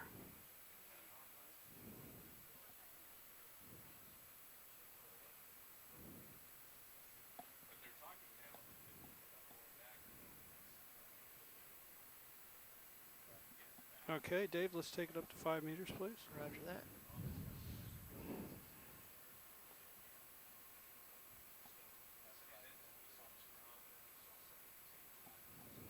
Dave, sorry, I was talking about my mic again. I had 5 lined up. You and had was hovering over the button. You rock as a co-pilot. I just have to get used to that you'll be ahead of me. Okay, new set point laid in.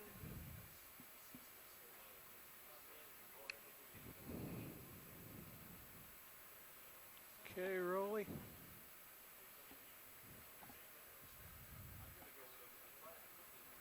Ready to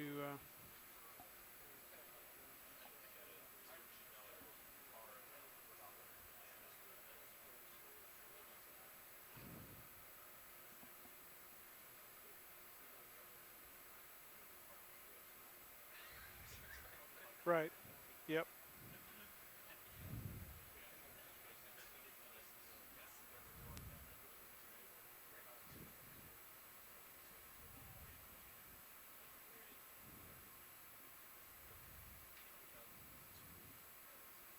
Actually, the strobes are setting our shutter speed. That's what you would think. Shutter speed shouldn't matter. Except for near field backscatter, right? If it's using a long exposure, near field backscatter would be bright enough to enter into the image. Of course, the strobes would light that just as much also.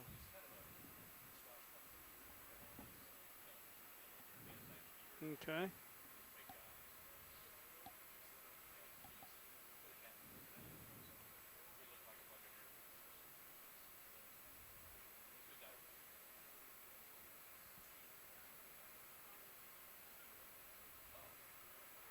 Yeah. Well, it's this water. It's too much snow. Right. Okay. Then let's go down to 2 meters altitude, and Dave, turn the relay off for the strobes. Okay. And we're going to do 1 transect.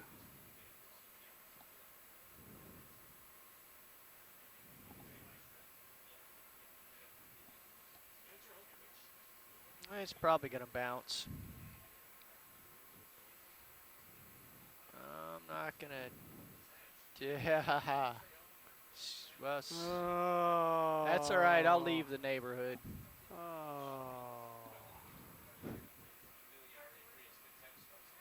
Rookie. That wasn't me. That was the control system.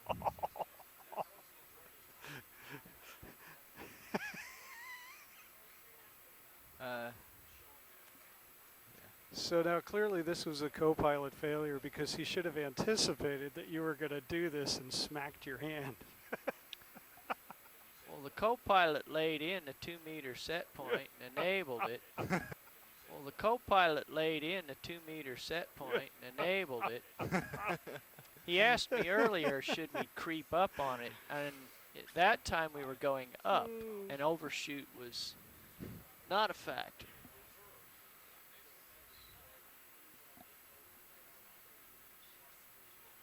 Yes, sir, I sure did.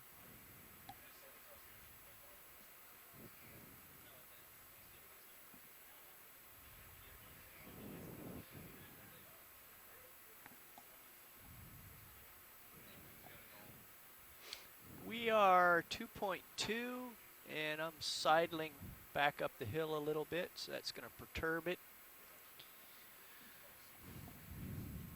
That's correct. So you could probably just run this in auto exposure, right? Auto exposure did pretty well. Auto exposure gave you 65%. You already turned the strobes off? Yeah. Nice. Yeah, I'm just going back to my notes. Yeah, we got a lot of slope here. I mean, just looking at the...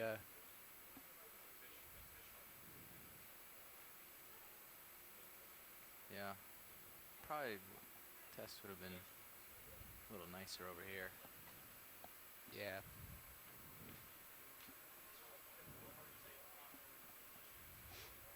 Yeah, well, when we were stationary, yeah.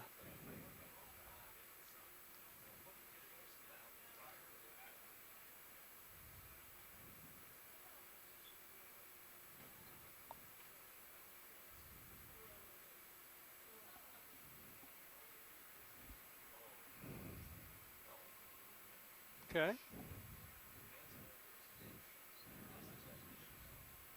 Right. Yeah, Dave, the optimal speed here I think is 0.1 on the DVL, which was like 22% thrust. Okay.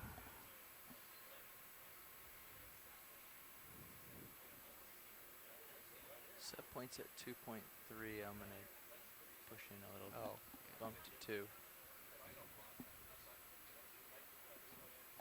And I need the pre and post numbers.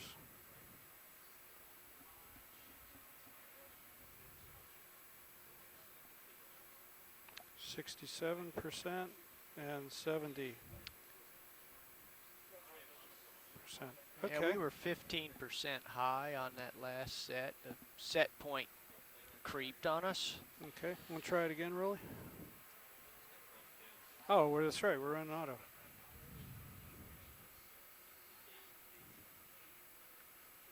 I think we should run it at auto because that's the most, yeah.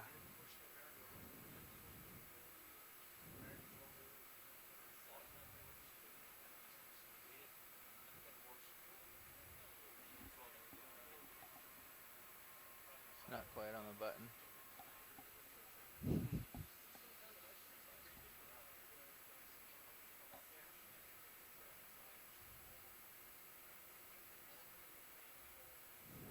Okay. Yep.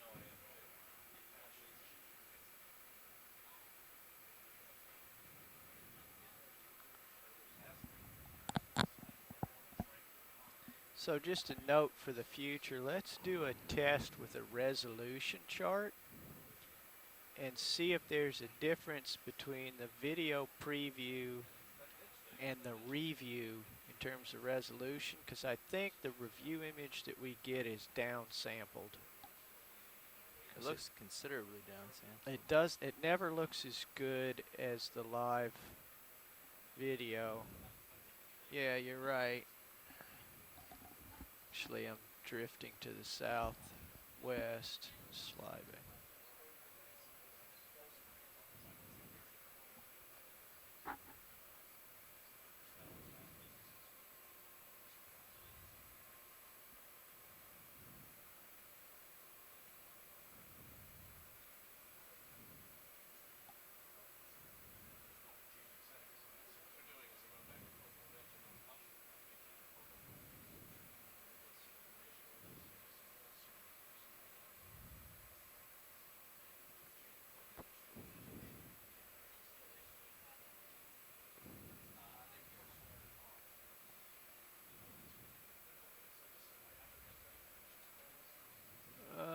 It's 1.9. But if I just scoot over, there it is, 2.0 meters altitude.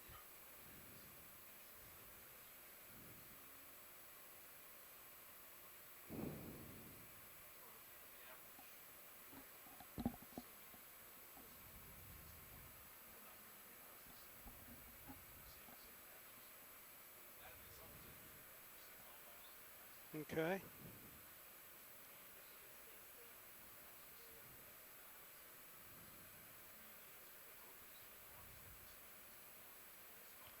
Okay, should I get underway? Thrusting ahead.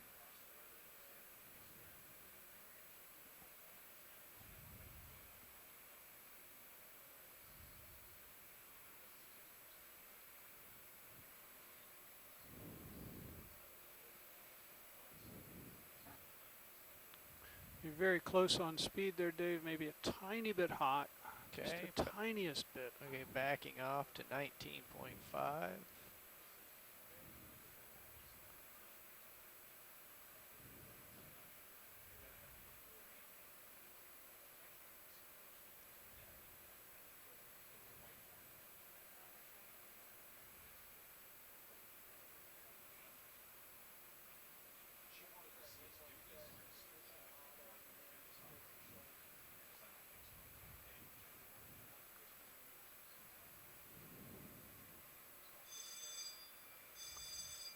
Okay. You got enough?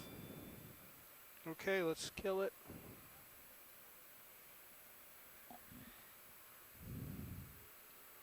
Secure from drill, secure from drill. Need all further alarms. Secure from drill. Okay.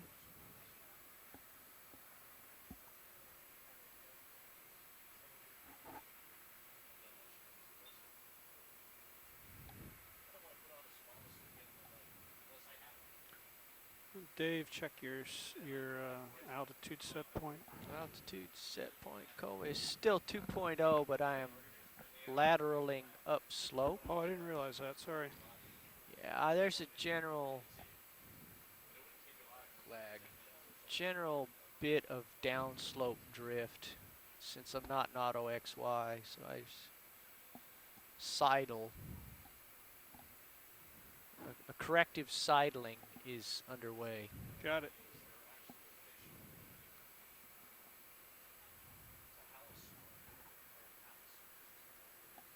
The DVL is very handy for me doing this. I might as well. You can see your drift and everything pretty well. I see the shutter effect.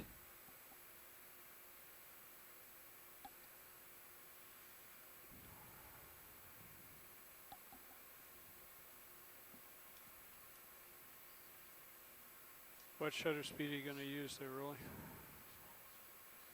Or is that what you're judging right now? It says, well, it looks like the options are 60, 90, 180, 250.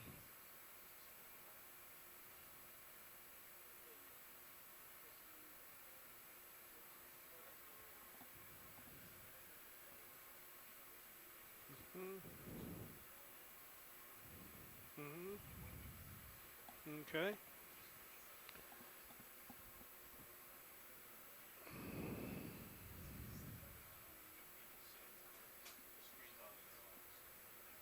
Okay.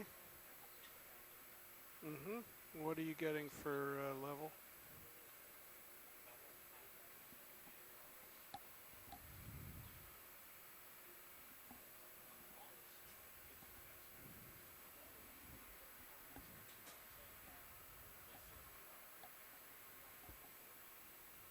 A dead squid? Yeah, dead fish or squid. I think it's a fish.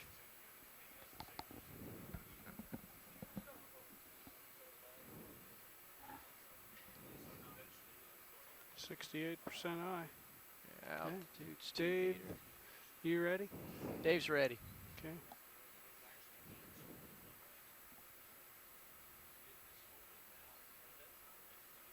Okay, stopping motion here.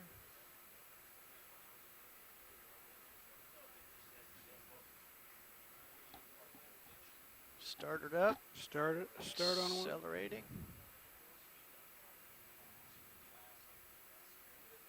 Dave, you underway? Dave's underway. Okay. 19 on the thrust.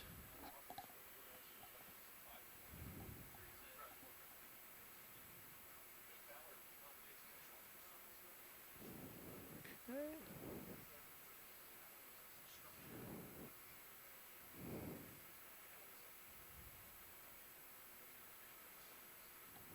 .68, 70. Yep, you did. 74.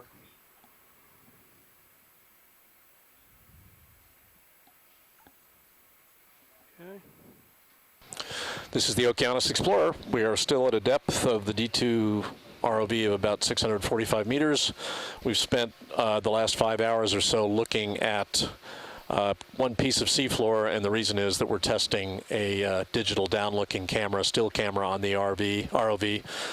We're checking light levels, we're checking exposure levels, altitude levels. We're looking to perfect our photo mosaicing skills with this camera and associated lights, so that when we need this capability over objects we encounter, shipwrecks, seeps, geologic outcrops with corals, for example, we can do it and present high-resolution photo mosaics of these features for future reference. So we knew and we advertised that this first dive of Expedition 1404 Leg 2 would be an engineering dive, and that's in fact how we're spending most of our time. We apologize for that, but you cannot believe the excitement of the engineers in this van. They're really excited about it, spending the time they need to perfect these protocols and the tools that we have. So rest assured that this is time well spent by us, and we appreciate your patience. Enjoy the biology floating by as we sit in one spot on the seafloor. It's an interesting piece of seafloor. It's got burrows, it's got tracks, it's got corrugations, all of which is biologically modulated. So stay with us, and you can also see in the Sirius view of D2 how cloudy the water is and how biologically productive this part of Lindenkohl Canyon is. So stay with us, and we're going to be in the water another 2.5 hours or so. This is the Okeanos Explorer. Yep.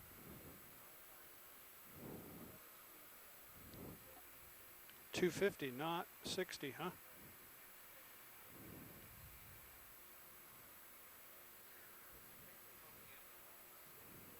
Agreed. Okay. Okay. We just took a little bobble there at 1.8 meters altitude. Should be back, kind of coming back up.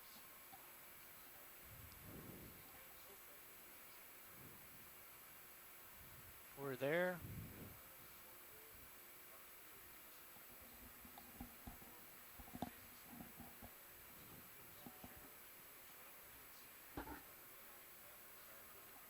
.75%.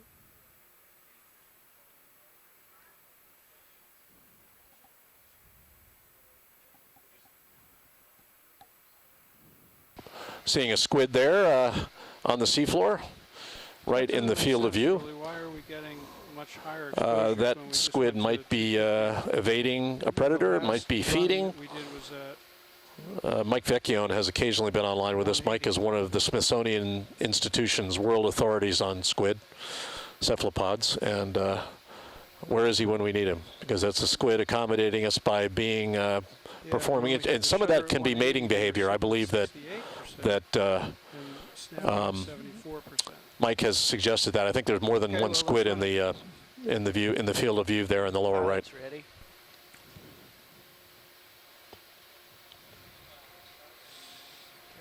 Okay, Dave. Rolling it up. Attention, the ship's door is open. The ship's door is open. The ship's door will be open until 2:15.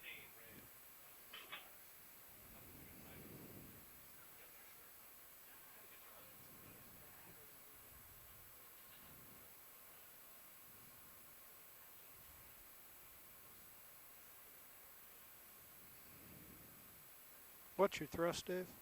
17.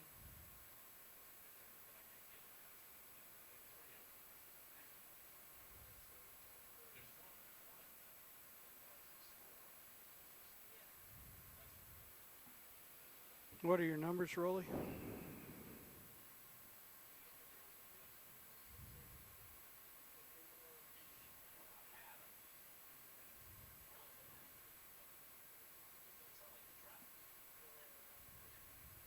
Okay, copy that.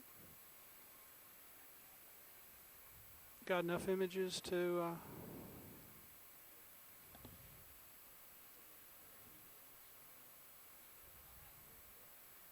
okay.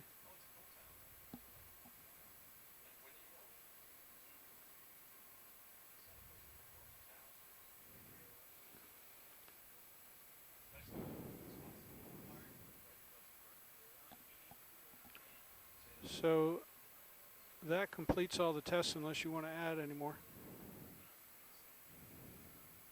Okay. Rolly, snap a picture right now. Got crab feeding. Thank you. He's got a little squid in his claws there, and he is having a calamari lunch.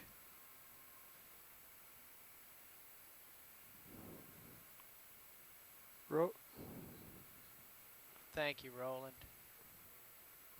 Hopefully the still will be better than the review image there. Rolly, can we say that the tests on the DSC are complete? Excellent. Thank you guys so much. Got to check your clock offset, among other things. What is your clock right now?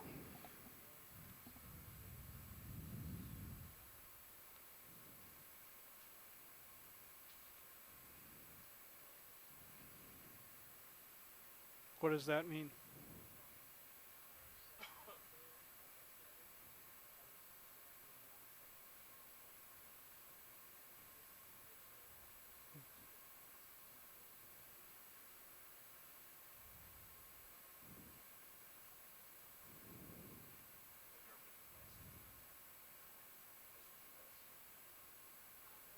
Looks like it's still -1.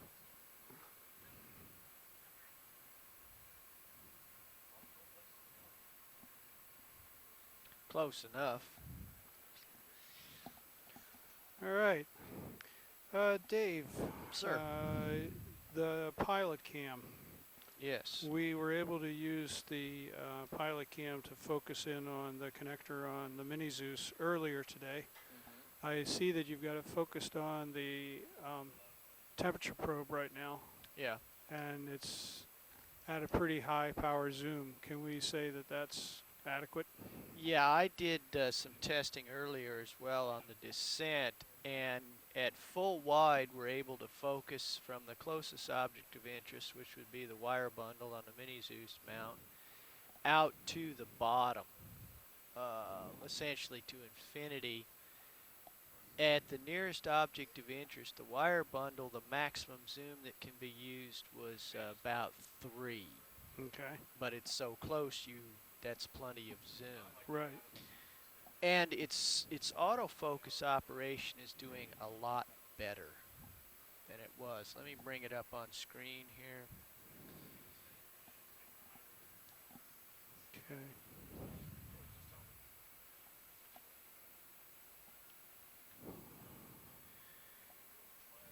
Okay, so okay, you can see the autofocus in response to a zoom command. Huh. And it's sometimes it gets it, sometimes it doesn't. Yeah. But I can sharpen that up a bit. Went too far. Yeah, so you can rack through it. You can basically the takeaway here is that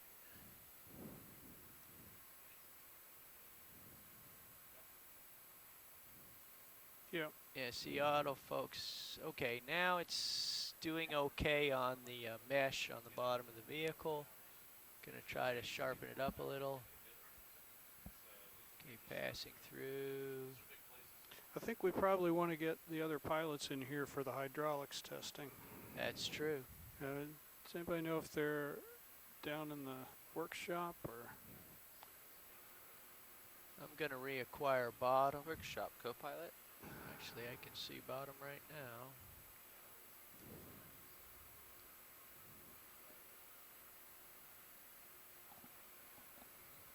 I'm going to step outside and talk to Brendan for a minute. Sure.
Come down a little bit, see if I can pick up. You know, part of the challenge here is we're not seeing the high def image. We're seeing the analog composite.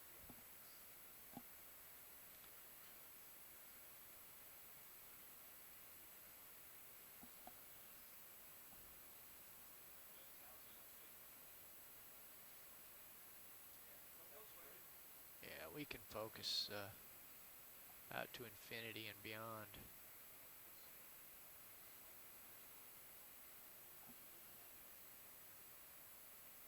Guys, I found Carl and Todd, so they should be here in a minute. But I couldn't find Brendan, so I can't talk about the CTD yet.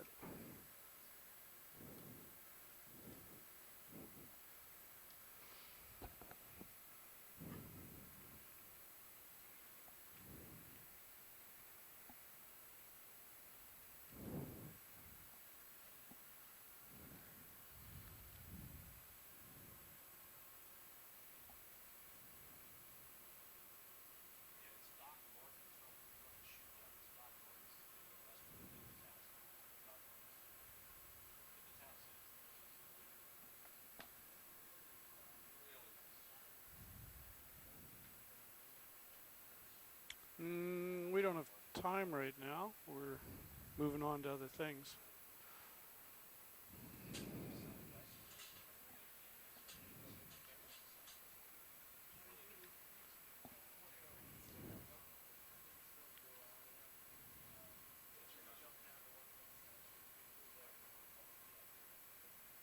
Well,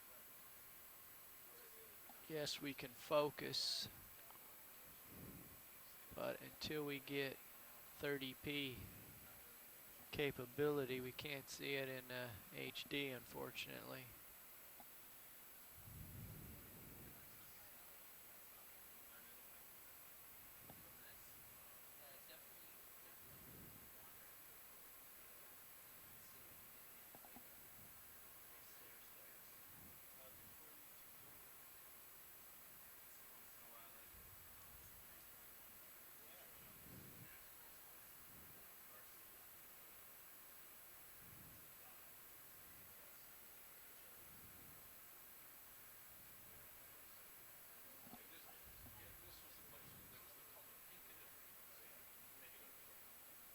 Oh, yeah.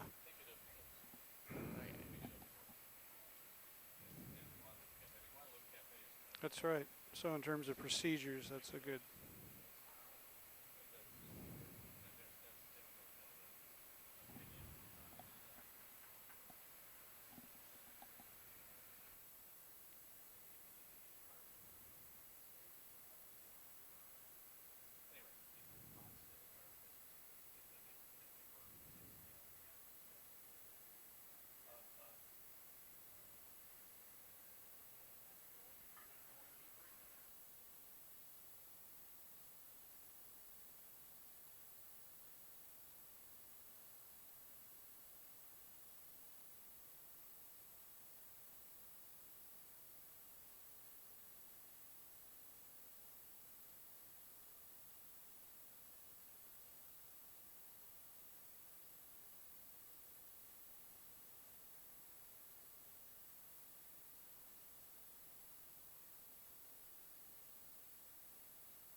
Test director pilot.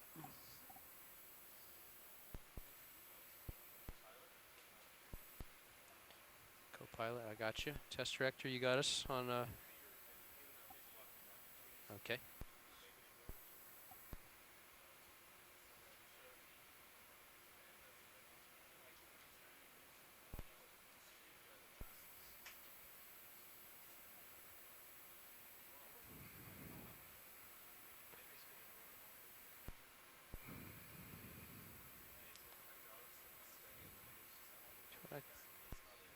Do you want to come down just a little bit so we don't? Yeah, that sounds good, Carl. Test director pilots, we're in our seats and ready for direction. Okay, great. So this is a test of the manipulator joy box. So you get to use the joy boxes to test all the features of both manipulators. You're looking for a subjective evaluation of the settings. You're also checking the manipulator speeds. And then we want you to check the swing arm speeds using the GUI as well. Okay? Copy that. So if you just want to park the ROV and have at it.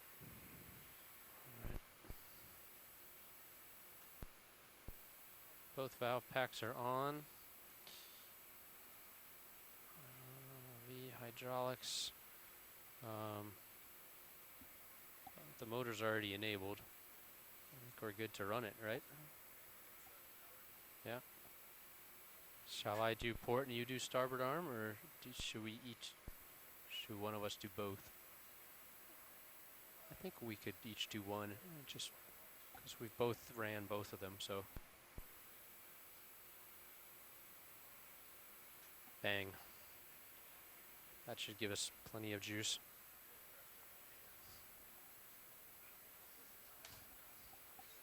What do you say we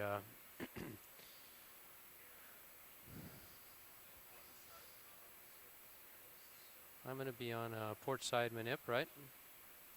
So I'm going to take Mini Zeus and look over, and you can take Titan and look over at yours. How about that? Actually, it makes more sense to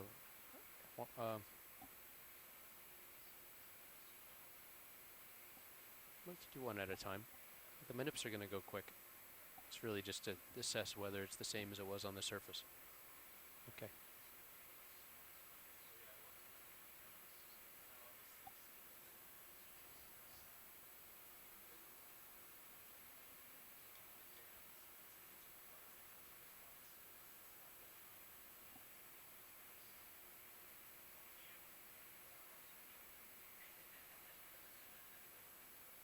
Alright, I got port valve pack enabled.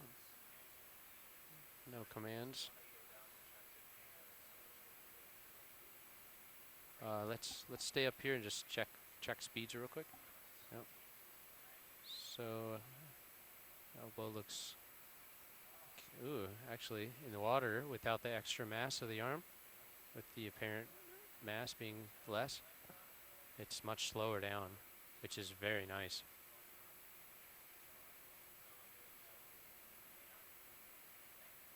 Yeah, so I can get real nice fine control of elbow up.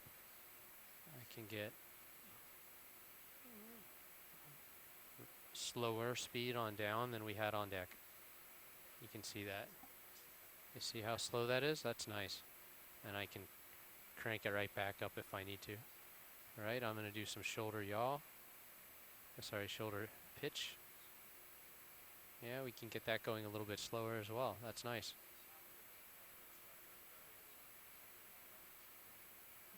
What's the temperature?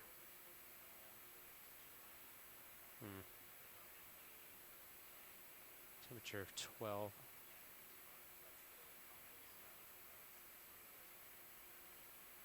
Shoulder up looks good. I'll do a little shoulder left. Can you keep the camera still, please? Yeah. Thanks. Nice and slow, and I can, yeah, it doesn't, that's full over to the left. It's pretty slow.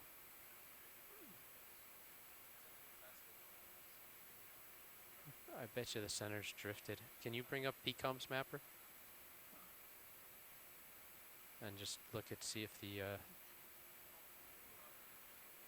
just want to see what it looks like. Hi guys, I'm back with you. Jeff? We are just going through the port side arm, checking functionality on all the joints. We have a couple notes for you, both the elbow and the shoulder pitch.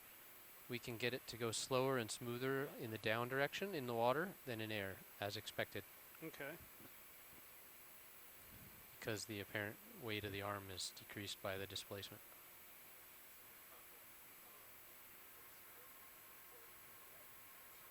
I'm not sure if it's A0, but if you cycle through, if you go ahead and click that one, and then you can do this up and down arrow on the keyboard. And then just cycle through the ones. I'll tell you which one it is. Just click, click, click. Oh no, just, okay, so get out of that. Now just use the arrow button, up, down. Go back to those two, yeah. So you are on, you're not on arms. Port, there. Keep going, keep going, keep going, that's it. So that's up, down. Now go one more down, and that's left, right. So that's full left. See how I'm not even able to get there? And all the way right, which is, I think the deadband has shifted a little bit. I mean, I'm okay with this. It's really slow, but your shoulder yaw should be really slow. Yeah, because you could get the come arm into the camera. Yeah, and when you're, well, that and when you're way out here, right? Yeah. When you're way out there, and you yaw the arm around, that's pretty quick.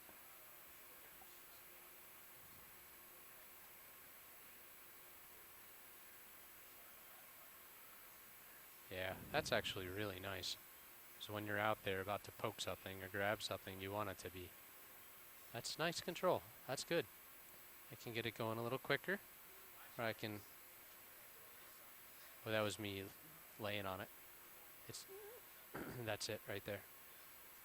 It is quicker. We had it a little more even on deck. I'm not sure that's something we want to try to attune or not, because these force blocks are a little erratic.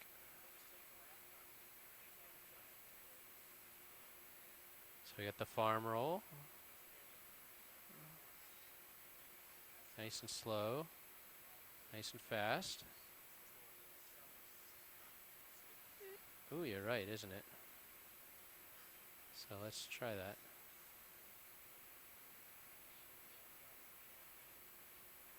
Full left. Full right. Oh yeah, it's not sticky at all. Even, that's me trying to go slow.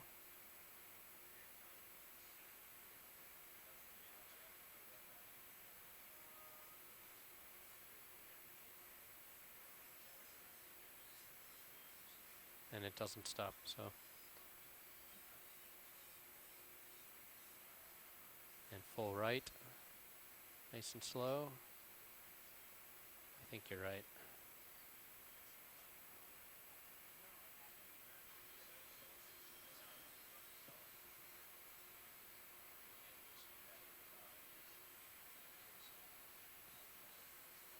Yeah.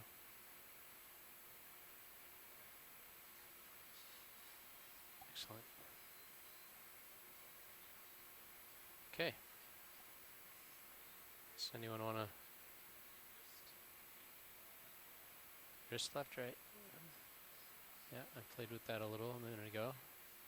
It's nice and slow, nice and fast. Left is nice and slow, nice and fast, and I'm not accidentally actuating the elbow. I think we've got a nice deadband on those two sticks. Good.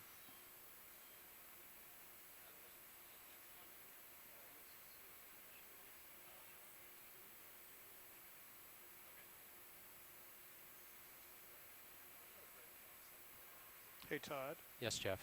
In working there all day today, have you noticed any uncommanded changes to the lights on the manipulator joy box? I have not noticed that, no. Excellent. Excellent.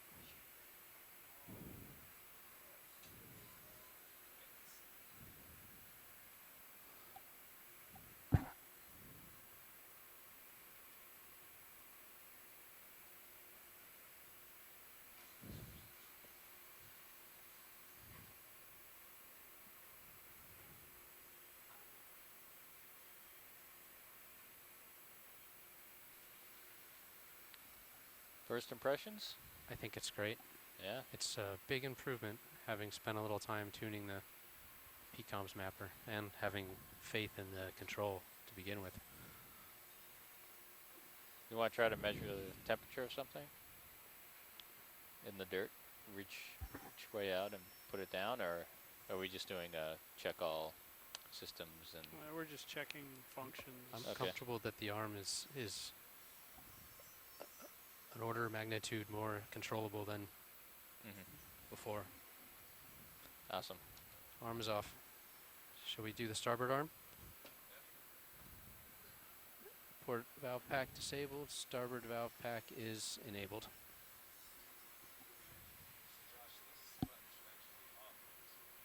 Yeah, if you want to use the wrist. Yeah. I'm going to make a label for the port box. Yeah, yeah. I'm going to make a label for the port box that says, always keep on. Yeah. Yeah. I'm going to swing the mini Zeus around to look at, and you've got the bubble cam. And you also have the manip cam. Do you want one over here? I should have. Maybe. As if we were actually using the arms, we should probably have two good views. Where's, oh, you're 23 meters. Okay, yeah. And you're parked. You can see the mini, Yeah. see the... Just trying to get orientated.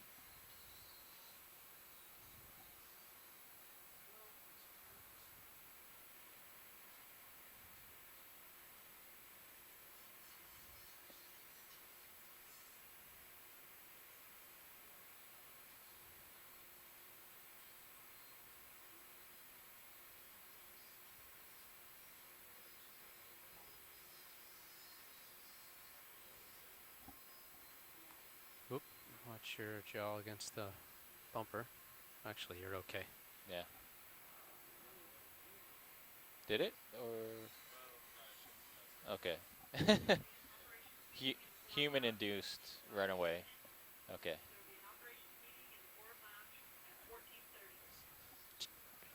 Hey, test director, Do we have someone that can come take over on one of these seats up here? I'm supposed to disappear to this meeting. Test director's not listening.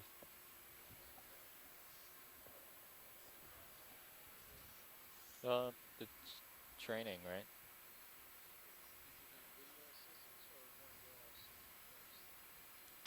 One of ours. One of ours. Yeah.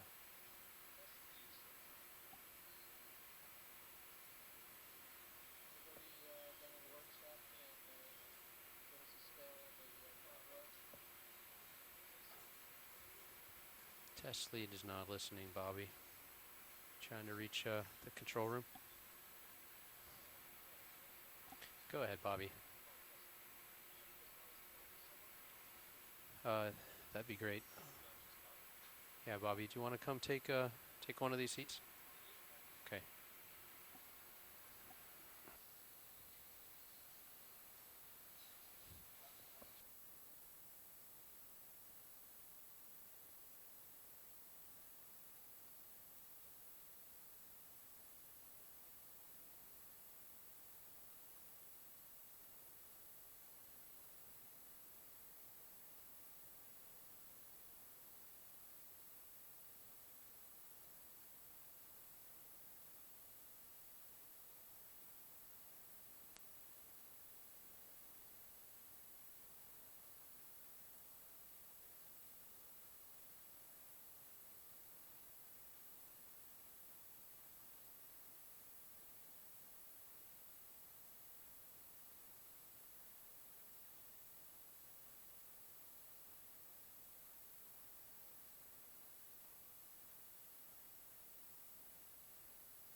Yeah, that's an intentional feature.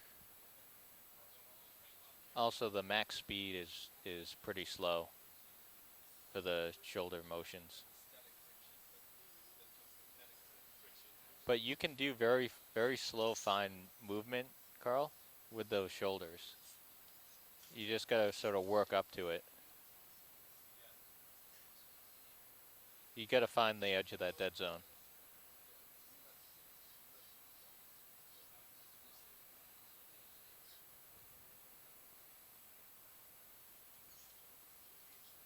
Please pardon the interruption. Your conference contains less than 3 participants at this time. If you would like to continue, press star 1 now, or the conference will be terminated. Modifications I've made.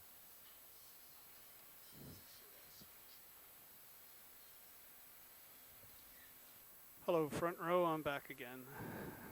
Howdy, front row.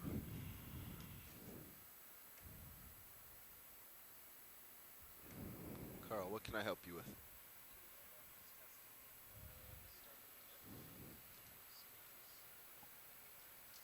Is there a reason we don't have XY enabled? I think he has a downward force. Does he have a joy? We have auto bias? everything else.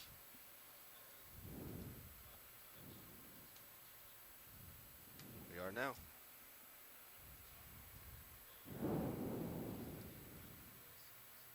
Yeah, I'm gonna. If it's okay with you, I'll push forward. Are you parked on the bottom right now, or are you? No. Oh, okay. Hi, folks. It's Kat. I'm going to try and. That's awesome. Let's see if this works. The Todd tuned the Z bias on the jaw opening. Oh, you should be good now. When you get out of the little mechanical centering device. Right when you get out of it, it'll start opening.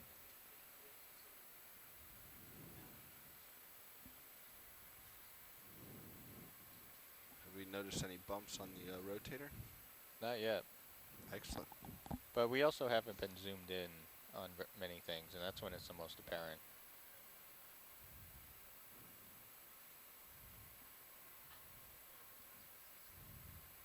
But Bobby, if you can use the rotator right now, it might be a good thing to exercise. Yeah, we can bump it up and down.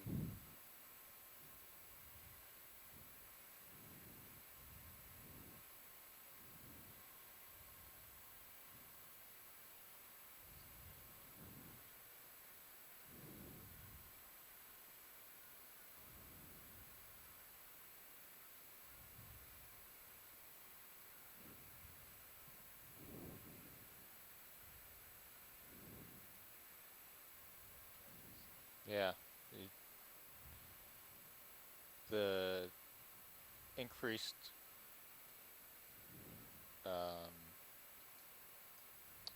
sampling rate of the driver makes a big difference with like doing fine adjustment. You get the feedback much quicker instead of like overshooting and then having to come back.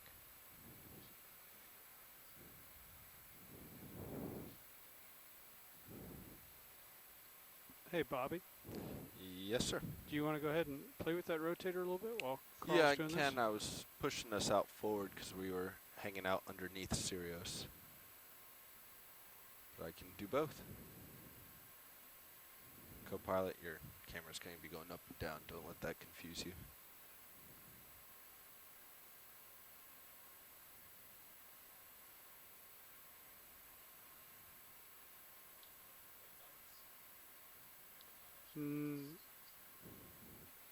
Whatever you want to practice. Well, let's not practice. Let's just exercise and move on. We are very short on time.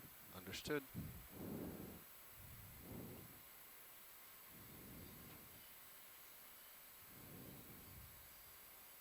I don't want you to skip anything, but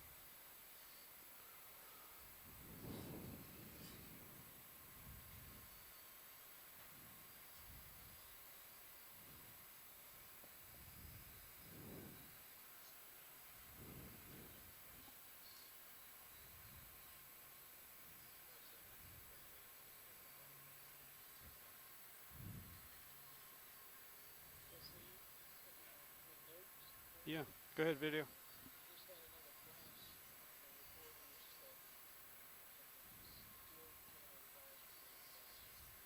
Okay.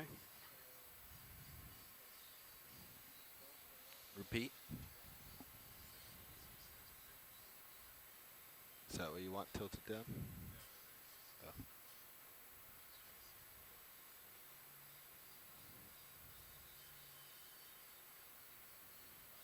Yep, you're up.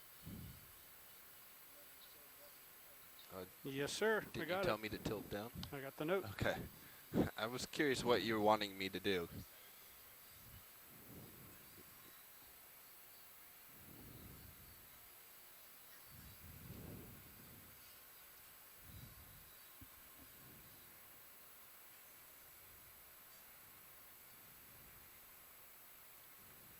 Come down.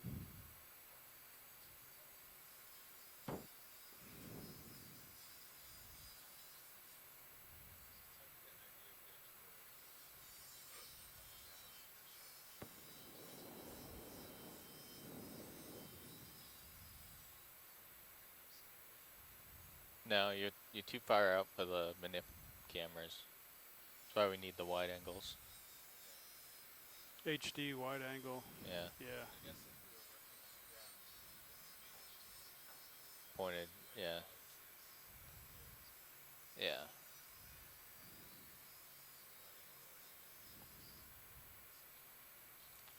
Do you want me to come down some? Okay. Well, that's what I mean. Do you want me to come down, give you a reference? Okay. Agreed. So when you're stowing, I think the manip arm would be the manip camera would be pretty. It's pretty nice.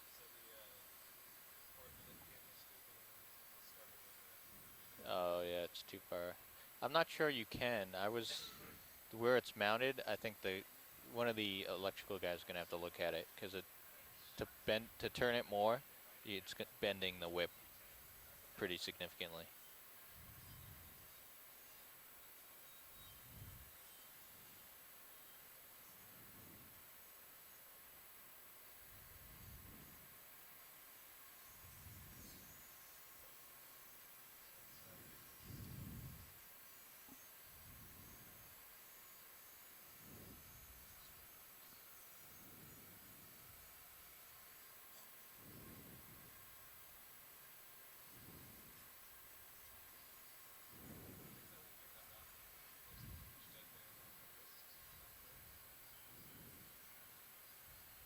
On the wrist jaw, yeah.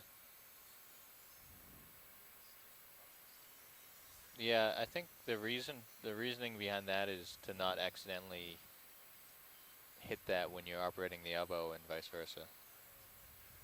I think Todd was moving it around and he accidentally, I think with the manip boxes you want pretty big dead zones because you don't often do multiple moves at the same time. So you want to be pretty confident that when you move it to the right, you're only getting one actuation and not two.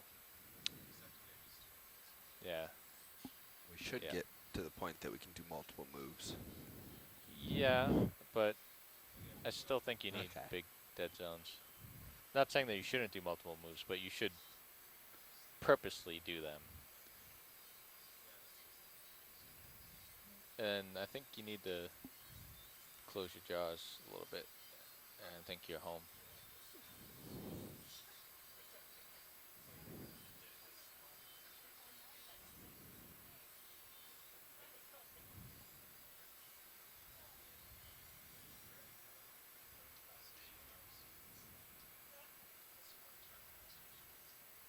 No, for the sake of time, I think if you and Todd are happy with it.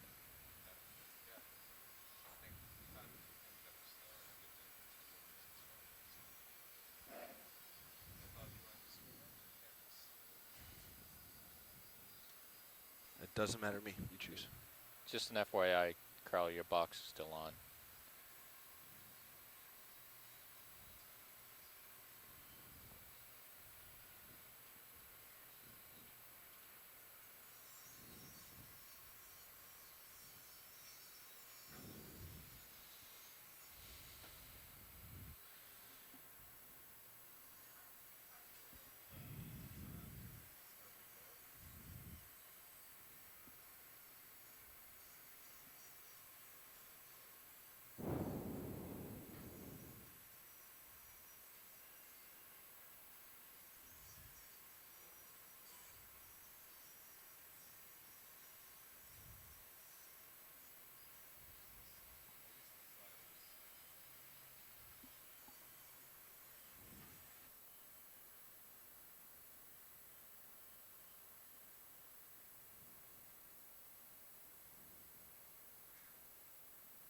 Can I take control of your Sirius cam?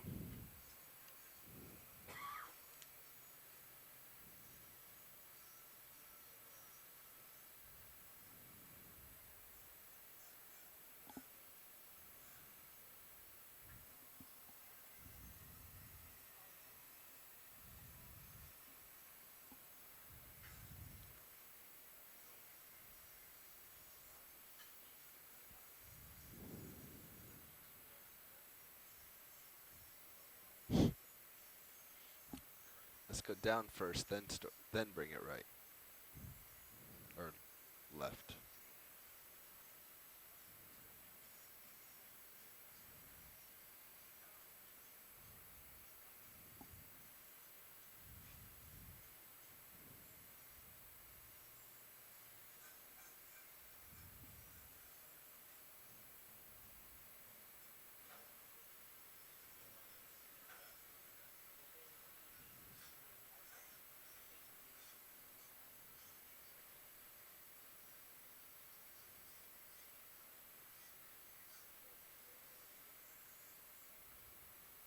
You speaking to me, Rolly?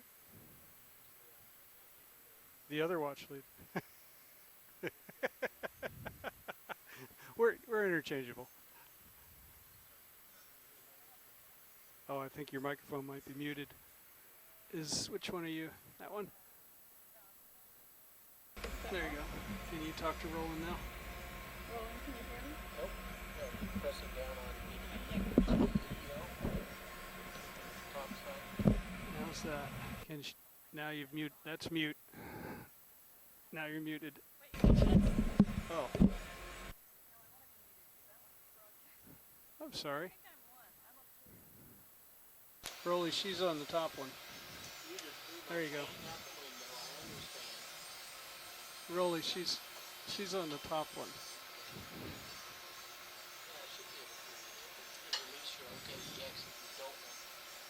Finish your talk on the OKEX channel. The number below. Remember, the word below is the switching command. So just tap the talk. Yeah, even a small change in buoyancy of those lights changes the moment on that arm significantly.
Right, we just need to be cautious.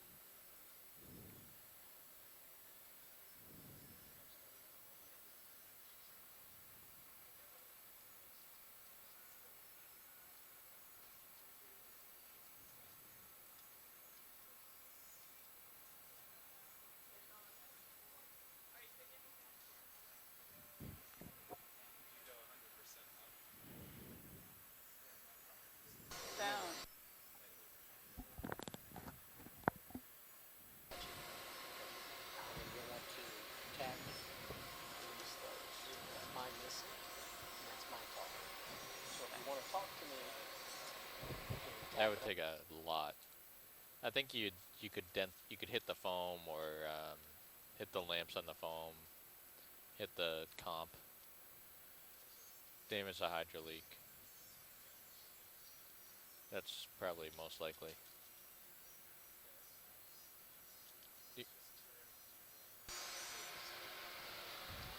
This is Melissa Ryan from the control room on the Okeanos Explorer. Just with a dive update, we are still hanging out at 660 meters in Lindenkohl Canyon. Yeah, and on your screen, you're seeing a good view of our remotely operated vehicle, Deep Discoverer. We call it D2. So we're doing some engineering testing throughout this whole dive, so we'll be here for a couple more hours while the ROV engineers test out some new cameras. And you can see a school of amphipod that are swarming the lights on the other screen. We're very attracted to the lights, so we're just waiting for something big to swim by and have lunch on those amphipods, but it hasn't happened yet.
Is that max speed?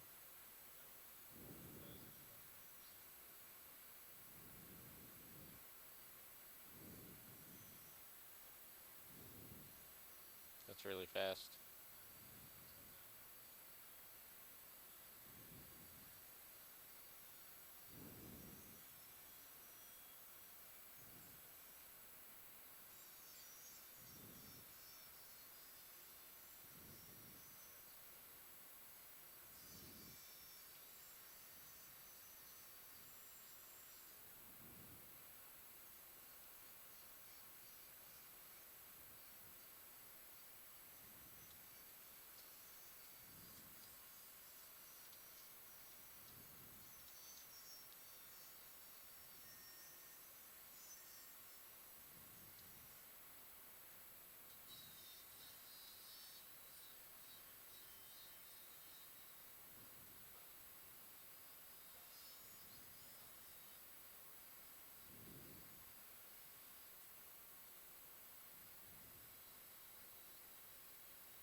Are we correlating these percentages with something? Is that something that we can correlate to PCOM's mapper? So the max you can ever do is 30%? It's not on the PCOM mapper. Oh, well, sorry, not PCOM's mapper, but The valves. a way to place a maximum on.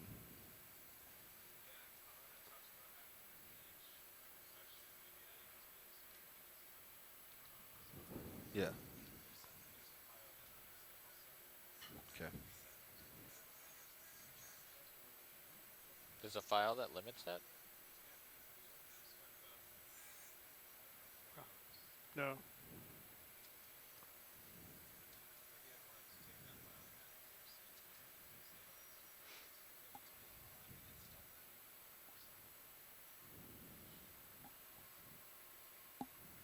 So for now, we're just going to have to remember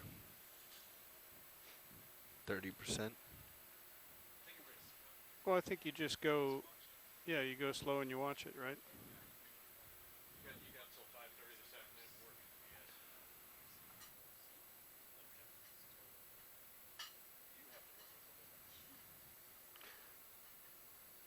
So, guys, do you think you can wrap up these swing arms in 5 or 10 minutes? Okay, that'd be good because I'd like to get on to the fins testing.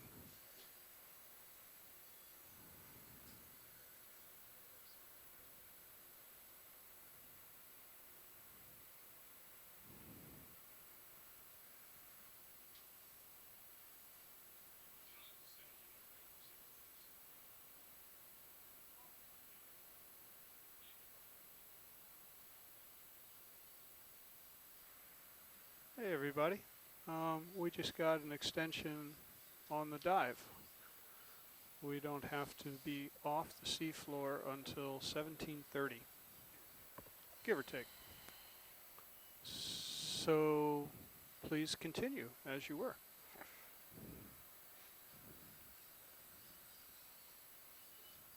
But it still doesn't, we still don't have extra time, okay?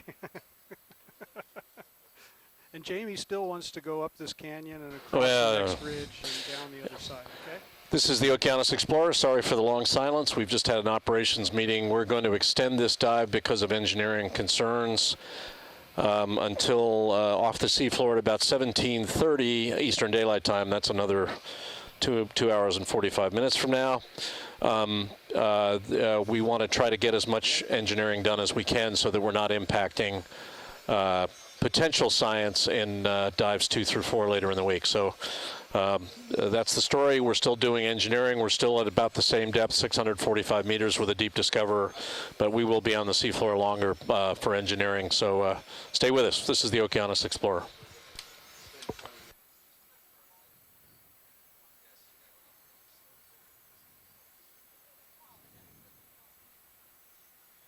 I mean, what I got back from this is that the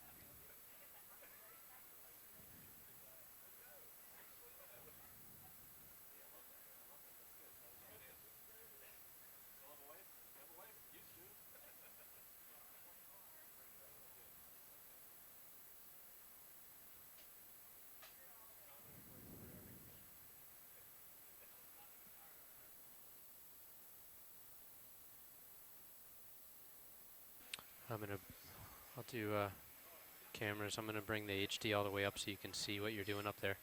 It's really the only camera for when it's in the center position. Oh, sorry, I was doing I got the main one.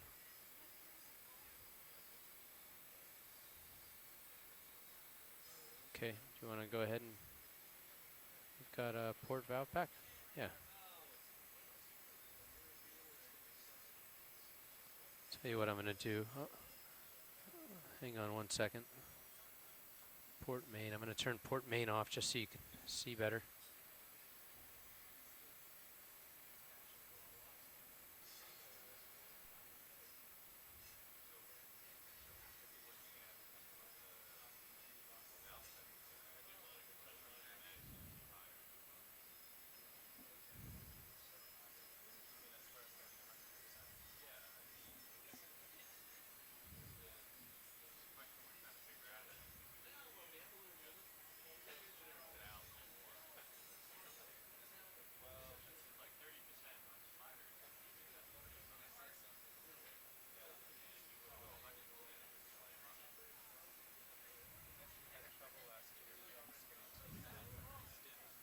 Yeah.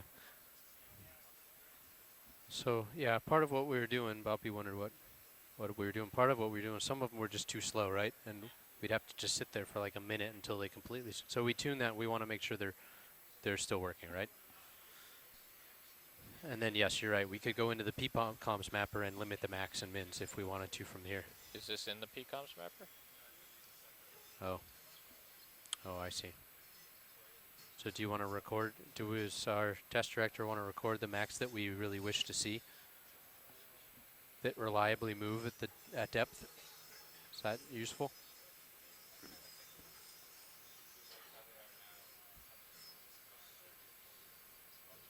That's fine with me. That's, yeah. As long as they're not explosively fast, and as long as they're not too slow that they get stuck, like a few of them were. Okay. That's what we're testing here, right? Okay.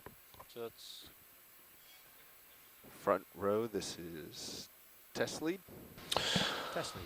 Seeing a great view now in the camera of clouds of what appear to be amphipods here. We're doing some testing now of lights and camera, the pilot cam, so it's on the Deep Discover. So this is a really nice view of how biologically rich these waters are in Lindenkohl Canyon.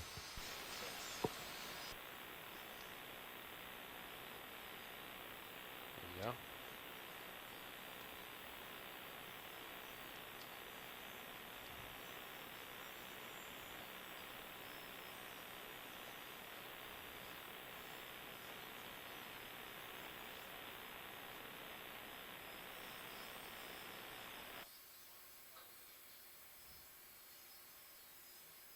So how much flow is going to be able to go through them because of the needle.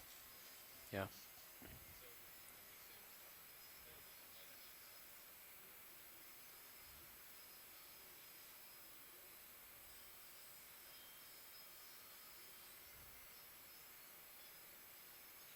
Front row test lead.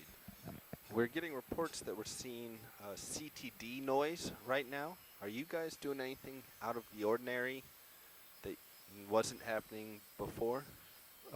We're moving the pan and tilt, and we're moving the swing arms. We moved the rotator a few moments ago to bring the camera tilt up. I moved the pan and tilt around. Sonar is also stuck at the moment. it's been there for a while. Roger that. Okay. Sonar was stuck when I sat down. Okay. So that's pretty quick, but not too quick. Is that as fast as you can? Okay, great. That's a real nice speed.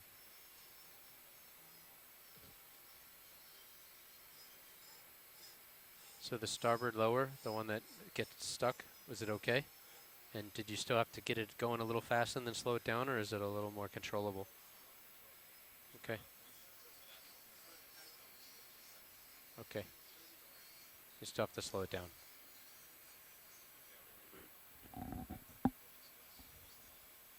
Okay. So I say that's good. And we did up down, nice speed, not too fast. Should we go over to starboard? Okay.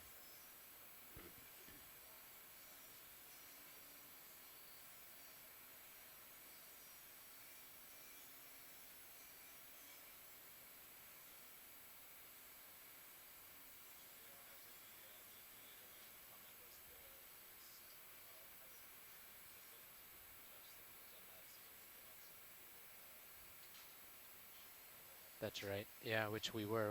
That's one thing we noticed was the deadband.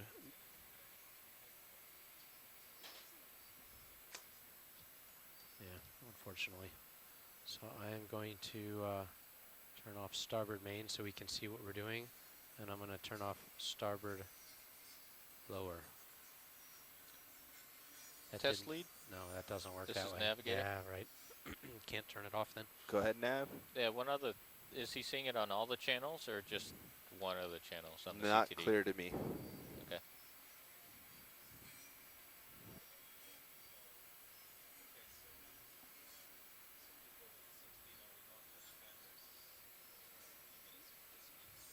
I just moved it though. So no, starting now we're not touching cameras.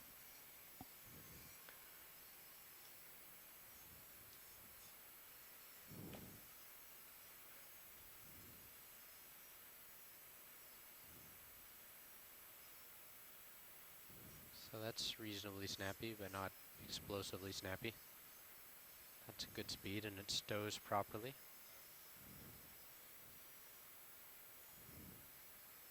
Now you're deploying. Oh, okay. That's real nice and slow.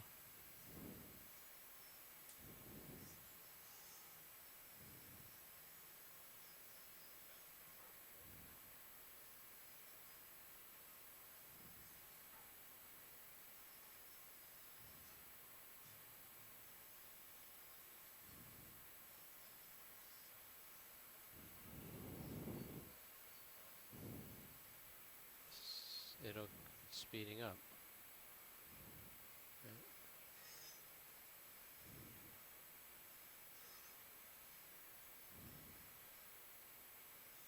Okay.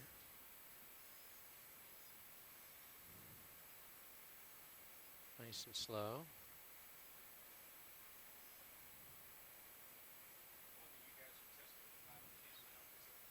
Swing.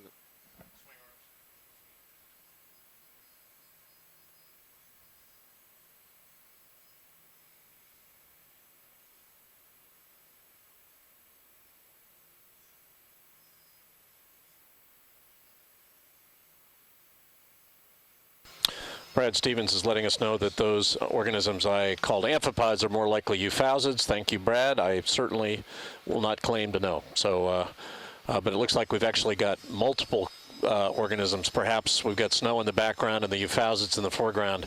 They have been with us all day. We're in the process actually now of testing these swing arms. These are arms that can be swung out from the D2 to actually enhance the field of view when we're looking forward when the ROV is transiting the seafloor. So that's what we're testing at the moment. We've lost touch with the seafloor because we're looking at the swing arms themselves.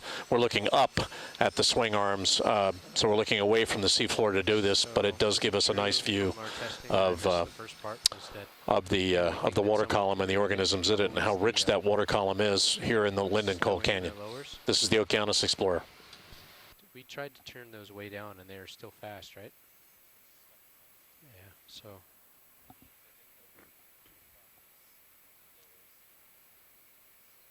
Yeah, and we've learned that all of the other functions have very fine controllability from slow to fast, slow to moderate. And if someone accidentally just mashed it, they're not going to hurt anything. Is that all what we learned? Well, we could definitely hurt yourself, yeah. All right, I'm going to turn lights back on.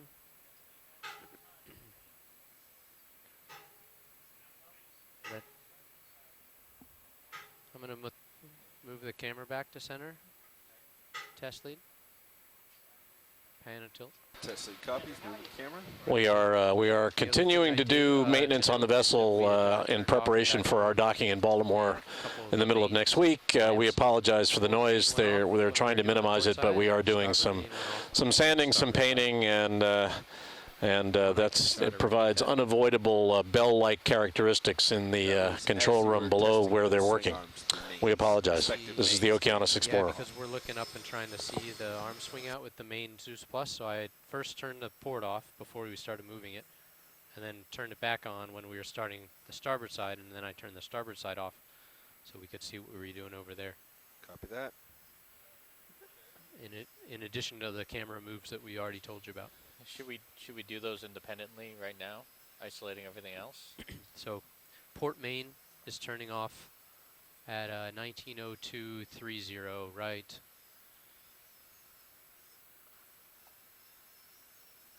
Port main off. I'll give it a few seconds.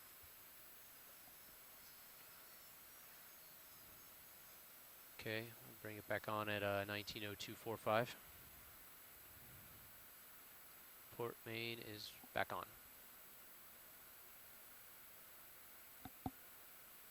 190300, I'm going to turn starboard main off.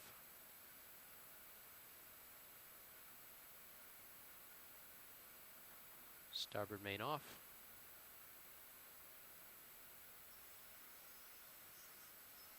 (190315), starboard main will come back on. 190315, starboard main back on. And now maybe just the pan and tilt.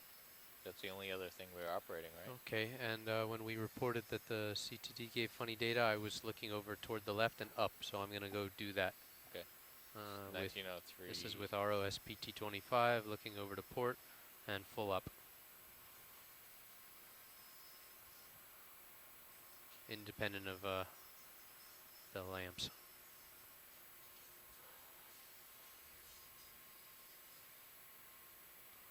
That's kind of what we did right there. Yep. Over and left and up and around. Copy that. Okay, we'll park it back where it was.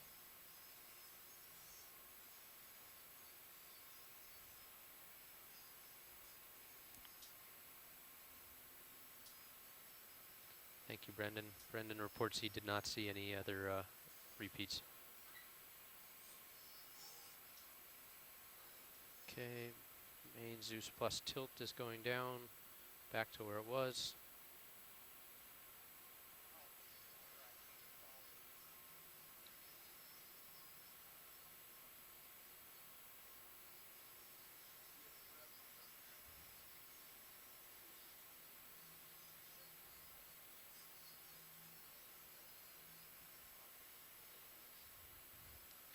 Okay, shall we disable the HPU?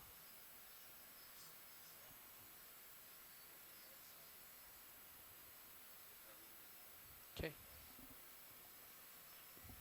You guys, we didn't miss anything, did we? Did you do the drawer? Did you admire the drawer?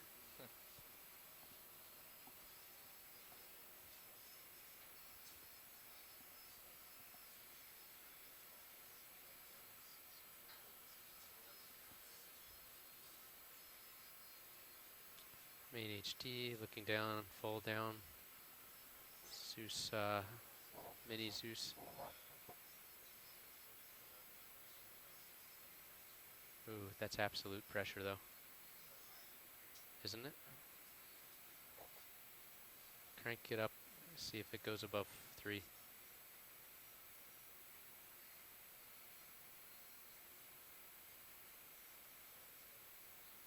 Oh. Interesting.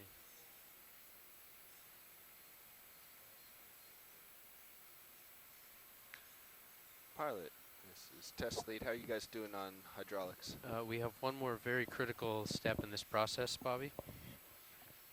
Let's see it open.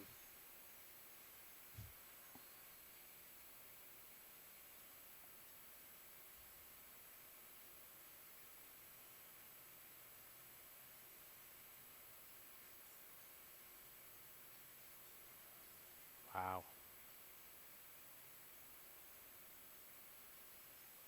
That was full speed.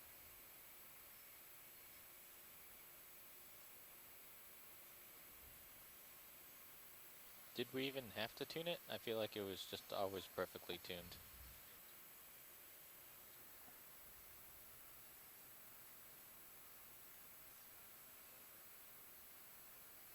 Yeah, the valve packs are measuring 3250 psi, so you're right, that is gauge pressure.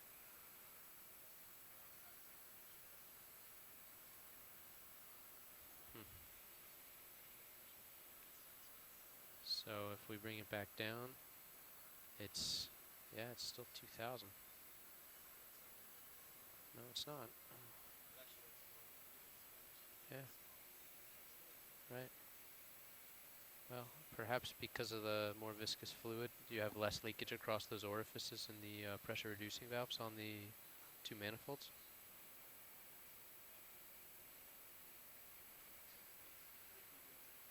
It's plausible. I don't know.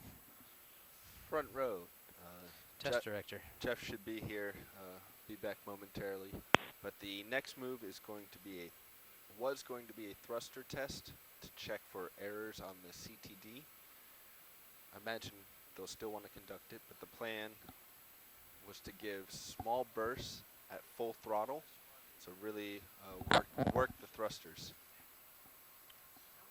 So we're going to leave the bottom around 1530, or no, yeah, 50 meters at 1600, at 1800. We're extending the dive to try to get that thin stuff done. Oh, wait a minute, at 1530, Sorry, 1730. Oh, we got a lot of time. Yeah, yeah. So maybe. You want me to relieve you now and you come back, or you want me to wait? You want to wait a little longer and then I relieve you for the rest of the dive? That's what I would say, because I've got to be up on deck for TAD for the recovery. All right, when do you want me to come back? Whenever you want, however long you want to be here. So we're off bottom at 1730? About, yeah. 1740, 1730.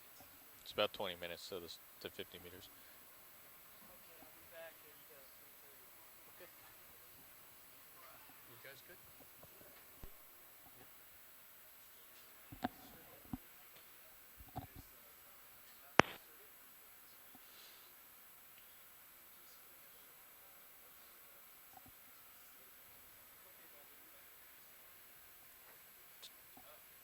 Test director, D2 pilot, we're standing by, ready for further command. They're swapping right now. Copy that. Hi, front row. Jeff's back. Jeff, test director. Pilots are here, standing by, awaiting your next command. Okay, what's happening right now is I've got Brendan here beside me, and he's bringing up his CTD display right here so that we have instantaneous communication and feedback. What we're going to ask you to do is to just sort of stress test the thrusters, like jetting forward for 3 or 4 seconds at full speed and then stopping, jetting backwards. Roger that. Tell me when you're ready. I can come out of a few of the autos and be ready to. We can very easily do 2 of the functions 100% at once. Right, okay. Maybe 3. He's just setting up his display. Well, 3 we would see an ascent and descent, right? Because they're doing the verticals. We cook those, you know. Yeah. Can you hear me, Brendan? I think you're right. Okay. The bursts. The only thing I could EMF noise and changing directions. The only thing I could see is a combination or like a quick move, maybe doing it. But I'm not a Sparky, so. Okay, Brendan's all set. So, guys, go ahead, just start giving us some maneuvers. Okay, we got full lateral right, hard, and off. Full lateral left, hard, and off. Full aft, off. Full forward, off. Full lateral right and astern, off. Full forward and lateral right, off. Full lateral left and aft, off. Full lateral left and forward, off. I'll do a full up and a full aft. So those are verticals and axials, off. Full vertical up and laterals, off. Full vertical down, all off. Full vertical down and forward, off. Full vertical up. And a little dust. Wow. Okay, stabilizing. I need to move move a little bit after that. Copy that. Nothing. Oh, turn off your mute again. You're muted. There you go. Okay. we're just gonna maneuver a little bit less aggressively, more like we're actually driving around at moderate velocity, not creeping along velocity. Say again. Oh, the speed never got very high, but they were burst. Can you hear them? Oh yeah, turn those guys on so you can hear them. They're giving you bursts of full power. Okay, I'm doing lots of big 100% bursts, but like quick ones. What? Yeah, we just got a big. All right.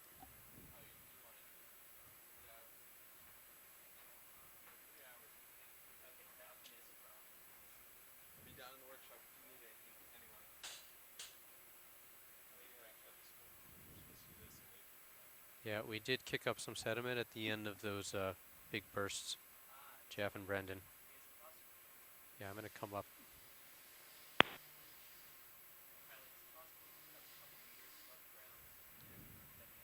Okay, yeah, we were several meters up, but in so doing, I came down quite a bit. I was giving you lots of thrust, more than we would ever do normally driving around, ever, ever, ever.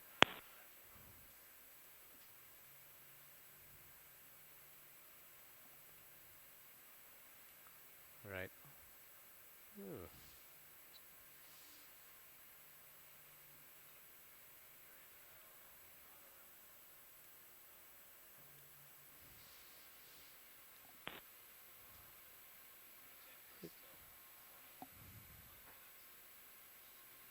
All right, I'm back on the stick pretty hard.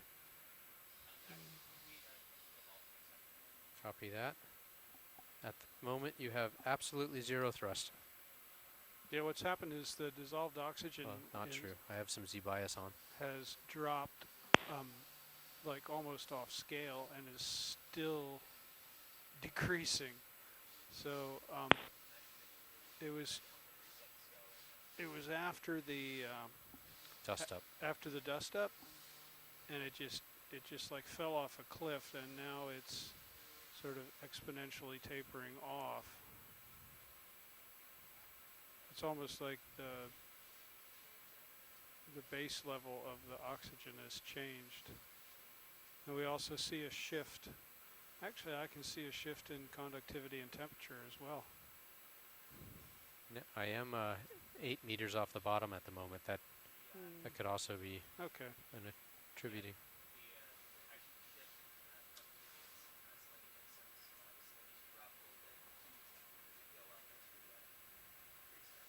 Just going to spin around, Carl, with me. Follow me. I'm going to get away from the area I dusted. Yeah, I was going to say, maybe move into an area of clear water again.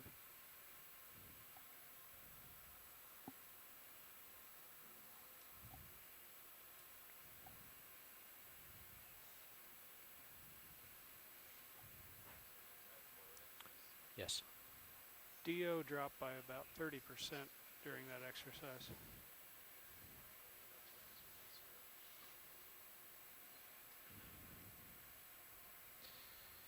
But we didn't see any spikes, science lead? Yeah. No, we didn't see any so spikes. That's most likely related to sediment.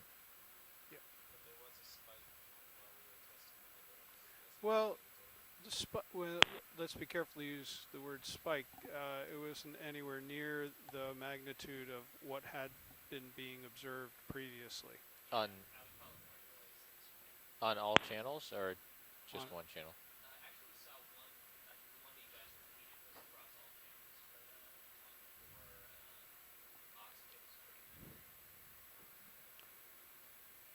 So, Todd, why don't you go ahead and do the thruster again, because the DO is kind of stabilized. Okay. And we're really looking for dramatic changes, so. All right, let me come a few meters back off the bottom. All right. I was just getting to a new area without the sediment. I'll start at 5. I'm going to park it in 5 meters and not use the verticals for a while. Just kind of drive around.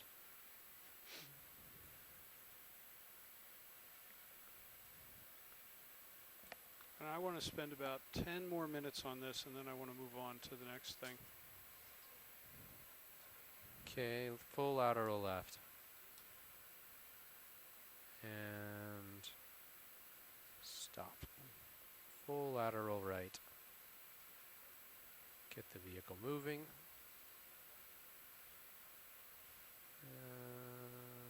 Stop. Full aft. Stop. Full forward.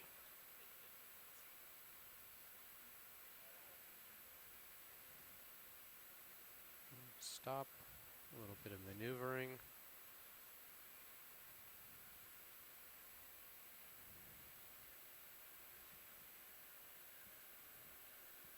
Hey, Carl. Can you turn on the port rail cam for us? Yep. Yep.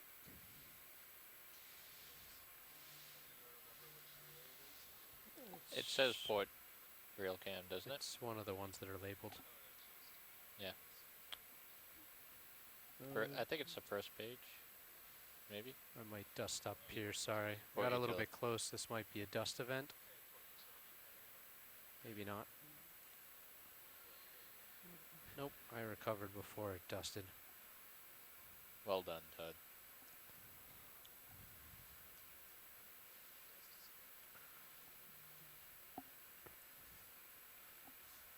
Okay, Carl, I copy that you've got the There's port the rail ground cam fault. turned on. Ooh. Okay. So the ground fault is active now.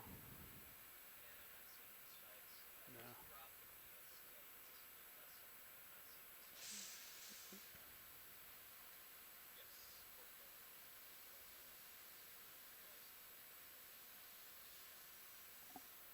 Oh, no, That's that is that's the bottom. All right, so that concurs. So this is not abnormal for us to do this. That was another event. Okay, so that's quite reasonable, right, Brendan? All right. Yeah, you can turn the port utility camera off, port rail cam.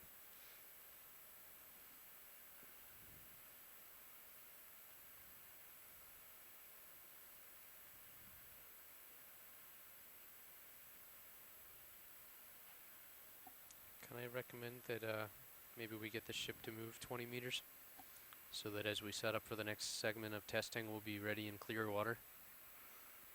In the meantime, I can continue to drive around for these. Would that be okay, test director? Yeah, well, the next thing is going to be to park on the bottom. Actually, the next thing is going to be to park on the bottom and then go for a walkabout to test the fins drift. So,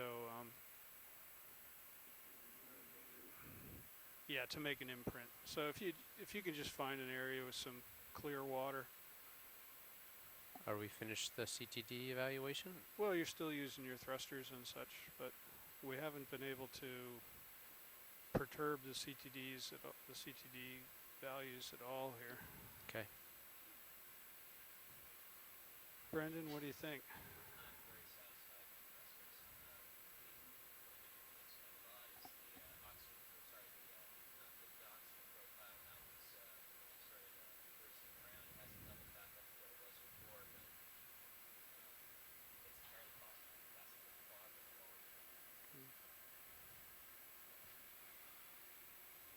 Somebody turn lasers on while we're waiting. Lasers are on. Okay. There you are. And the utility LEDs. Not sure what you mean. The aft. The backup lights. Ah. Sure.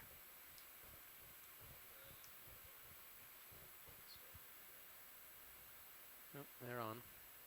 Okay.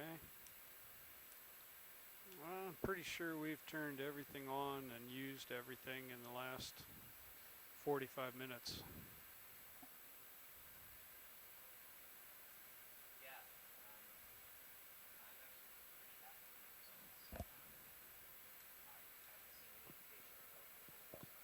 Right, and certainly there hasn't been any lockup of sea save.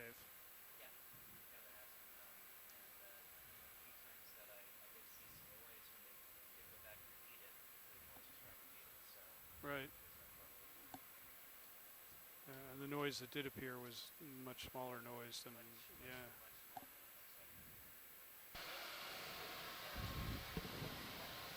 This is Melissa Ryan aboard the Okeanos Explorer. We're continuing with our what we call an engineering dive. Test lead. Yes. Where the engineers test doing out a some of box the initially to Yes. capabilities Okay, so, of the Let me ROV. just wrap up, Brendan. So Okay, copy. if we're all set, then we're going to call that done.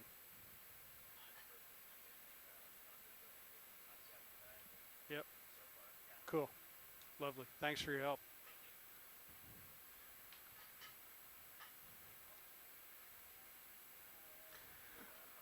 All right, front row.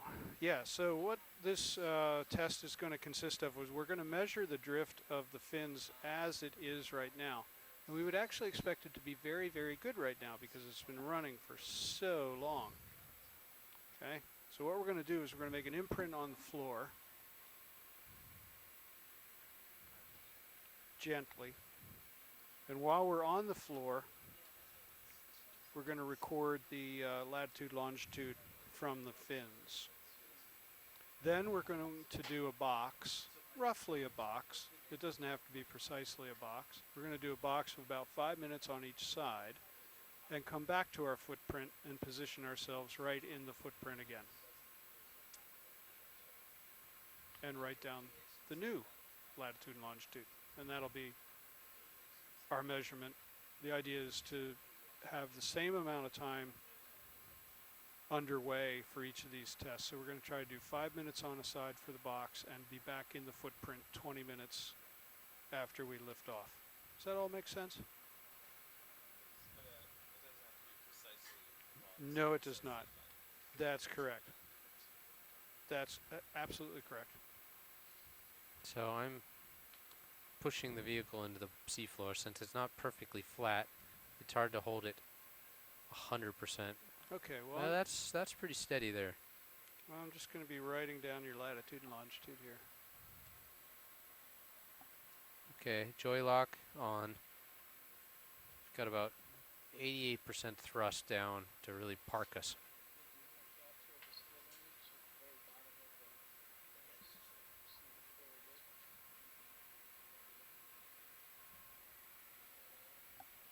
Confused. Don't understand the question.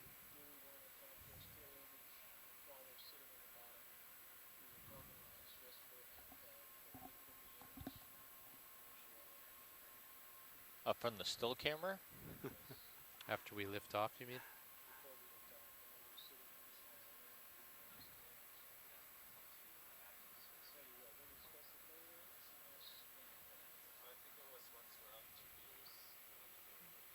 At a known imprint at a known altitude, you can verify the camera's field of view. Insight actually responded to me last night by email and told us the numbers. There was a discrepancy that they fixed for us. So I think we know.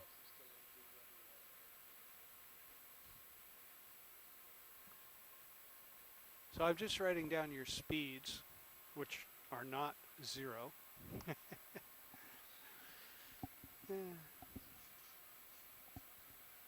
DVL says 0, but the INS still has residual error. Okay, I have got the position. So Todd, when you're ready to lift off, I'll write down the time and you'll begin a 20-minute wander. Okay. Do we need to start the ship just gently moving and I'll continue and then we'll... 0.2 knots or 2 knots uphill? Just north, east, south, and west, or do you want to go uphill? Zoom out for a minute. Jeff? Yes. Just in the interest of being a good Boy Scout. Yep. There was a alternative objective here to go up the hill. Well, you're going to come back right back. Yeah. So you're going to, if you go up, you're going to have to come down. Yeah. Oh, I see. So I might suggest you go west first. West, south, east, north. Got yeah. it. Stay in the flat. Yeah, what do you think of that? That sounds fine. Okay. And do I want to drive in that direction? We're not going to lateral in that direction, correct? Oh, that's correct. You just normal driving. Got it. Okay, so I'll come off the bottom. I'll call a 50-meter move. We won't go 50 meters, but I'll call 50 meters to the west. Okay. Yeah. 270. Okay. And then we'll have them stop and we'll go south and so forth and so on. Right. Sounds good. I'm gently lifting off. We'll come up to a couple meters, hold it in auto altitude, and I'll just drive along slowly to the... Can you drop a waypoint here, Nav? Because we're going to really try to come right back to this place. Is it F5? Yes. F5, yeah. Okay. It should be interesting to see if we can find that footprint again. Well, let's come up enough that we can actually see it. See what it looks like. And I think I'm going to be passing the stick over to Senor Dave.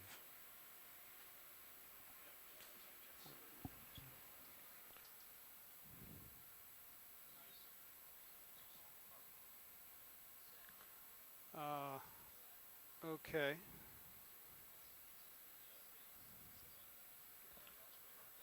Well, 270. hang on. If we're going to...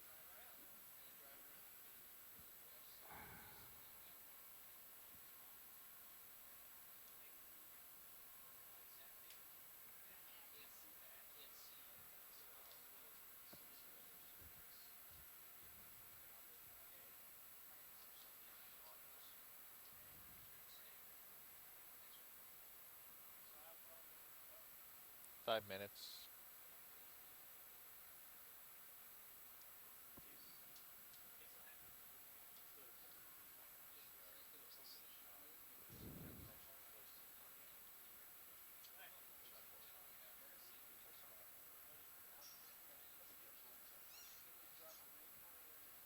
Yes. And in high pack.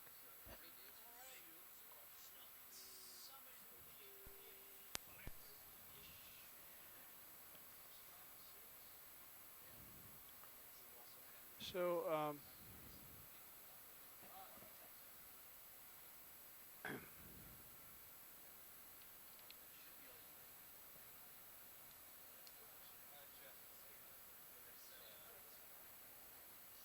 okay, Dave, are you with me? Pilot's with you. All right. So the first move is going to be to the west. So why don't you get your head to the west, and then I'm going to have you go back down and either get in the same footprint or make a new footprint, because in the last 5 minutes, position has drifted. Okay. Do we want to make a new footprint and then get confused Um, on which footprint we're looking at? That's a really good point. I mean, yeah, the thing is right now we don't even know where we are relative to the... we can look at the waypoints we set. Let's see if we can get them right back into the same footprint. Stand by, tilting Should down. be behind you.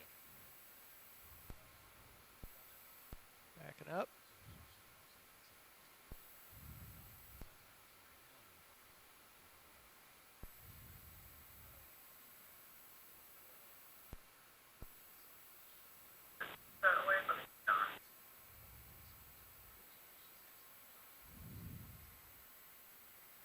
Look, alternatively, we can just move to a nice clean area and start over. Okay, now if I use the DVL, I can get there. Yes, I was backing up, but it showed me going. Uh-huh. Okay. Yeah, so let's, perhaps the prudent thing to do now is just move the ship and move everything 50 meters in some direction, perhaps west to get us out onto those flats. Copy that. Coming west. I'll call in the move. 0.2 knots, good with you, gentlemen? Oh, yeah. Yeah. Why don't you make it 0.3 if they're okay with that? I'm okay with that. There you go. Copy. 50 meters, 0.3 knots, 270.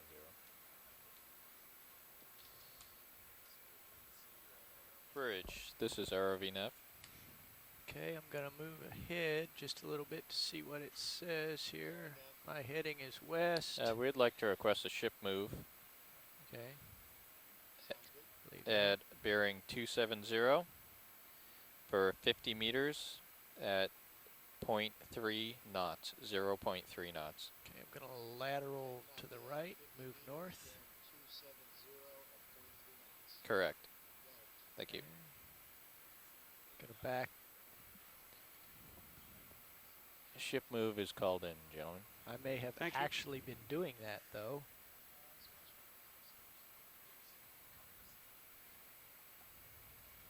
Okay, I'm backing up, lateraling south.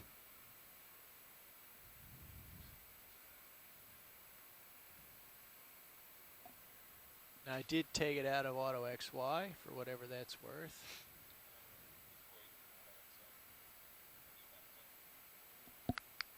Yes.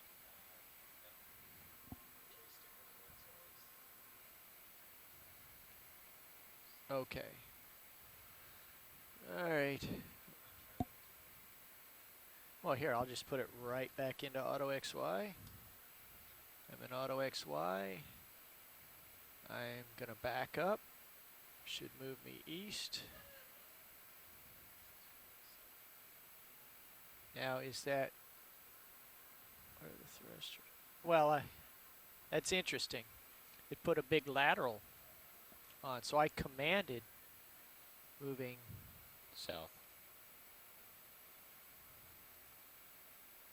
So is the stick north, south, east, west? That's what Well, it appears to be. So the stick is cardinal. Perhaps. No, it did it right that time. Oh dear. You go forward. Oh, forward is forward. That's interesting. Okay. Oh, but it's put in a big lateral there. Yeah, it's moving me south as well. Okay, now lateraling right. Okay. Okay, Sirius is underway. Yeah, all right. So enough of that. So it confirms that motion in Auto XY with stick input is troublesome. Pushing ahead. No, if not.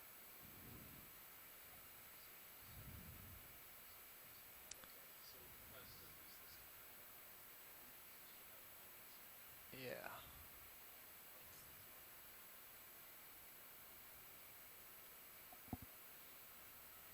So we're not necessarily going 50 meters here. We're just going far enough to get some clean water and make a new footprint. Okay. Copy that. Reacquiring bottom.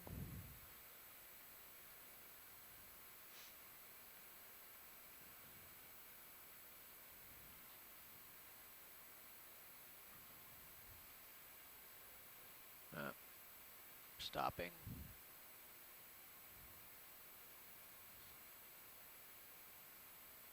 If you can land gently so that we don't dust up too much, that Oh, okay. I can do that. I will just come down ever so gently. Should I be stopping the ship? We might be able to just pick up and No, get going. yeah, I just need to write down some numbers when Dave says he's on the bottom. Okay. We are bottomed. Oh, yeah, but it'll settle down by the time I get back here.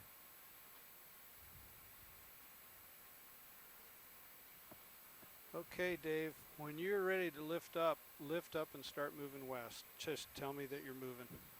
Okay. Rising. And pushing ahead. Okay, I got the time. So you want to go for about 5 minutes in this direction. Okie dokie. Speed isn't, critical. Well, speed is defined by the ship. That's true. Yeah, that's true. I mean, we don't have to be. Right now, it's just a matter of burning 20 minutes more than anything else. And did you get a waypoint? Did you mark Yes, a waypoint? Okay. I did. Thank you, Josh. And Carl did as well in DVL. I'm going to slow the ship down. Okay. Bridge, this is ROV nav. Can we slow down to 0.2 knots, please?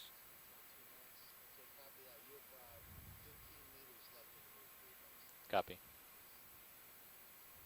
Slowing down to 0.2, we have 15 meters left in this move. Roger that.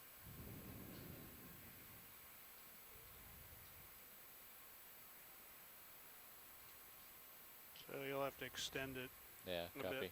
I'll extend it another 30 meters. Yeah, because you want a total of about 4 minutes or 4.5 minutes before he heads south. Bridge, ROV nav. We're going to make another change to that ship move, please. So it will be from where we are now, 40 meters at 270 at 0.2 knots.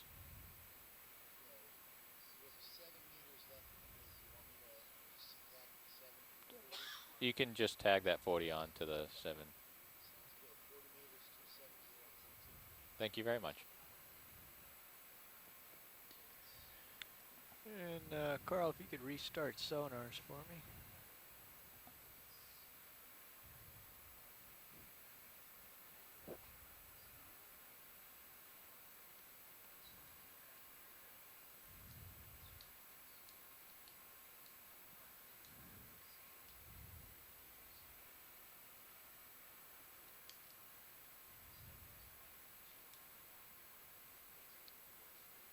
It's pretty steep.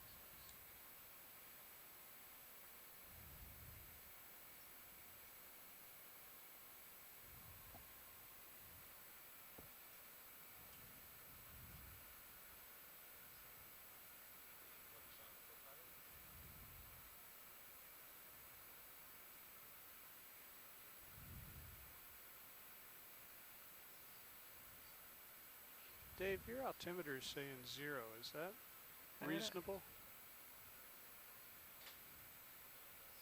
Okay. Well, I'm sure I'm...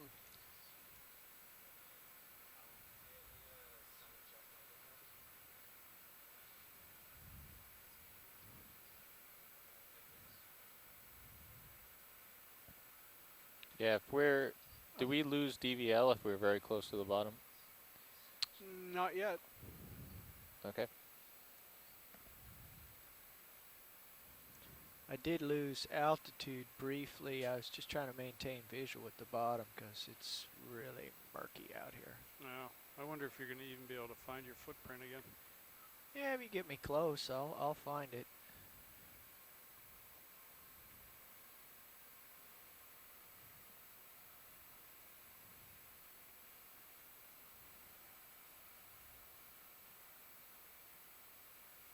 Okay, well that's been 4 minutes.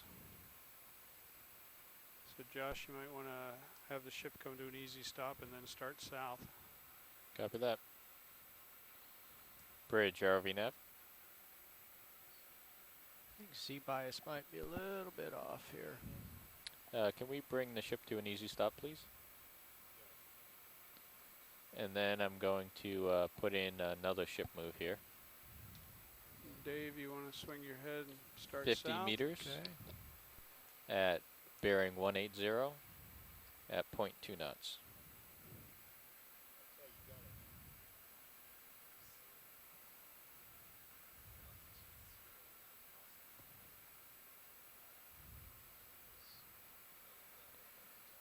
All right, we're coming around to 180. We've got no altitude and we've got no speed. Oh, speed's back. Altitude's back. Did I, yeah. So, have we upset things a little bit, or should we continue? Not much, I don't think. Okay. Yeah, copy that. Gonna go back to auto altitude here because Z-bias is heavy.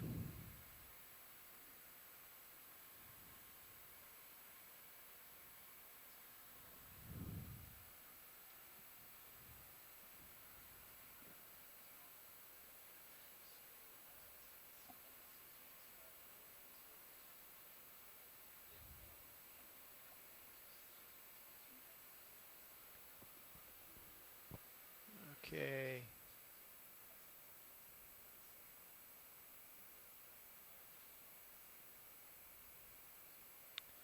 Heading south. Sorry, I was off comms here for a second. Heading south. Okay.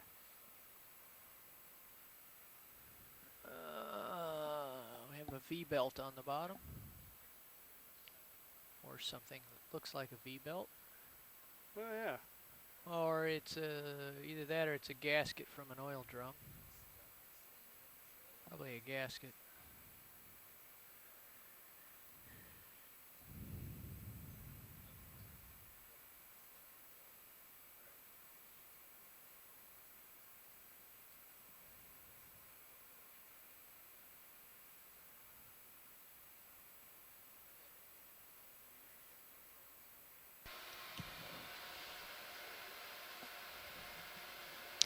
This is Melissa Ryan on the Okeanos Explorer. We're starting to move again, still doing our ROV engineering testing. So we're actually navigating a rectangle with 5 minutes on each leg. And we had made a footprint So on the bottom with the ROV, and we're going to reposition if we lost into the original DVL, that footprint. only And this helps affects our us ability to to determine the relocate accuracy the of the navigation waypoints system. we So you'll see us dropped on moving the for DVL track. Doesn't the next affect few the minutes. INS test, correct? Well, it affects the INS test because the INS would be using the DVL as a velocity aid. So if the DVL started saying that we were moving 0, but in fact we were moving, then that would corrupt the, it'd degrade the INS solution. Okay, so we it's- might have to do another lap here. We'll see what we get. I mean, it was for such a short period of time. I don't. Okay. Well, I went out of auto altitude in the Z-bias. The vehicle's gotten heavy. It's been squeezed for a few hours now, so it was a little heavy. Probably has a lot of dirt on it too. And mud, so I stubbed my toe. I saw the DVL go out, but only briefly. So I don't think that's going to have a material effect on the result.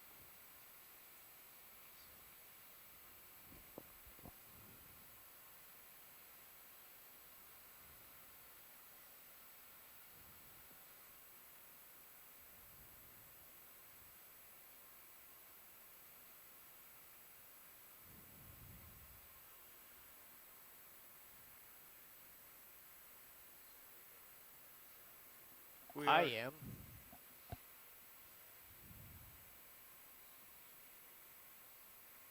Are you nav there, Jeff? Oh, okay. I was just going to call nav and tell them we got 1 minute left, so you might want to call an easy stop and then have them start up moving to the east. Copy that. Thank you.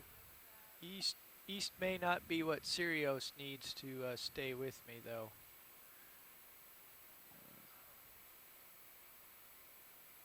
What's that, Dave?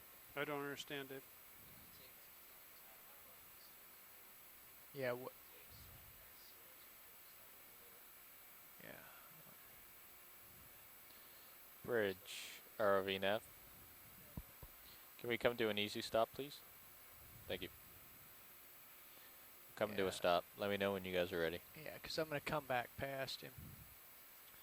Okay, Dave, it's time for you to stop and turn east.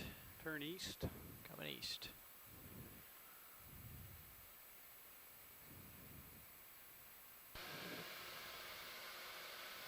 The ROV is now going to stop. We're going to turn east and run another leg of this rectangle for the next few minutes. I think I'm be coming back to you. That's east for me, so you can see that will help. Okay, and I'm steadied up on 090 and I'm moving ahead.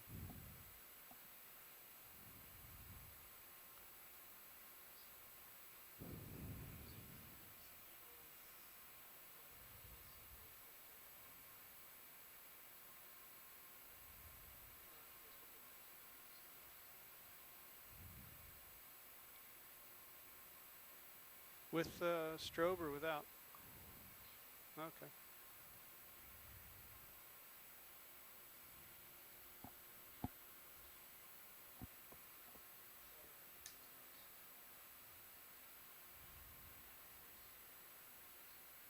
Okay.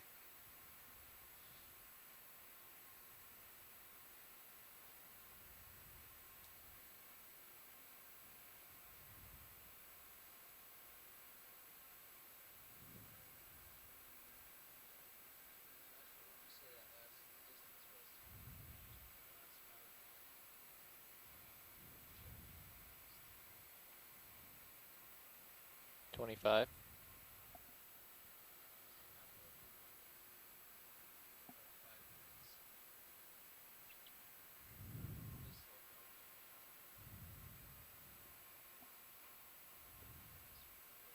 Well, we're gonna have to come over a little bit because we want to get back to the waypoint here. So we should bring Sirius at least another 20 meters east. And then come north a little bit. You know, you might be able to do it in one diagonal move, too. Yeah. Depending on where I am at the end of the 5 minutes.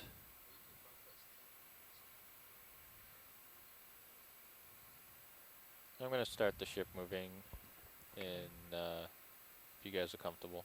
Alright. Bridge, RV nav. I'll slow down a little bit. Can we have a ship move at 090 for 20 meters at 0.2 knots? Correct, thank you. Ship's coming 090, 0.2 knots.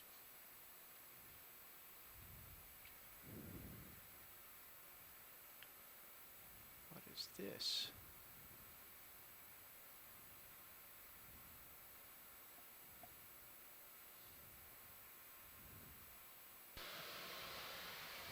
Can see several rat tail fish on the screen now.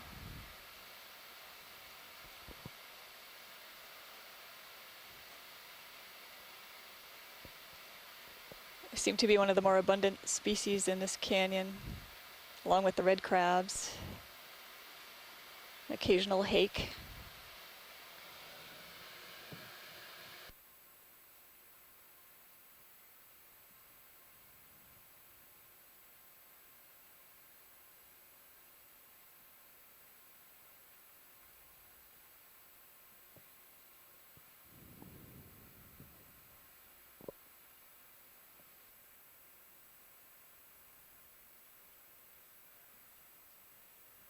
Yeah, yeah. Okay, Josh, you got 1 minute left. So in 1 minute, the ship needs to start moving north, probably. Copy that. I think it needs to catch up. It's got to me a catch little up a bit. little bit before we can Take it north. start heading north to get to the starting point.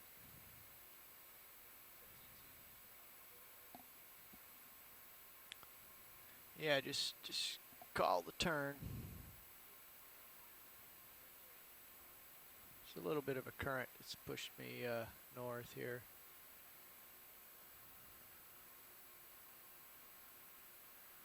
Yeah, I think you want to get the ship moving directly towards the waypoint now, Josh. Copy that. And Dave, you can go ahead and start your turn and head towards the waypoint. Alright, coming left to 000. Bridge, RV nav.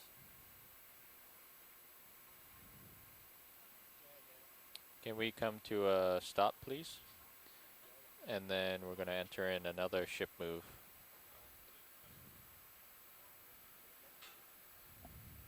At bearing 030 for 20 meters at 0.2 knots.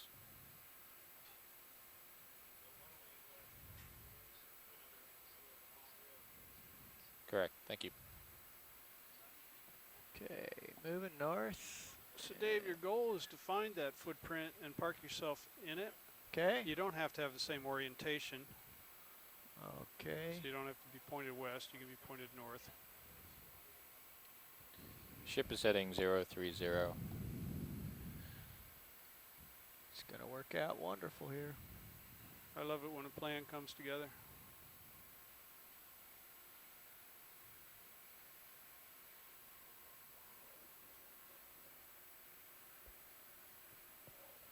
Flounder.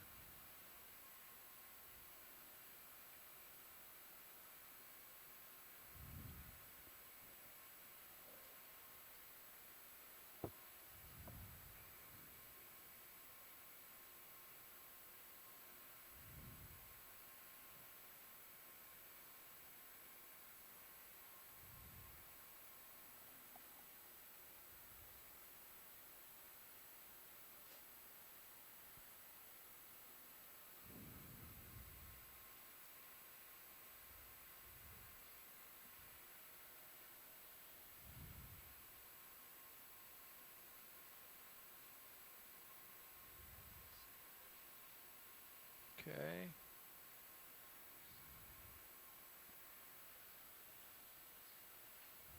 So where's the waypoint?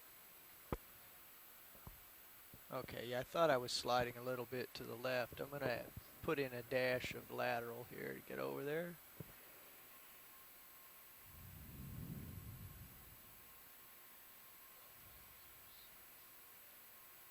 West of it. Okay, we can fix that.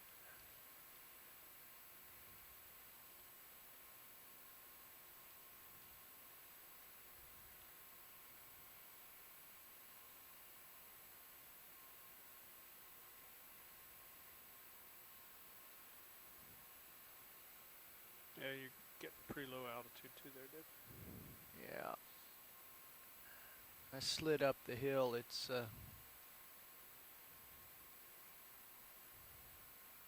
catching up now.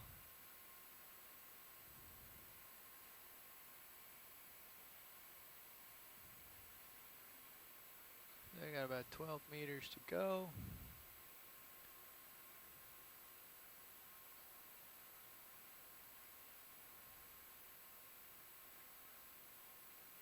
Slowing down a little bit here.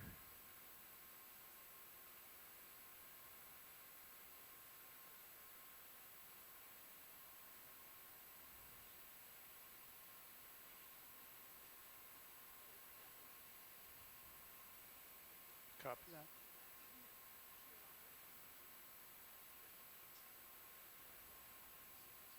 Nope, right to your starboard.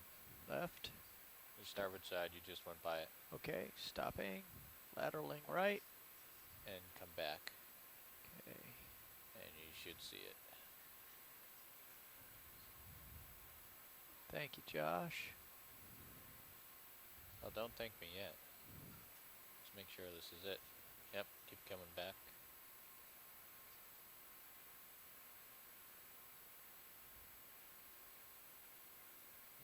See it there. Sure enough.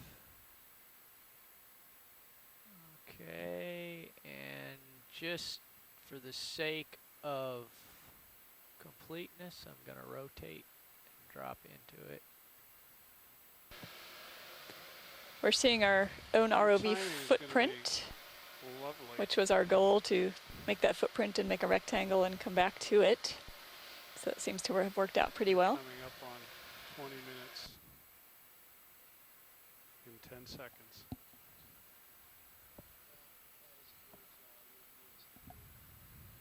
Perfect, thank you, Bridge.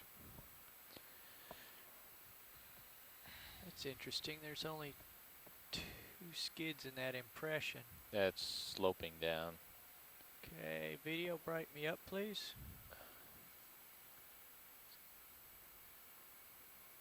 Thank you. That's all right. Doesn't have to be pretty, just have to be able to see. Actually, can you turn on still cam?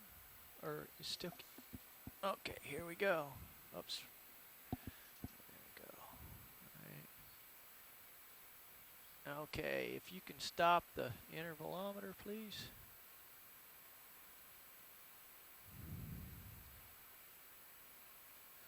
You got a good shot on your pilot cam also. Yeah. There you go.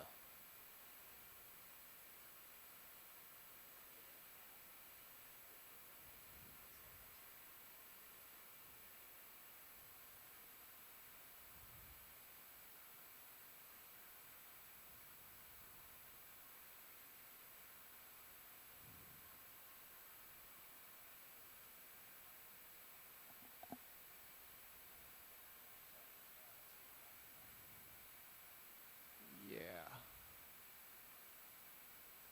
Close enough. Landing. Copy landing. See how scary this looks from the camera's perspective.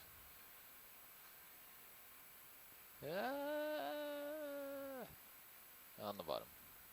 Okay. Oh, it bounced here. Let me get us planted. Okay, our repositioning error is on the order of centimeters.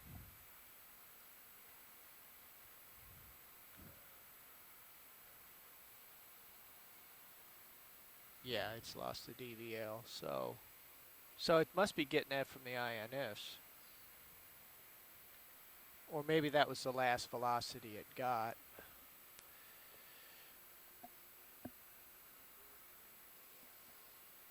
The ship is stopped, by the way. Thank you. Wow. The drift is a remarkable number. Remarkably bad or remarkably good? Remarkably bad. Well, losing the DVL might have contributed to that. Do we want to take another shot at it? I don't think that could have contributed this much to it. Yeah, now it's taken off in the other direction. But that's the Green Sea solution. That's not Oh, our solution. right. Please pardon the interruption. Your conference contains less than participants at this time. If you would like to continue, press star 1 now, or the conference will be terminated. Jeff, slide it over just a hair because we actually... No, Dave, I'm looking at differences of hundreds of meters. Yeah, I understand that. So I was just curious about what the DVL solution had. What are you talking about, DVL solution? The Green Sea solution when we returned to the... Oh. Before I lost the DVL. Okay, so it was on the order of 5 meters or less. Yeah, it was within the order of the USBL error, because we're within 2 meters of the waypoint I dropped with the USBL. Where's the Green Sea waypoint? It is... Yeah. If you can get the lat long for that.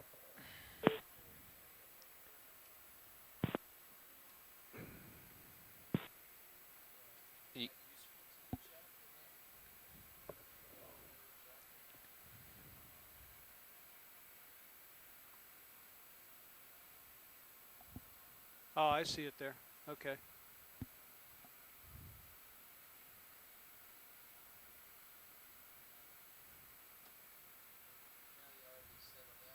Yeah.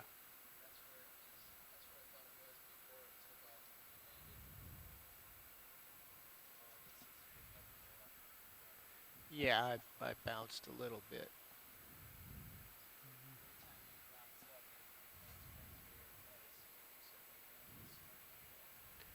Interesting. Yeah, Jeff, can you give me the position of the Green Sea marker? Markers tab. Oh, okay. Oh, I couldn't see that. Use the keyboard.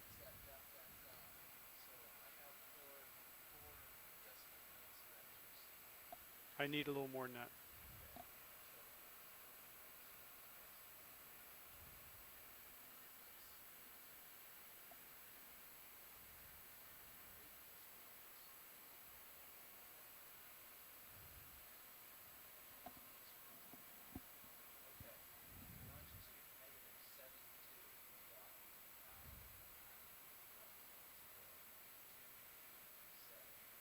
That's enough.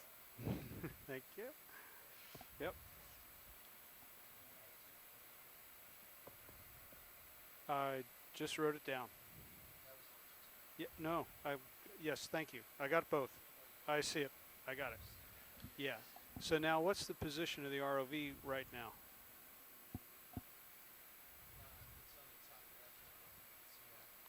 Top. Got it. Thanks.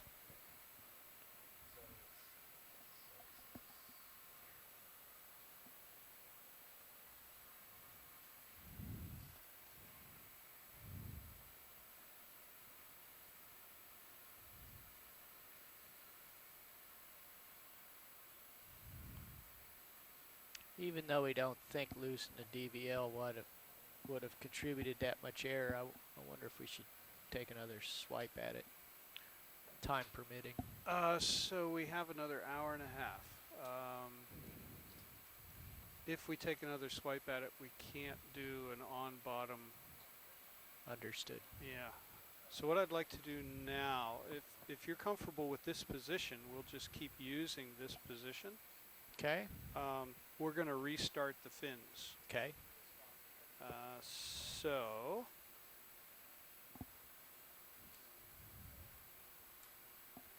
let me write down just a couple more numbers before that happens. I want to get. Are we planted? Yeah, I'm in joy lock, and I think I have sufficient down.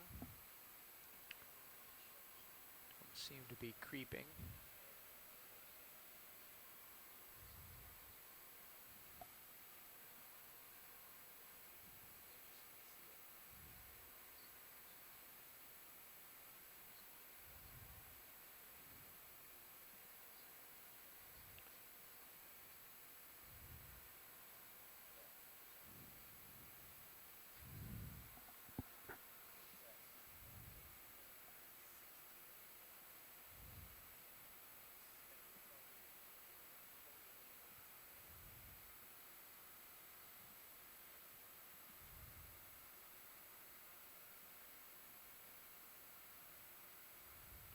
Okay, Josh, I have all the numbers I need if you want to go ahead and restart.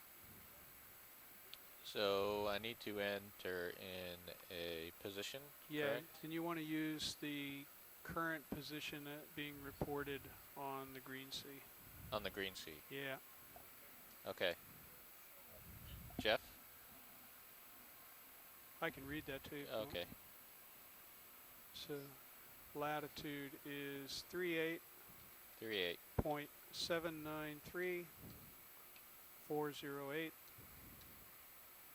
Longitude is negative 72.990997. Altitude is 0.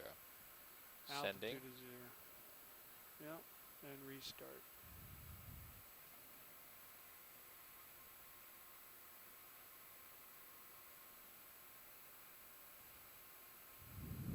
I think actually if you restart and then send.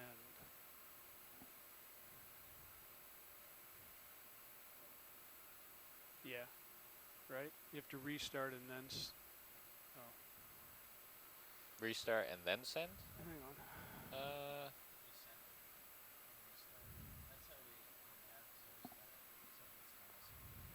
Okay. Well, it has latitude and longitude listed right here, which is what I entered, roughly. Well, I don't know what that is.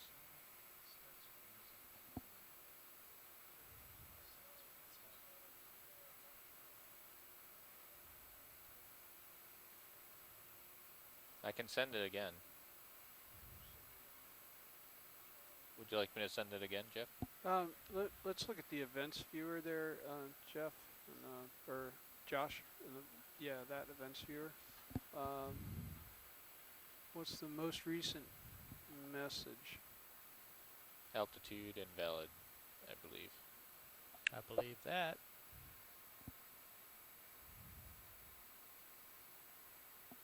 DVL altitude is invalid. So settings saved and then restart system. Yeah, maybe it's my mistake. Oh, you have immediate run turned on. What were the choices under immediate run? What were the choices there? Wait for log, wait for GPS. Okay, no, that's fine. All right. So I think what we have to do now is wait 5 minutes for it to say ready to navigate, or fine alignment, I guess it'll say.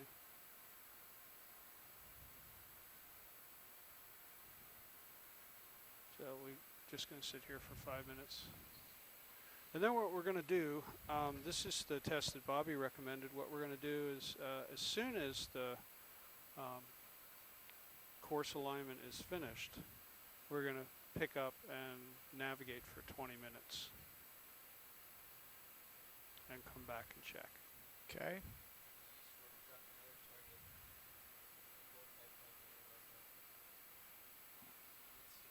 Yes. Yeah. Yeah. Although we do seem to be located, I'm happy about USBL. It says we're within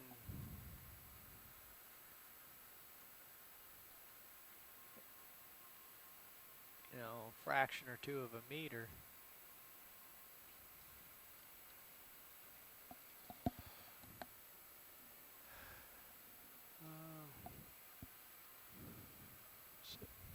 Josh, when I read those numbers to you, I didn't write them down. Oh, but they're still in the... Are those the numbers? That? These are the numbers. Ah, sweet.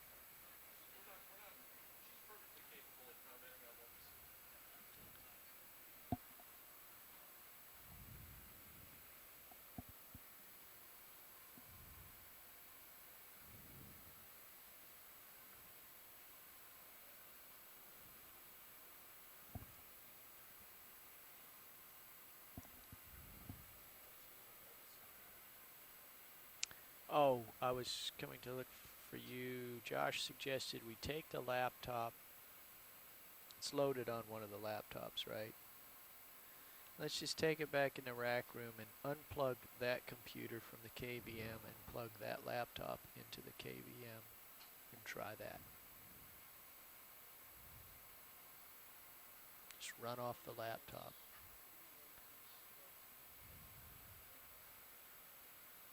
Because that would unequivocally indicate that no shipboard or fiber optic or ROV component was responsible.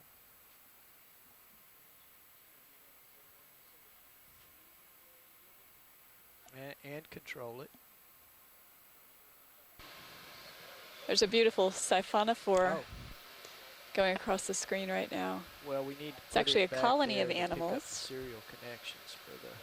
There's two serial ports that connect. And we're still sitting on the bottom here in Lindenkohl Canyon to carry out engineering tasks to test some of the systems on our remotely operated vehicle. So the bulk of today's dive has been doing just that. We're not moving very much. We're rather sitting here and watching the world go by. There's our 5 minutes. And so we're ready to get underway. All right, same as before? Yep, same as before. Okay, a moment to get myself. Do you need these numbers, Jeff? Yeah, well, I will. Yeah, if you can keep them visible for me. I mean, I don't need them right now. You don't need them right now? No. Oh, okay. I didn't know if you needed to write these down. Well, are they initial? Are they going to change when I move? Yeah. Okay, well, you better get them now then. No, okay, I'm good. I'm good. Okay, I'm ready that's for you, all Dave. I was asking if Ready you for were you, ready. Dave. Okay. Okay. Yep. Man overboard. Yep.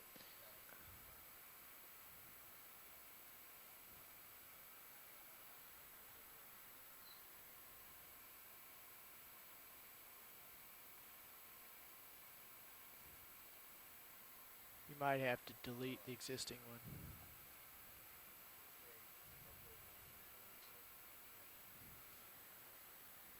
Okay, we're coming up off the bottom. Copy that. Okay, I'm going to call in a ship move west 270. Okay. At 8.2 knots for 30 meters. Roger that. Correct.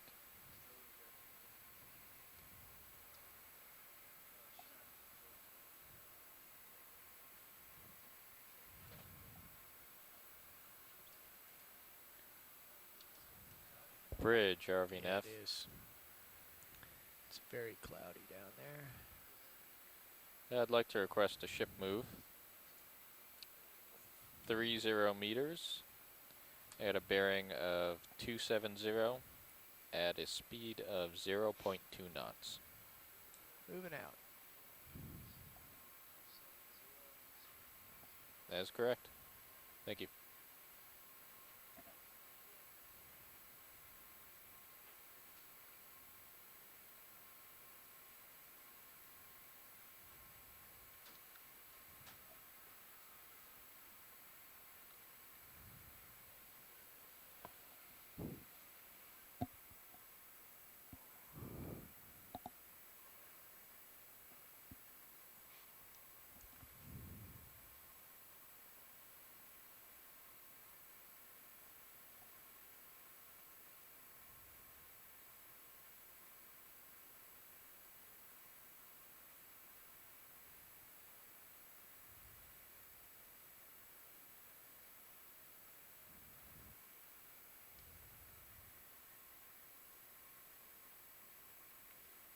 Starting to run out of tether here.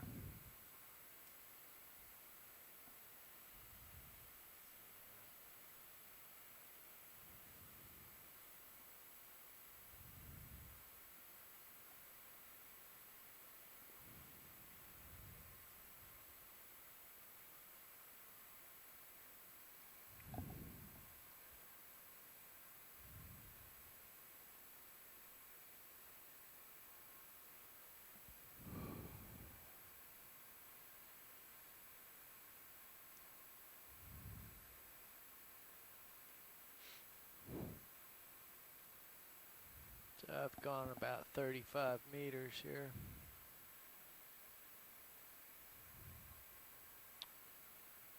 Oh, Dave, I didn't write down the precise time that you started maneuvering.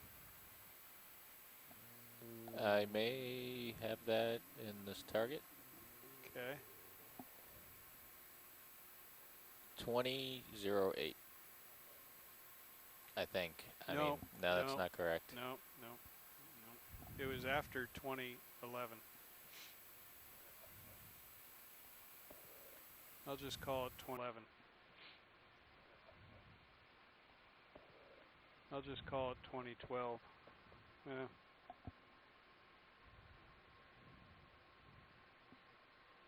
Six p.m.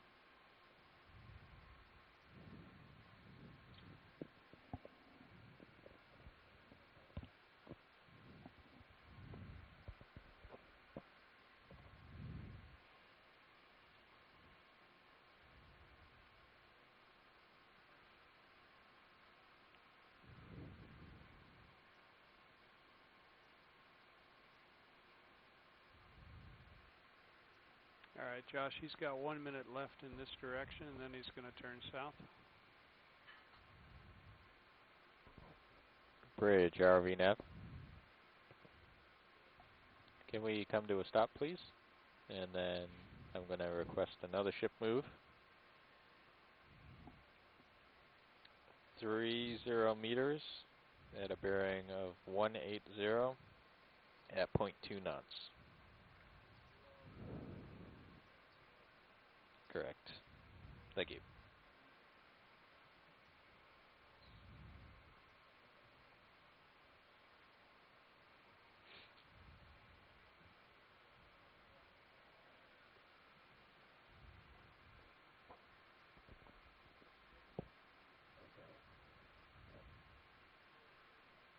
Jeff, I called the ship move in at 2013, so. Oh, okay. I don't know. He started moving shortly before that, so 2012, 2011 seems reasonable. Okay. We'll call it 2012-30. Hey, it's deja vu all over again. Here's the gasket. Hey, look at that. Now you've about 10 seconds left, and then you're going to make your left turn. Okay. Any video? You'll see the oblong object in your view right now, and the team is saying that that's a gasket. Turning. Snap zoom. Made its way to the bottom of the sea. Coming left to 180. Yeah, I think that's a gasket from a drum.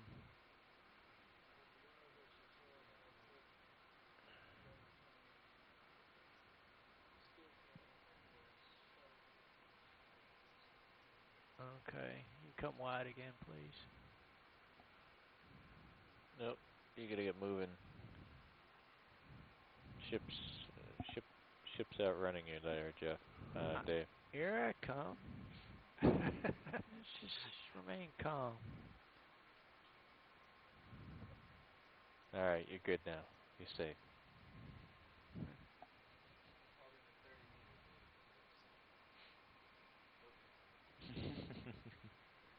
I can outrun the ship at 2 knots without current on a good day. No, she'll do. We measured 3 knots over the bottom with it floored.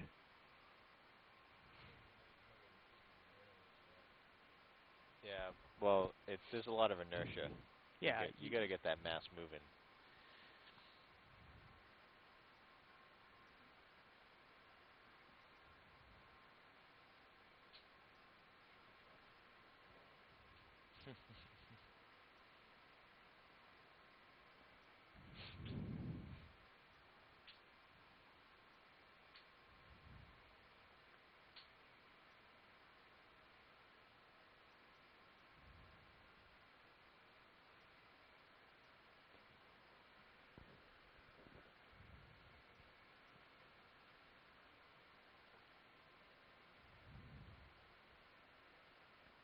Okay, I've moved about 30 meters in a southerly direction here.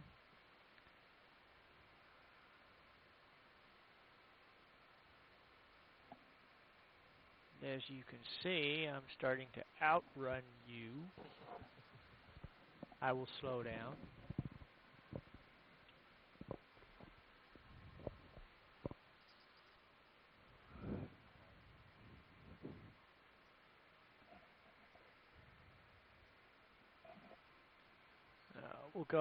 We'll go clockwise around next time.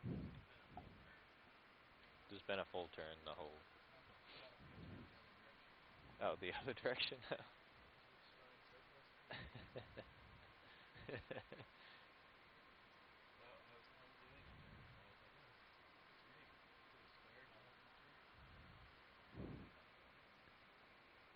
Okay, I'm slowing down a little bit here.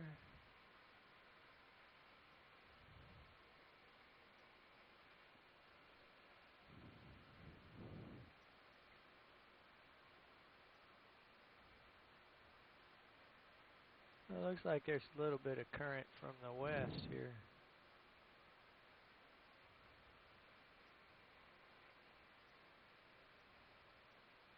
See if that's true when I go back north.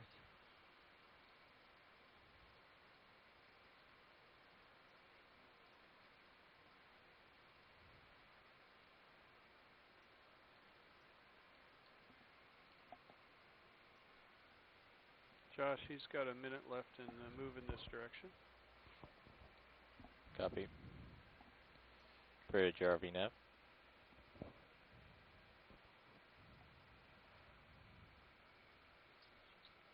Yeah, I better slow. Can we come to a stop, please? And then another 30-meter move bearing 090 at 0.2 knots. Hey, Rolly. Is Thank the you. still camera still firing? Okay. All right, thank you. That's good. Yeah. Bridge nav, can we hold off on that move for a little bit? Okay. Thank you. Dave, whenever you're ready. Coming left to 090. It's a rockfish.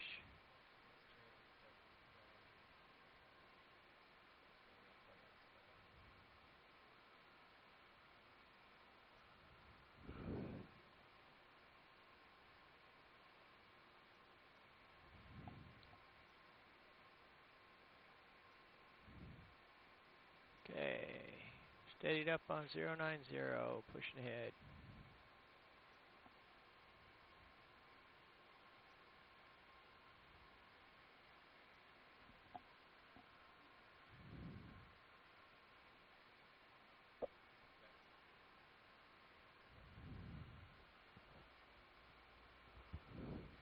Bridge, RV nav.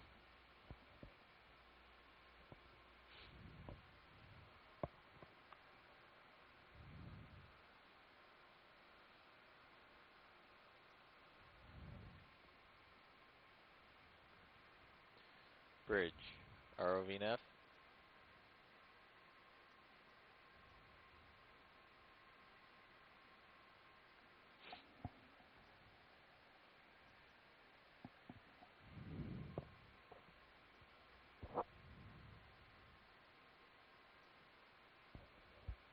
Bridge, this is ROV nav.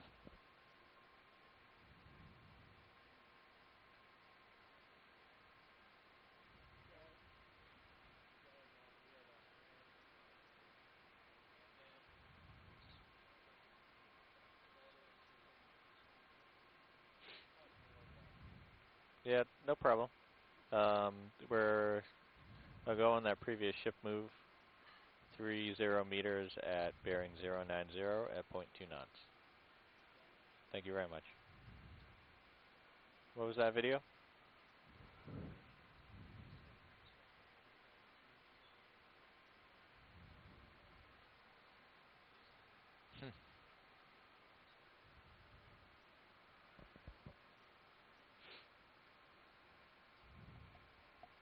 Interesting creature there.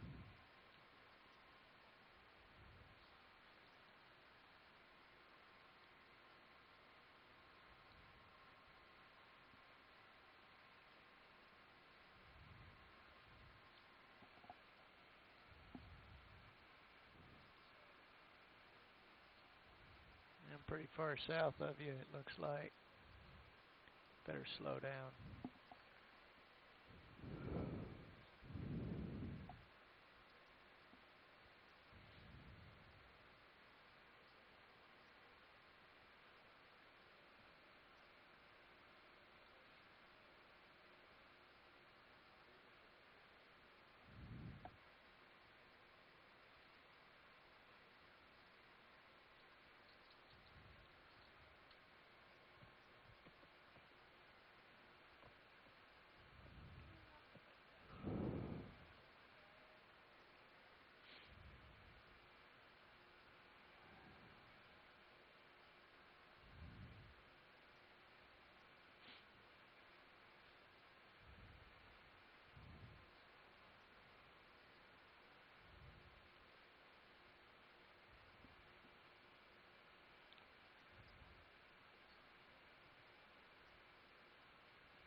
Josh, he's a minute from his turn. Copy. Bridge, RV nav, can we come to a stop, please? And we'd like to request another ship move for 30 meters at 0 degrees at 0.2 knots.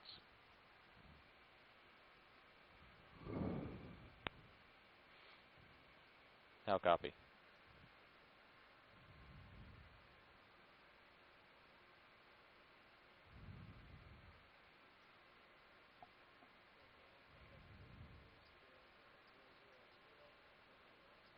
That is correct. Thank you.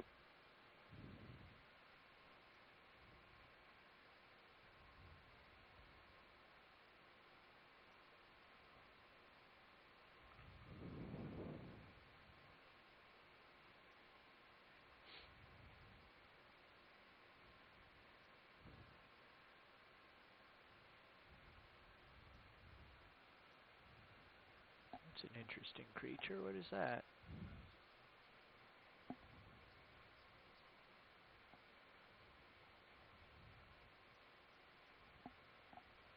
Oh, it was a fish rolled into a circle. An eel of some sort. Time for your turn there, Dave. Coming left to 000. Yeah, just aim for the waypoint now. Okay.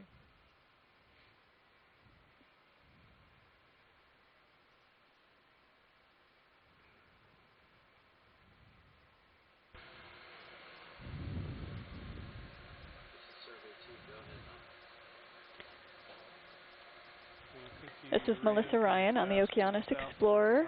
We are repositioning the ROV here in Lindenkohl Canyon. We've been doing engineering testing all day, and we're just repositioning to do one other test. We're going to be continuing this for about the next hour, and then we'll probably call it a day. Yes. Josh knows. Mission, I believe. I think you have to push to the vehicle, and then Dave has to pull from the vehicle. Or it just showed something just showed up on your screen. Maybe pull from the vehicle. Waypoint disabled. Enable. No, that disables it. I don't know. Don't lose them. Okay, I can see his screen from here. Don't lose them.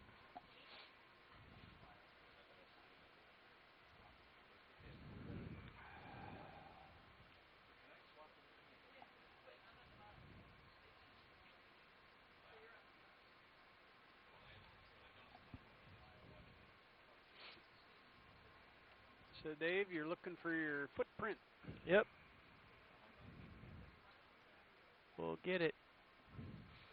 And we had good DVL the whole way round. So it should be just right over there. Yeah.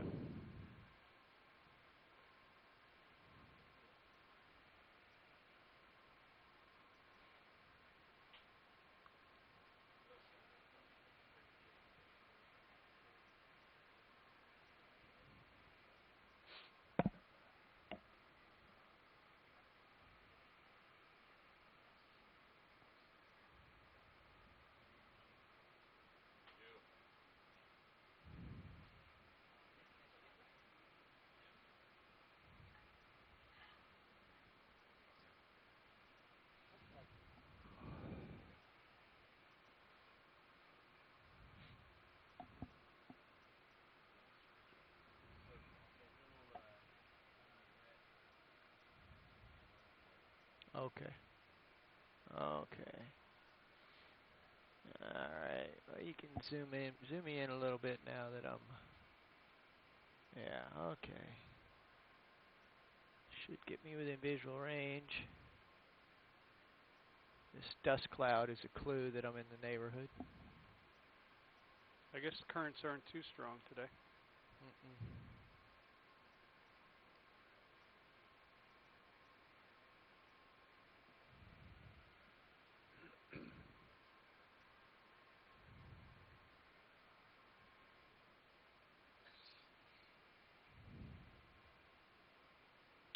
12 meters to go.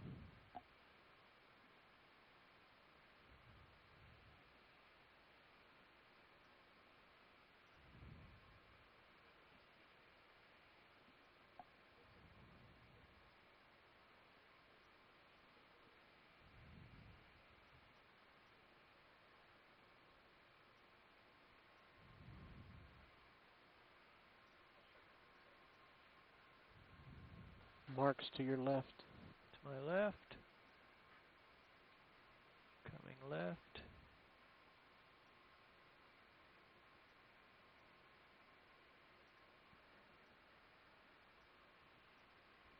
Looking down. Way to go, Rolly. Okay.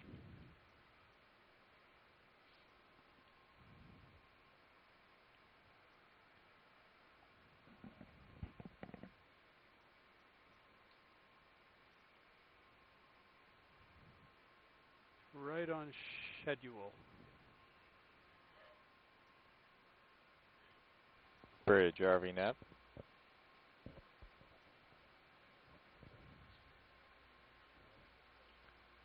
Can we come Yes, to a please. stop, please? Thank you, sir. Awesome. Thank you. You read my mind.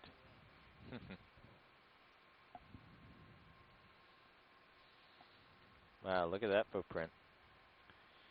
Okay, going into Auto XY.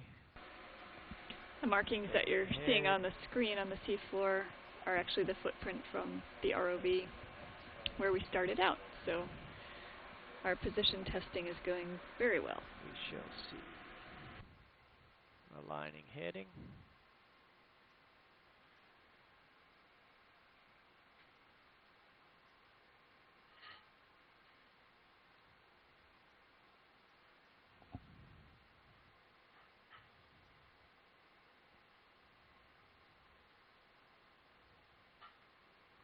So actually X marks a spot right under the fins, does it not? I believe so.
Yes, we do.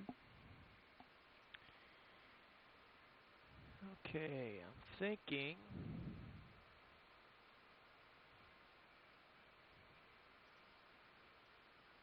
Plopper down. I'm wondering, do you want to get your numbers before we lose the? No. Okay. I want to be. You want to be bottomed. Yep. Okay. Well, I suspect we're within the resolution of your numbers there. Well, this test is orders of magnitudes better than the previous one, so.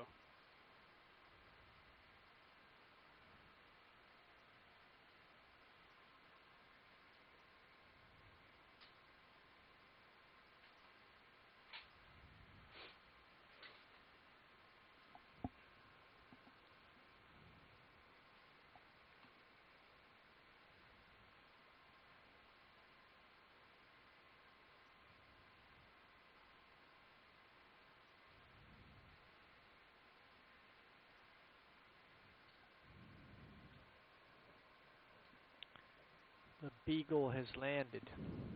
Thank you, sir. I was going to write down some numbers.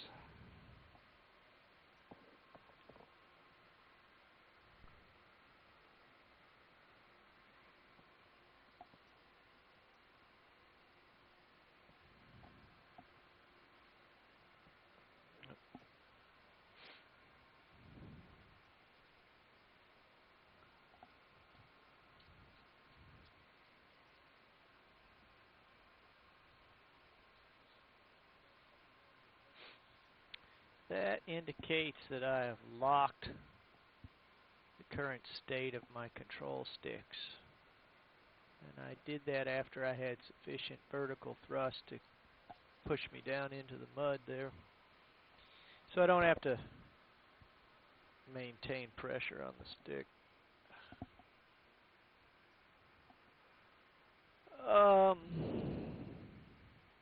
Yes.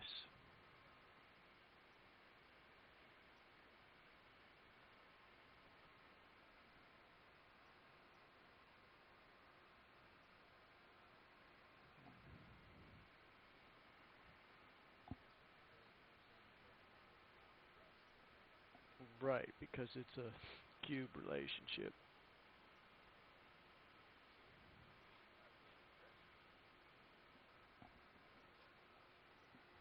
Sorry. Cubed between RPM and thrust? I believe so, yes. How so? The propeller. Okay.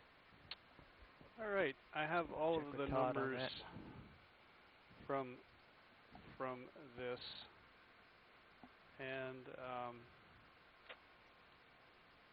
what I'm thinking is that the maneuver that we just did is pretty much according to the ICSI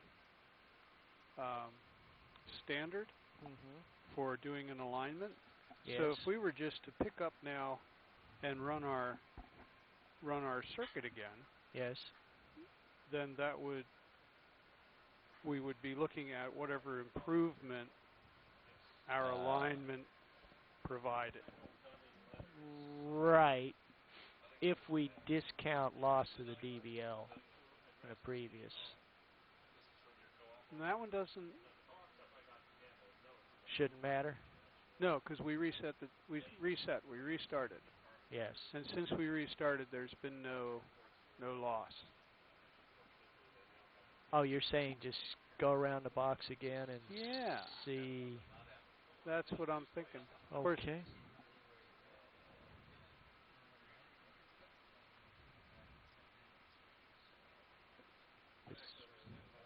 Well, the reason I'd want to do a box is so that it compares to the last two that we've done, because it'll be the third one.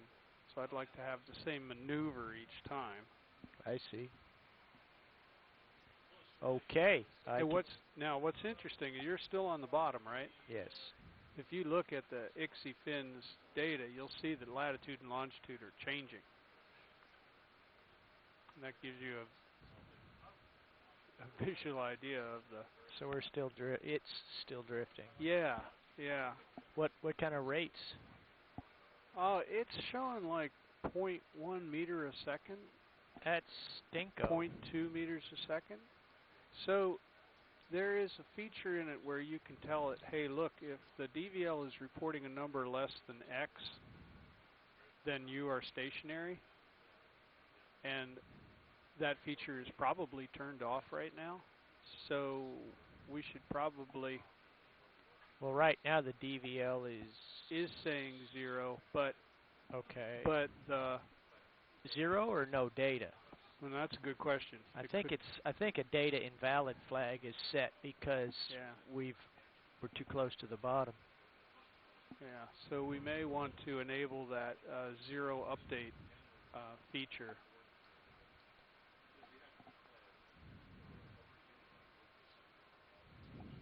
Because I'm just sitting here watching the numbers change, and I know you're on the bottom. Okay, well let's try this. Let me lift up, but hold position. And so we get our DVL back to valid. Okay. Let's see what happens. All right.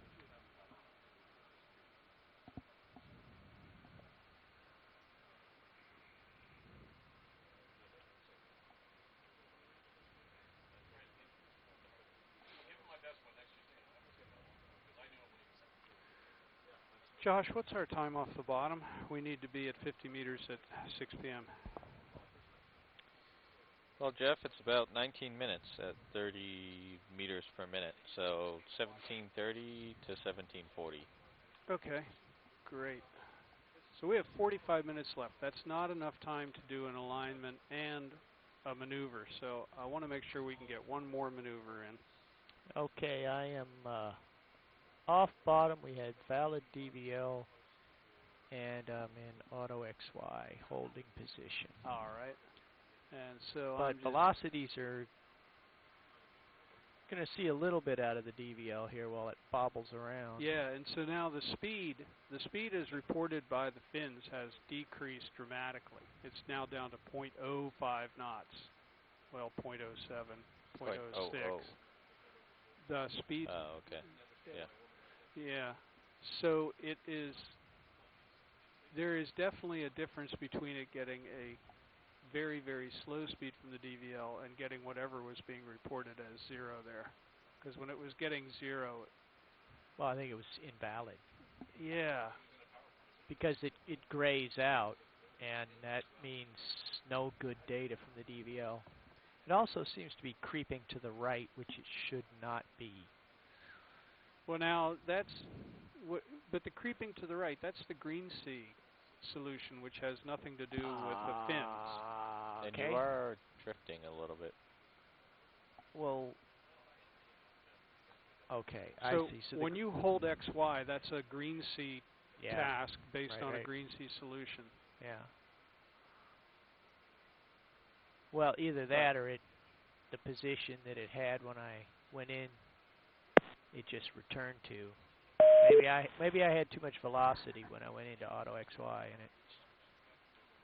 Right. I see that. That's what we're talking about. So can you get back to your footprint but not land in it? Let's bring up still and see what we see here. Oh yeah, you're, for all intents and purposes, you're over the footprint. So, Dave, what I'm going to do is I'm going to write down your current latitude and longitude right now, and then we're just going to have another walkabout.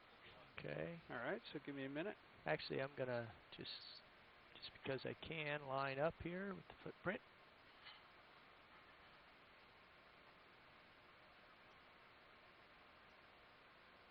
Oops, need a little dollop of auto head here.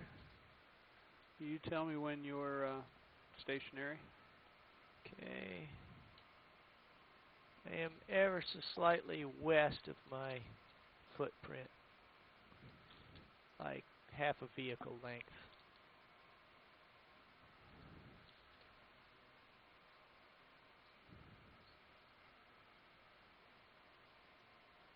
It's, you know, within the size of the vehicle, I think it's close enough.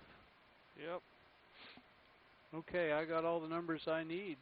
Let's commence a box around, a dance around. Dance around, okay, stand by.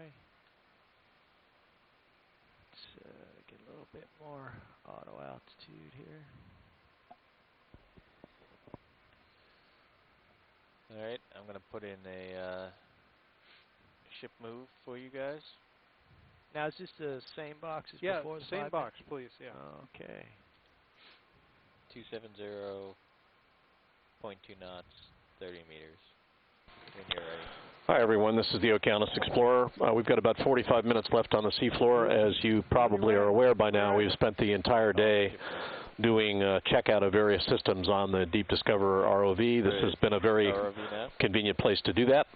It's a bench at about 650 to 665 meters of water. Unfortunately, we are not going to transit up the slope that I thought we might get to today. It's just been too complicated trying to get all these engineering tasks done. But the good thing is that we've been able to extend the dive time today, and that should prevent us from having to impact dives later this week for engineering-related tasks. So thanks for being patient with us. We've seen some interesting biology considering how little terrain we've covered today, and we hope you've enjoyed that. Again, we'll be on the seafloor here for another 45 minutes or so, so if you want to stay with us for that, please do so. This is the Okeanos Explorer.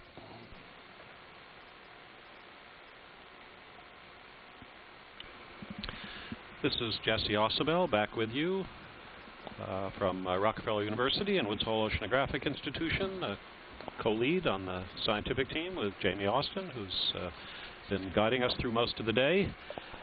We've had a couple of questions come in during the day. One of the aspects of the camera work is concerned with inertial navigation systems, trying to use inertial navigation to that's going to put a wrap in the tunnel between you and move the cameras around in a way that makes sense. Some of you are familiar with the phrase inertial guidance systems, probably from spacecraft, from guided missiles and so forth. And the idea is to use motion sensors and rotation sensors, and then you use that to calculate dead reckoning position, orientation, velocity, speed of movement of a moving object, and then that allows you to go exactly where you want with extreme accuracy.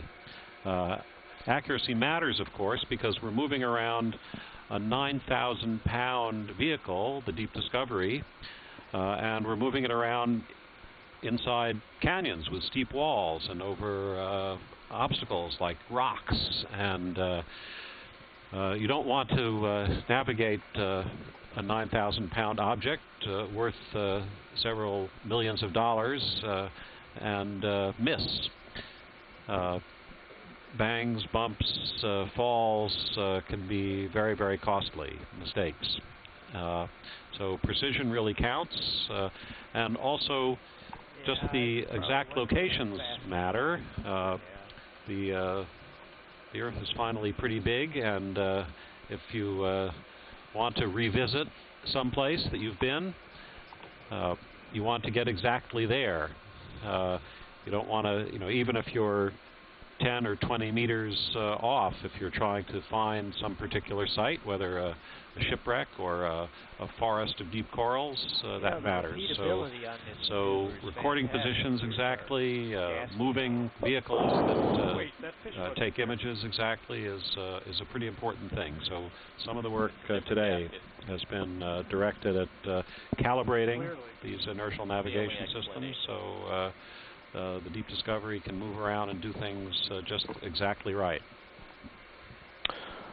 Yep, correct. And imaging, of course, is the next major goal. And so what we've been doing today is checking swing arms for lights, looking at the down-looking still camera with lights, and then optimizing imaging systems. So, and then, of course, we've got manipulators on the Deep Discoverer now. So by next year, the Puerto Rico expedition next spring, we will be doing sampling as well. And it's even more important to be able to go back to the same place if you want to take a sample than if you want to come back and reoccupy a video stream. So sampling and positioning are huge. And of course, we've got really good maps now. With ocean exploration starts with good seafloor maps, and so we want to be able to put ourselves on these maps pretty accurately, and then use the maps with our sampling and videos to characterize the seafloor. And all of it's important. So occasionally you've got to do this. You've got to spend a day calibrating your systems. This is high levels of technology, integrated technology. It's important to do it. This has not been the most interesting dive, perhaps, but it's not been uninteresting. We've stayed in a relatively small patch of seafloor and seen a lot of biology both in the water and on the seafloor just below the D2, and we've been in a box of only several hundred meters on a side. So it's been an interesting day, even though we haven't moved very far. This is the Okeanos Explorer. Okay, coming left, 180. Great, ROV nav. Can we stop the ship, please? We've also had some queries about the other canyons nearby. Again, we're working in Lindenkohl Canyon, named for a great 19th century cartographer, a man who prepared some of the early maps of the seafloor around this region. Too much tether stretched out. Correct. The canyons that are named between New York and Virginia Beach begin with Hudson Canyon. South of that is the Hendrickson Canyon. Below that is Tom's Canyon, perhaps Tom's River. Then the Carteret Canyon. There's, of course, a Carteret, New Jersey, and that's a name that goes back to the Revolutionary War. American history. Then comes Lindenkohl, where we are. Below Lindenkohl is Spencer. Then Wilmington, which coincides roughly with Wilmington, Delaware. Baltimore, which coincides roughly with Baltimore. Then Port Murray Canyon. I'm not sure I have that right. Port Maris Canyon. Then the Washington Canyon, where we'll be diving tomorrow. We'll be transiting tonight. The ship will be moving faster than it has been today to get down to Washington Canyon in the morning, and then finally Norfolk Canyon off Norfolk, Virginia. So there are about a dozen of these canyons incising the shelf between New York and Virginia. Yeah, it's one of the most interesting slopes off a continent anywhere in the world, and of course, one of the things that makes it interesting is its age. It's an old continental margin. It's about 200 million years old. So there's been plenty of time for sea level rises and falls to work at incising the slope. It's a thick sediment prism, so that the slope is actually over 2 kilometers high, and it's It's a margin that also has, because it's old, it's got a lot of different geology characterizing its edge. So we have pretty old rocks in places, younger rocks in others. Some of those rocks are faulted, and some of those faults are actually defining the canyons, particularly towards the northeast in New England and off Georges Bank. So because there are a diversity of causes involved in these canyons, and because the sediment prism is very thick, there's a lot of diversity. Some of these canyons are small, some of them are quite large. Some of them in size the edge of the shelf, some of them don't. But they're quite complex, and some of them are really quite old. They're probably at least 50 million years old. These rocks off New England are displacing rocks, Cretaceous rocks that are over 100 million years old. So we know that these canyons have been in place for a long time, and as old things go, they get more and more complicated, and that's what's happening here. It's been a major mapping effort by the Okeanos Explorer, building on earlier mapping efforts. Jesse mentioned soundings earlier, early efforts to understand the bathymetry of the East Coast. Then came along many, many seismic measurements. There were oil exploration out here in the 1970s, and now we have multi-beam mapping technology, which has been a revolution in helping us understand complex morphology. So the Okeanos Explorer now, the Ocean Exploration and Research Program, is working with many, many partners, state agencies, the U.S. Geological Survey, the National Marine Fisheries Service, and it's all dedicated to understanding these canyons and the biology and geology that reside within them. So it's a major effort. There's a lot of area involved, and it's ongoing. So we're going to be seeing Washington tomorrow, as Jesse said, and then Norfolk Canyon the next day. Stay with us. This is the Okeanos Explorer. Is just have you move the ROV diagonally and see if we can zero one of the axes. Exactly. So after this test, well, there is a and it's a minute, Josh, until the turn. Quite unmistakable milled slot in the case of that thing that says "bow." Right. But you know that the four transducers. Yes. They're arranged in what's called a Janus arrangement or something. Okay, so you're thinking that maybe there's a coordinate rotation between the DVL and the fins. Yeah. And of course, the fins is well aware of it, and that's why everything works, but we might be unaware of it, and so we look at these XY numbers. We are working within the exclusive economic zone of the United States. That's a phrase some of you may hear from time to time in discussions about the so-called law of the sea. The states, governments have rights over exploration and marine resources, typically out to about 200 nautical miles from the coast. But sometimes the territorial seas could extend even further if there's what's called an extended continental shelf, ECS. The U.S. has some of those. The U.S., in fact, has the largest exclusive economic zone of any nation in the world, some 14 million square kilometers. France is the nation with the second largest EEZ. France, of course, includes the many islands in the Pacific, and the islands have very, very extensive marine exclusive economic zones. Australia, Indonesia, Canada are some of the other countries with very large EEZs. So, but the mapping that the Okeanos Explorer has been doing, and other vessels that can do this high-quality mapping, this is again a continuation of the work that goes back to the days of Thomas Jefferson, of trying to develop good maps of American land. In this case, land under the sea, which is still part of America. Meters at a bearing Bob of Ballard calls 110. it submerged America. And So large quantities of it exist around the Hawaiian Islands, for example, and other island chains that are owned or claimed by the United States and the Pacific. And both the Okeanos Explorer and the Nautilus are vectoring towards the Pacific for future ocean exploration work around many of these islands. That's, I think we can anticipate that one or both of these vessels will be in the Pacific within the next 2 years.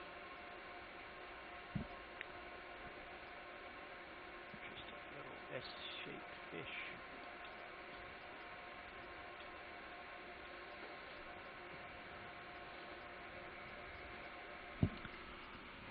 I'd also like to share greetings with everybody from a former administrator, former chief of the National Oceanic and Atmospheric Administration, Jim Baker, D. James Baker. Jim Baker, oceanographer, originally from the University of Washington. Person also was a leader of ocean drilling programs, and then was the administrator of NOAA from 1993 to 2001 during the Clinton administration. It was at that time, in 1999-2000, that President Clinton formed the Presidential Panel on Ocean Exploration, chaired by Dr. Marcia McNutt, at that time of the Monterey Bay Aquarium Research Institute, and that panel included the well-known diver Sylvia Earle, Dr. Robert Ballard, the discoverer of the Titanic, and others. And it was that panel which recommended that the U.S. have a wet NASA. The National Aeronautics and Space Administration, NASA, of course, is famous now for 50 years or more for its exploration of space. And the Presidential Panel on Ocean Exploration recommended an expansion of U.S. efforts in ocean exploration under the leadership of NOAA and Jim Baker, and there was the positive reception of those recommendations, then also by the Bush administration under Conrad Lautenbacher, then administrator of NASA, led to the formation of the U.S. government's ocean exploration program with leadership in NOAA, and including this vessel, the Okeanos Explorer, America's vessel of ocean exploration. And thanks to Jim Baker for his support and his continuing interest in the program.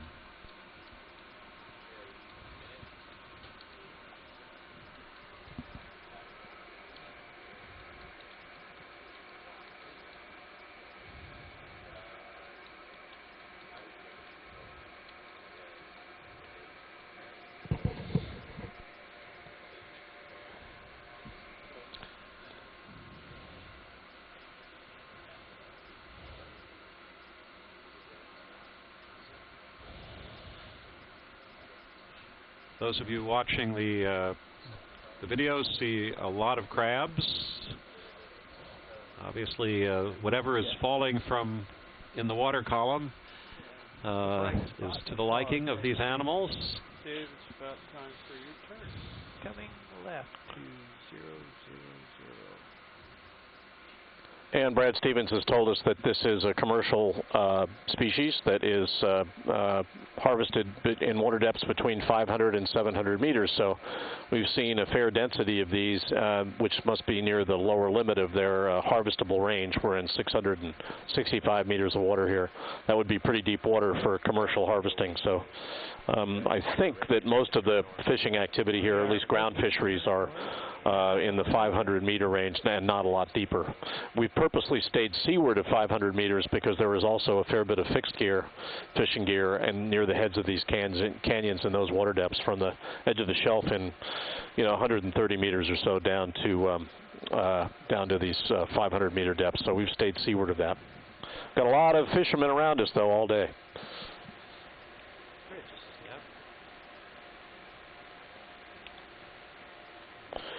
We've got about 30 minutes left on the seafloor. We should be finishing up our operation here on this bench on the northeast flank of Lindenkohl Canyon about 5:30, 17:30 Eastern Daylight Time. Yes, Bridge, I would like to request a ship move of 40 meters, bearing 010.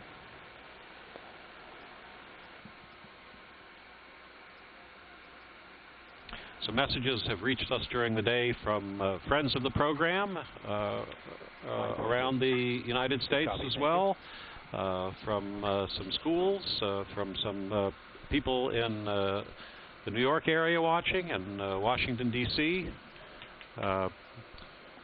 We relay greetings back to all of you.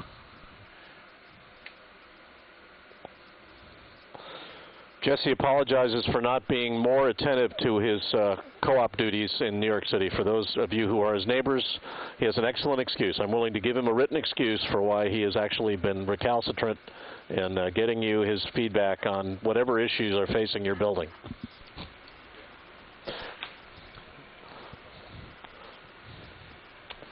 The fortunately, our building is not underwater. Yeah, yet. Jesse lives on the Upper West Side, so that's actually one of the better places in Manhattan to be as sea level rises. It's down now. It's not near the South Street Seaport or other places that are very much at risk of near-term sea level rise. We're on high ground. Right, high ground. So this is a very, very wise choice of a place to live in Manhattan. And built on rock. Built on old rock. Manhattan schist. Right. About 1 billion years old, the old Manhattan prong.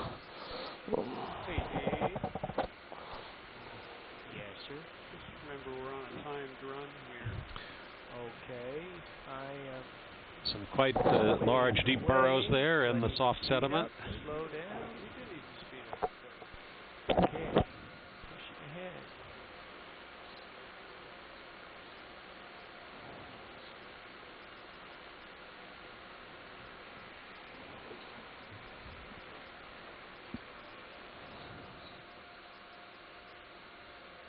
How much time do I have to make the goal?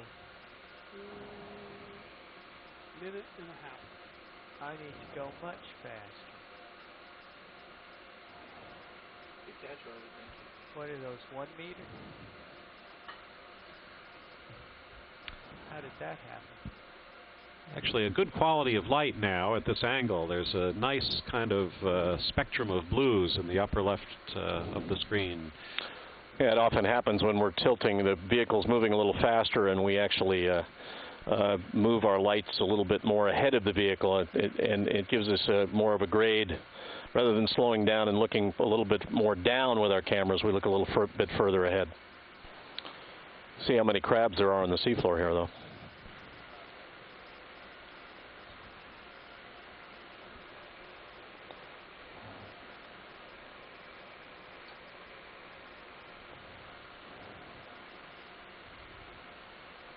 We must be getting close. I recognize this dust cloud. Well, according to TVL, We also do want to remind you again that next Thursday, Friday, Saturday, Sunday in the Inner Harbor in Baltimore, Maryland, there'll be a set of activities associated with the 200th anniversary of the writing of the Star-Spangled Banner, the so-called Star-Spangled Spectacular, and one of the highlights of this will be a lot of unusual vessels, historic vessels, and this vessel, your vessel of ocean exploration, tied up near the National Aquarium, right in the Inner Harbor in Baltimore. It'll be possible to visit the vessel and to visit the equipment we're using to explore these great depths. Those of you near the Baltimore area, we hope you'll think about coming by Thursday, Friday, Saturday, Sunday. There'll be a range of events. Yeah, we're going to have the D2, the Discoverer ROV, under a tent on the dock, so it'll be easy to see. You'll be able to talk to some of the engineers that have designed, built, and are now maintaining the vehicle, and talk to some young people. Those of you who are young people and aspire to do this for a living, you'll meet some young, passionate engineers who are doing it now and realizing their dream to do it. And believe me, they're inspiring people to know. And there'll be a few graybeards around as well. Jesse doesn't have gray hair anymore since he's decided to leave his hair behind, but you will see him under the tent as well occasionally. And he's an inspiring guy to know as well.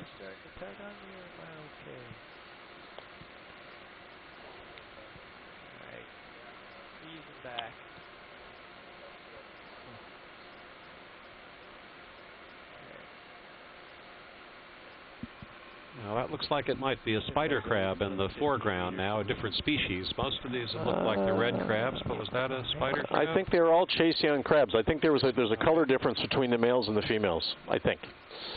But it's not that we didn't see spider crabs in these canyons. We have, but this seems to be where we've seen these chase young crabs. They appear to be they're in concentrations.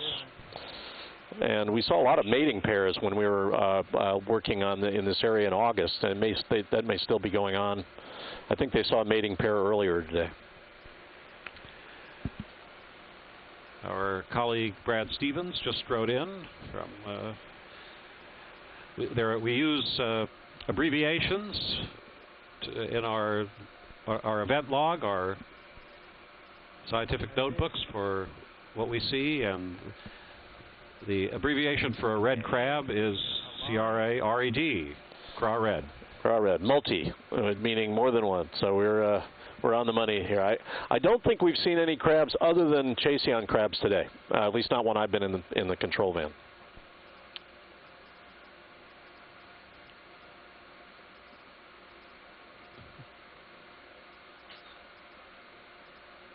Sorry. That's all right. A number of gelatinous animals in the water column. You see there, the long ones are probably siphonophores of some kind. Some of the others are probably hydroids. The smaller, more oval.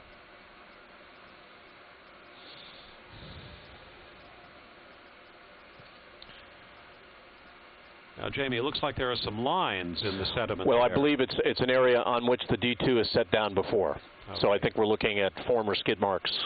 You know, this is an area that we've gone back and forth across all day. So those are they're resting traces for a large sessile organism that is occasionally mobile called the Deep Discoverer. Okay.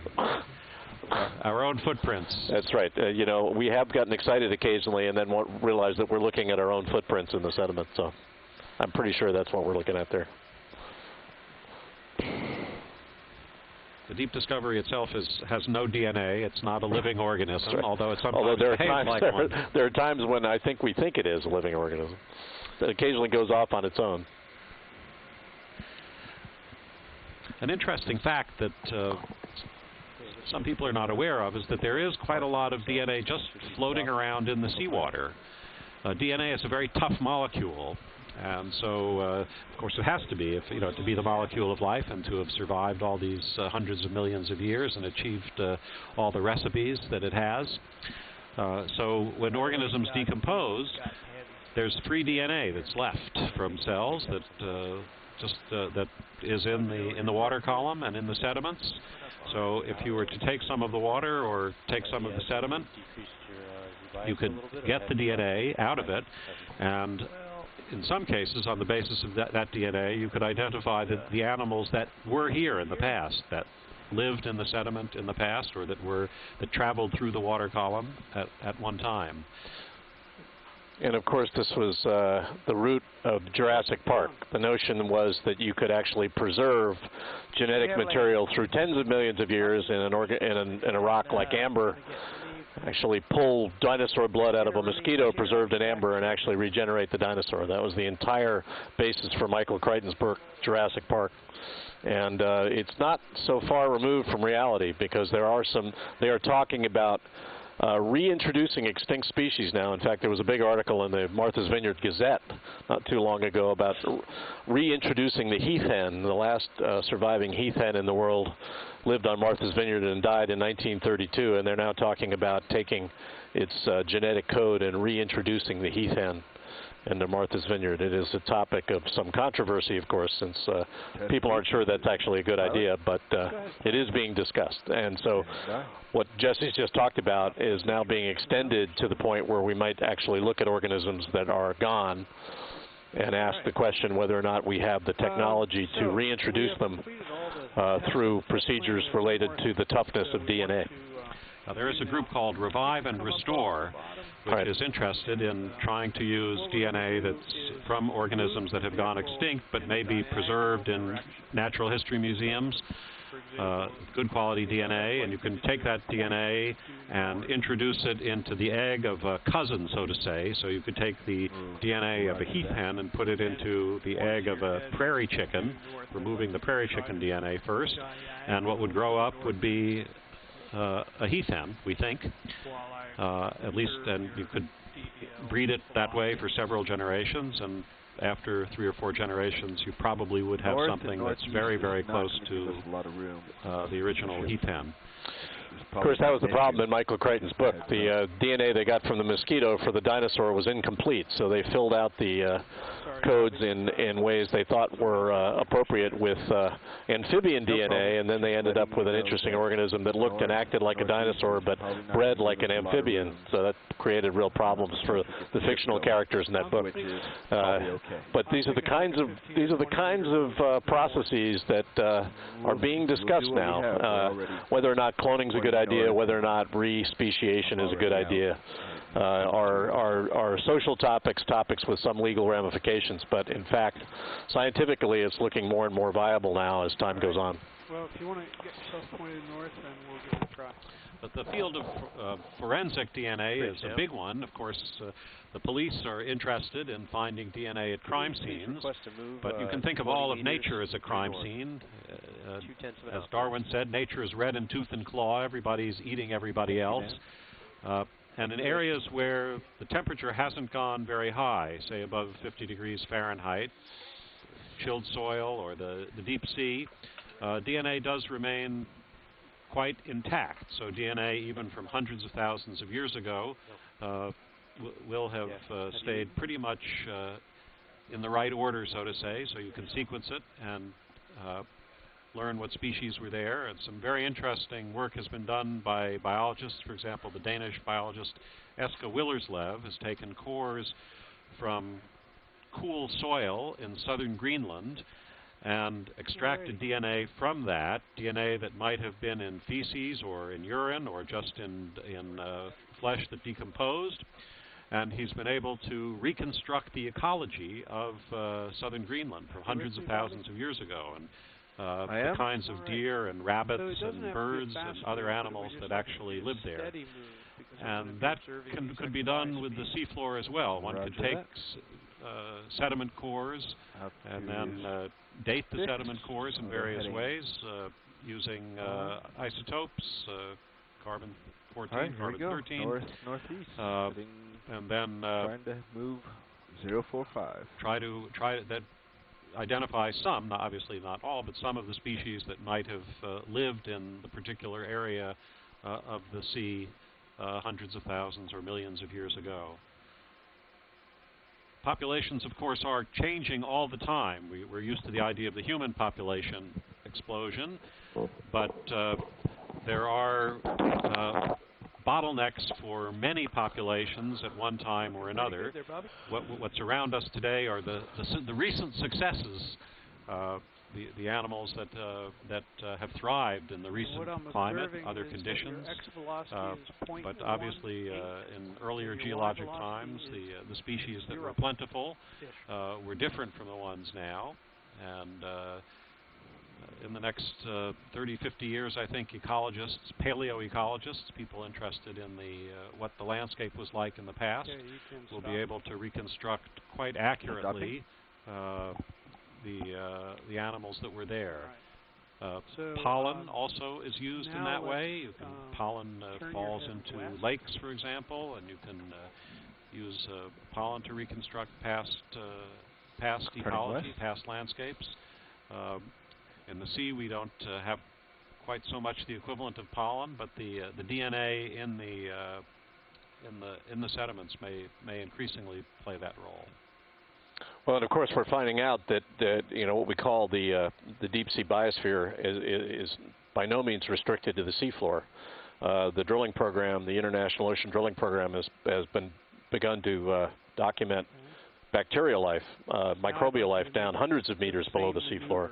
And of course, hydrothermal vents as well are incredible oases of life, often separated by tens of kilometers of no life on the seafloor along mid-ocean ridges. So the more we study the seafloor, the more rich the biological communities are that we recognize. And we're even stretching our definitions of life as we get down to very, very deep microbial organisms, hundreds of meters down. I guess Jesse can answer this better than me, but I guess the definition of life is electron transfer. I guess when you get down to really low levels of metabolic life, you're looking at definitions which stretch what life actually is. But I've actually had it defined to me as actually electron transfers between organisms we might not even recognize.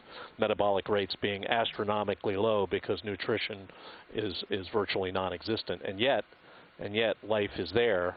And we don't yet know how life we haven't. Looks like life as we define it gets very low as we get hundreds of meters down in seafloor sediments, but we haven't actually found the lower limit yet of where life may exist in the oceans. The deepest sediment core, I believe, was one off Newfoundland.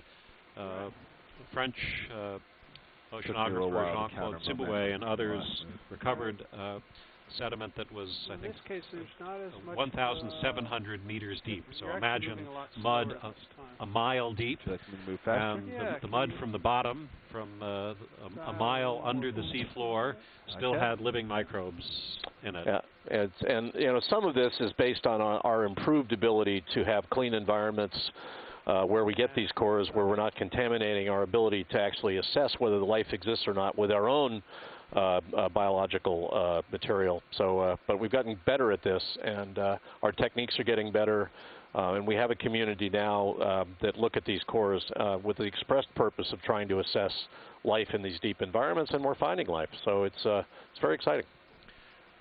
Life in these deep biospheres is very slow. There are some reports that in some cases some of the single-celled organisms might take 1,000 years to reproduce themselves. So, you know, parents who think of a 9-month pregnancy as a long time, imagine taking 1,000 years. But given the pace at which environmental change happens, 1,000 years would not be viewed as a long time. So it's you know, as we get down in these sedimentary environments, the chemical, the environment, the thermal environment are virtually the same, millennia in and millennia out. So you know, it's the constancy of those conditions which probably allows life to exist at those rates. Anyway, we're learning a lot about it. Our ability to sample, our ability to characterize these life forms is getting better.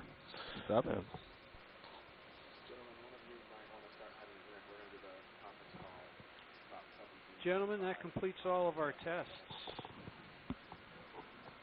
I think what you'd like to do is get your turns out and then go investigate that oil seep.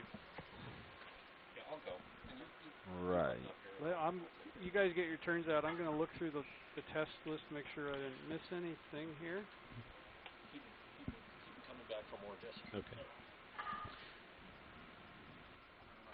So let me get out in front of you again.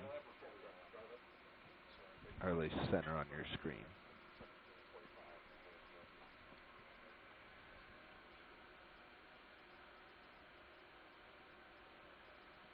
Brad Stevens has mentioned to us that these red crabs are, in fact, in some cases, fished as deep as 600 meters or almost 2,000 feet.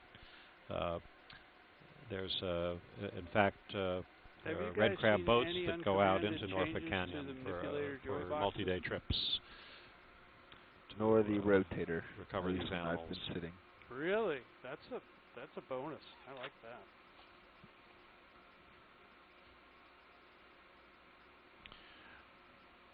Our eyes tend to fix on the large animals, but of course it's important to remember that small animals, small organisms, and finally microbes, single-celled organisms by having you get your turn are the hidden majority.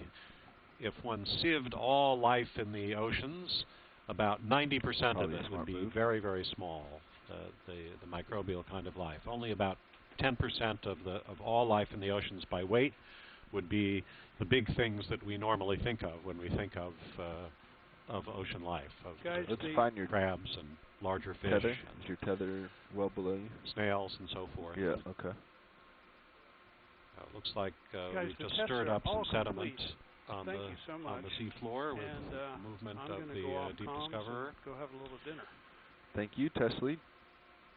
Nav, you're aware of the time we need to be on the surface? The hidden majority should always be remembered. No, and of course, I'm the not. microbes, I knew that we were supposed to leave at the hidden majority, 5:30, but look that's at the big animals, whether a crab or a chicken or a human. They look at us essentially as an apartment building, or it's just a habitat where they live. All right. We are just their inventions. We are just a kind of scaffolding which they inhabit. We take a top-down view and think, oh well, we have some microbes in our gut, for example, that help us digest our food. But from the microbes' point of view, they run the show, and they've allowed these large organisms to be created, which have allowed the microbial populations to multiply and flourish. And all of these organisms, the crabs that we see on the screen now, the red crabs or the jellies, or of course the corals that we'll be looking at tomorrow, the deep corals, we don't have particular microbiomes associated with them, particular populations of microbes.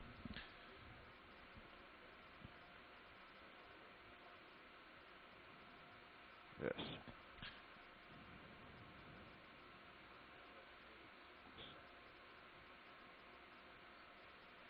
You also have your hands tilt. But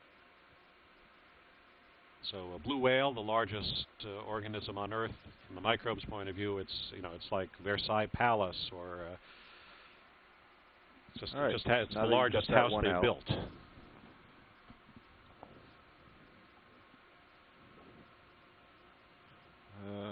Yeah, you just have one, so why don't you continue and take that one out? So co-pilot, we have another 17 minutes.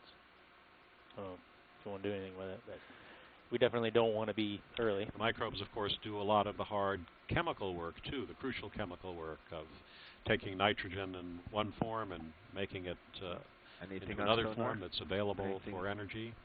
Interesting nearby?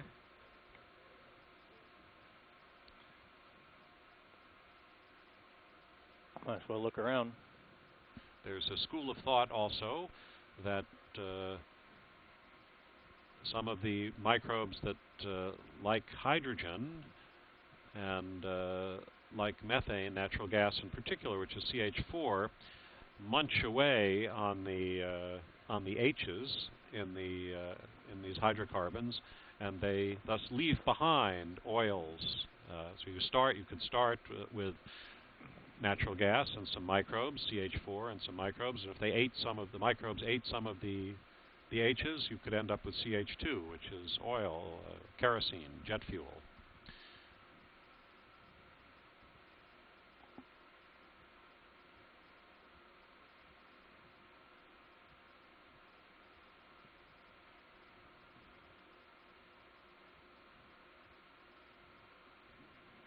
I've been joined again by Melissa Ryan of NOAA's Office of Ocean Exploration, one of the leaders of the education and outreach programs of ocean exploration.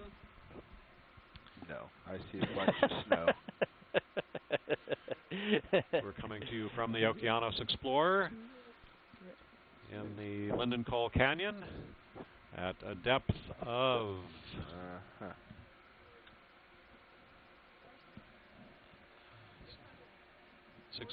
640 meters.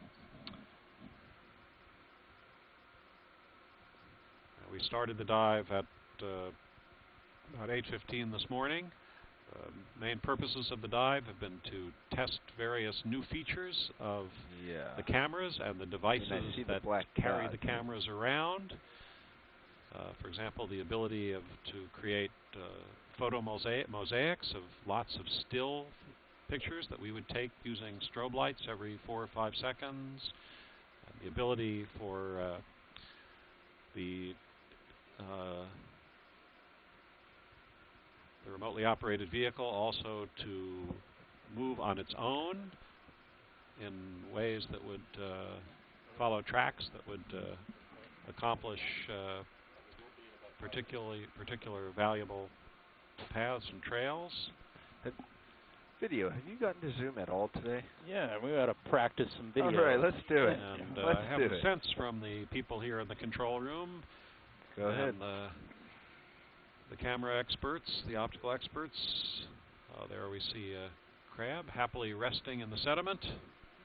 Sorry, I'm also have the sense playing with that a few things that we haven't tested they're quite impressed today, with the including joy gain mobility of the remotely operated vehicle and the focal powers of the cameras and the there you go.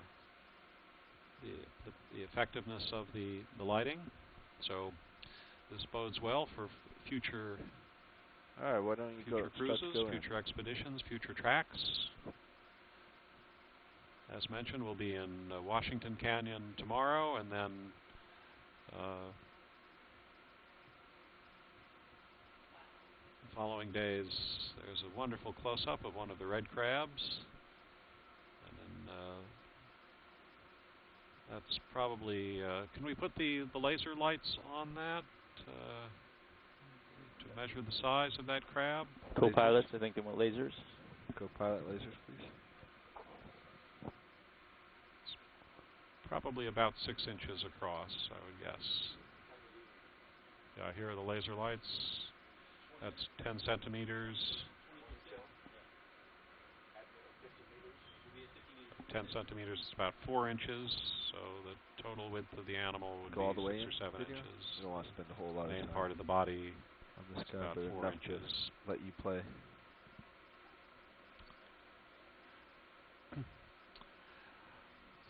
I think you could probably sell that for a lot of money in an art gallery, a contemporary art gallery. It's a beautiful animal, but also it looks like a contemporary abstract painting.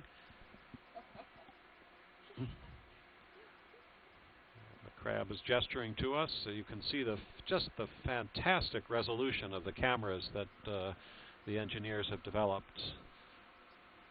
You can see the let's come crab wide, see if you find something else, or maybe another one. Grabbing little tiny flecks from the water as they pass by. I'll get you closer to the next object. Again, beautiful shades of blue. A siphonophore, probably a meter long or so, drifting by.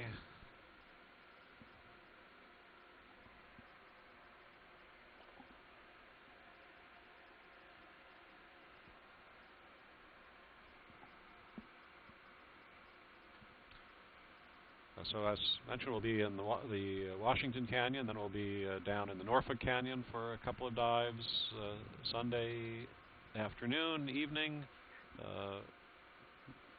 Monday, Tuesday. Of course, we always have to keep an eye on the weather. Tomorrow should still be good. Stand by. There's always the question of whether a hurricane may be coming across the equatorial Atlantic, heading for the Caribbean and up this way. We hope not. Looks like there's a shrimp sitting on the sediment.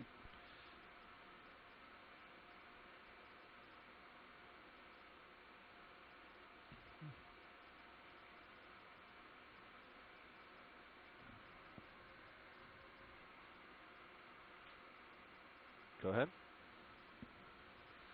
There we have a beautiful close-up now of... now think about that. You're seeing an incredible close-up of an animal that's 2,000 feet below the surface of the sea. 100 miles off the coast of New Jersey. Magnificent. It's all yours, video. As we've said several times today, we are still in a wonderful age of discovery.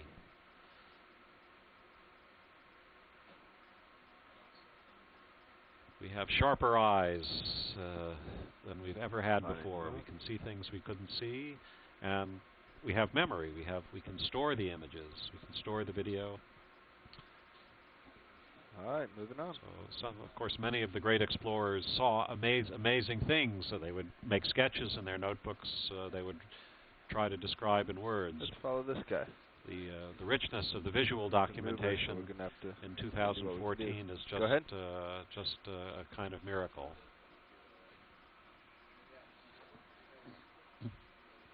Go ahead. Looks like, is that a squid? It looks like a squid, either burrowing into the sediment or yanking some food out of it. He's having a party all by himself. Yeah, dancing squid. Well, this is definitely the star performer of the day, waiting for the end of the afternoon. Oh, just missed him. Oh, he's out of here. Do it again, though. All right, moving on. Caught the one color change. That was cool. That was a little bit of positively ballroom. Here's some more dancers. Oh. Is that dancing Pay no attention to the squid and the thrusters.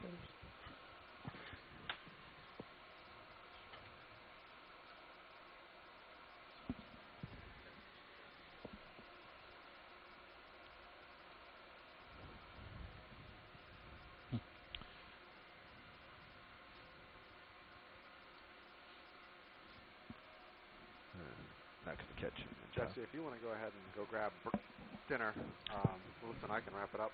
Okay, we've been joined by Brian Kennedy. Brian is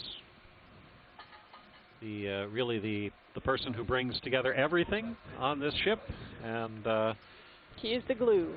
The glue, and the also in charge of planning for tomorrow. And Brian, it's been a great day. Thanks very much, and I look forward to the planning meeting a little later. And Great. We'll You got 7 minutes. try to Test have supervisor. another pilot. exciting day tomorrow. Test supervisor is in Okay. there. Oh. Tests are complete. Tests are complete. Okay. We are. Thanks to all the explorers out exploring there. for It's 7 been minutes. fun sharing. Okay. We're going to pull. Great. a Thanks a Lindenkohl lot, Canyon Jesse. with you. Enjoy dinner. Okay. So we've got 7 minutes of bottom time left, and looks like most of our engineering trials are complete. So we will see what's cool around here for the next 6 minutes. Where haven't we been? North. We have not been north. All our turns have been south. What's our turn situation? You guys fixed it all. Yeah, we're good. Okay, off we go. Do you know, are we saving any of these targets? Or do we have that all recorded? I would save them all until. Well, I'm not going to delete them, but. Yeah. Some of them were temporary, and some of them were not. So it looks like we're coming up on another red crab. We've seen quite a few of these today already. I did see a flounder, or what my untrained eye suggested was a flounder. I also saw some very slender fish, one in an S curve and the other actually in the midwater. It curled itself into a circle.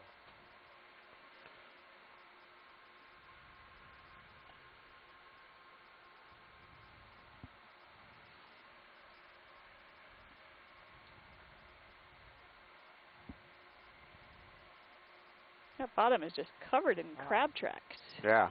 Salp. Nice salp chain in the water there. Okay. Actually, that might be a siphonophore instead. I can't tell yet. Yeah, it's hard to say.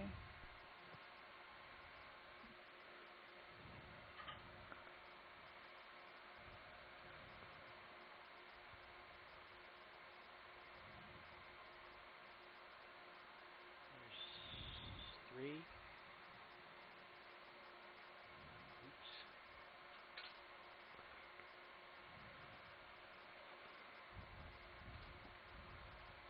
So some of our video the Okeanos collected last summer in the canyons area is being worked up for looking at the abundance and distribution of these salps and siphonophores and other gelatinous creatures in the water column. They're very, very hard to collect by nets. They kind of turn to mush. So the work we've done up here has really provided some of the first insight of water column, looking at the distribution and the density of these kind of in their native habitats without having to try and drag for them or something like that with a net.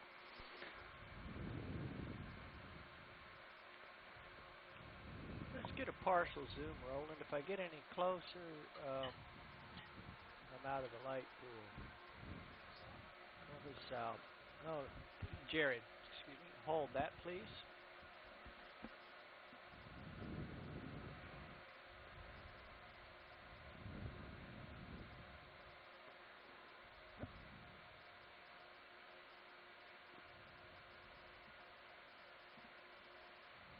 That's looking more like a siphonophore to me, with most of its feeding tentacles retracted.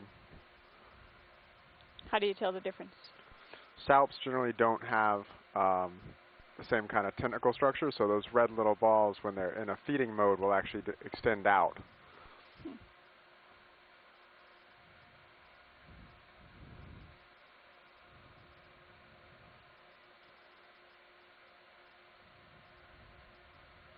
Okay, pull back, please, video. And they're active swimmers, right? They're not just floating with Yep. They can the move, current. yes. And quite a bit of locomotion there.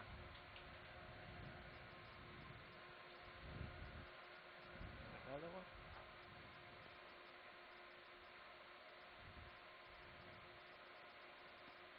This one seems to have a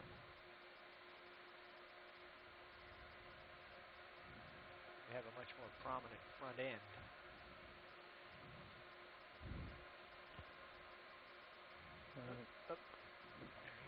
there.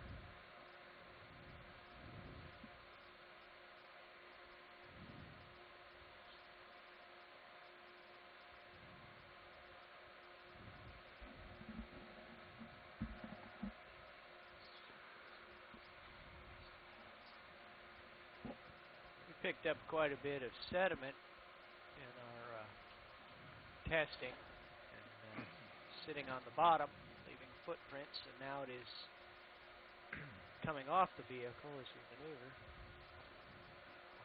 Well, pilot, co-pilot, I think we ought to get in tow mode.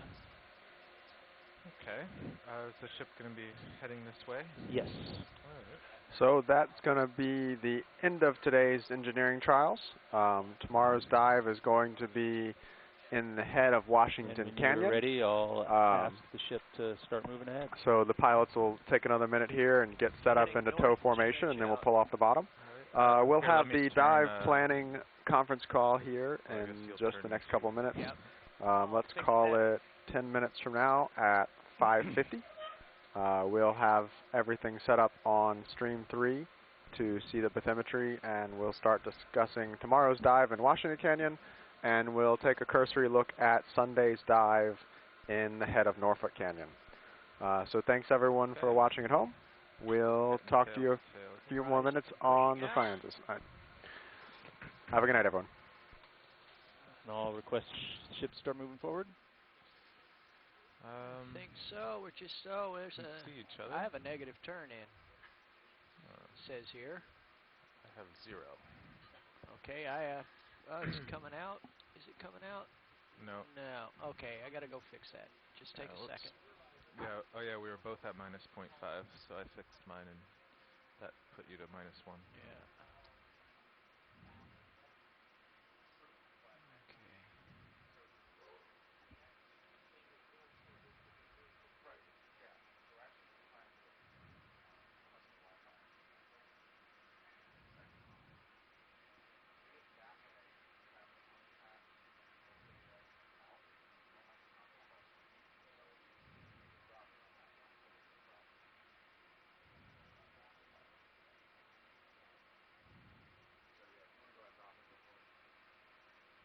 Okay. Dropping down.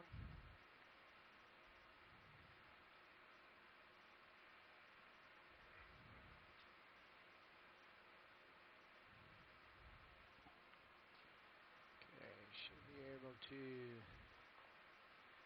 turn clockwise to 000.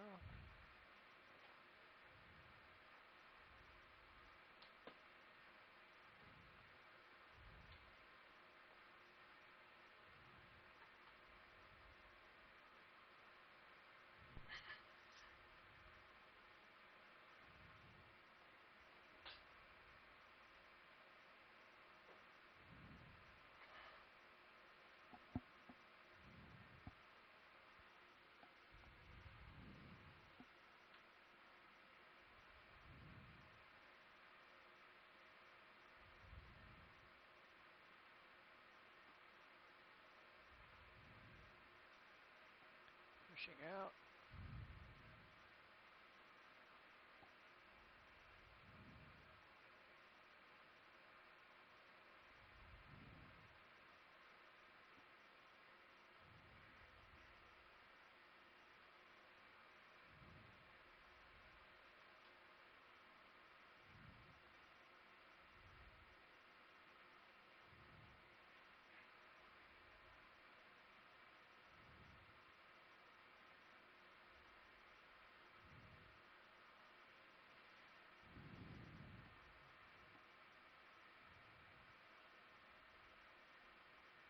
Okay, now we see each other.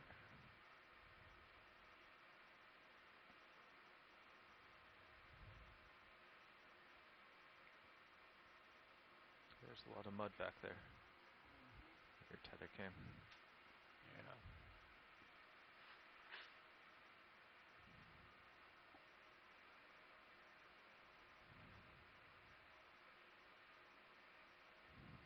Well, I think I'm pretty okay.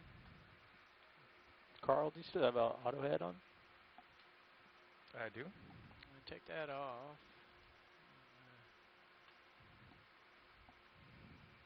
I was waiting until we started moving. That's all right. Pushing. I'm pushed out. We can start coming up. Get out of this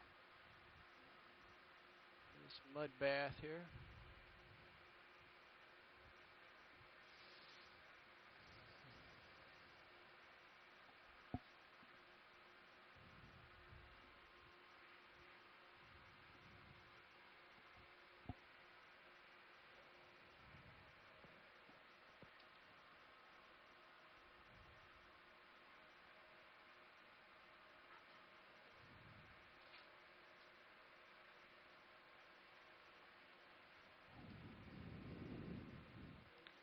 Alright, I'm going up at 15. Okay.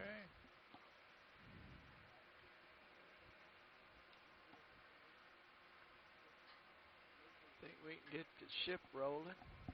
Okay. Do you want to go up to 25? Bridge, ROV nav? Yeah. On up. Yeah, Bridge. The ROVs have left the bottom, and we'd like to request to start coming ahead at 0.2 knots. We expect to be at the surface about 5 minutes after 6.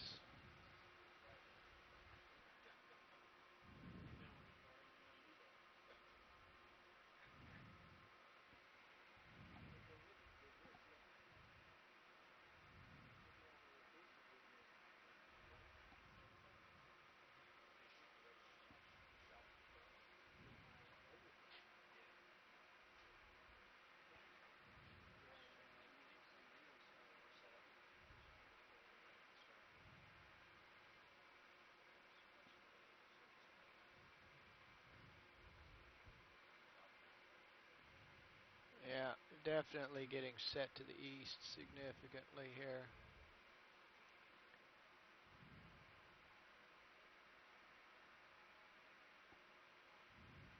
And my sonar froze. Look at that.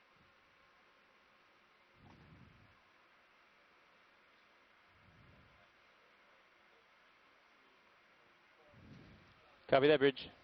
Yeah, it should work itself out.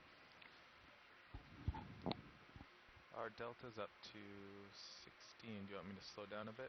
I just punched it in a little bit. Oh Okay. yeah, Bobby got some joy gain here. Let's get this out.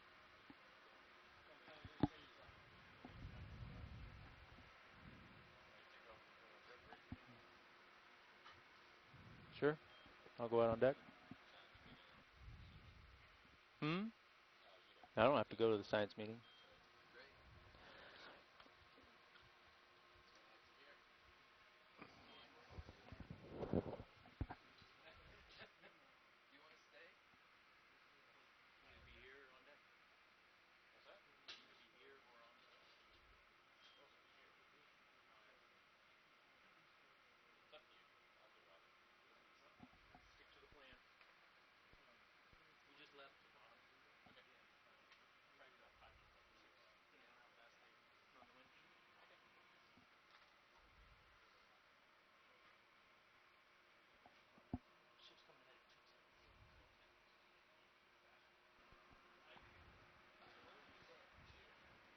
So we'll be up in a flash, yeah?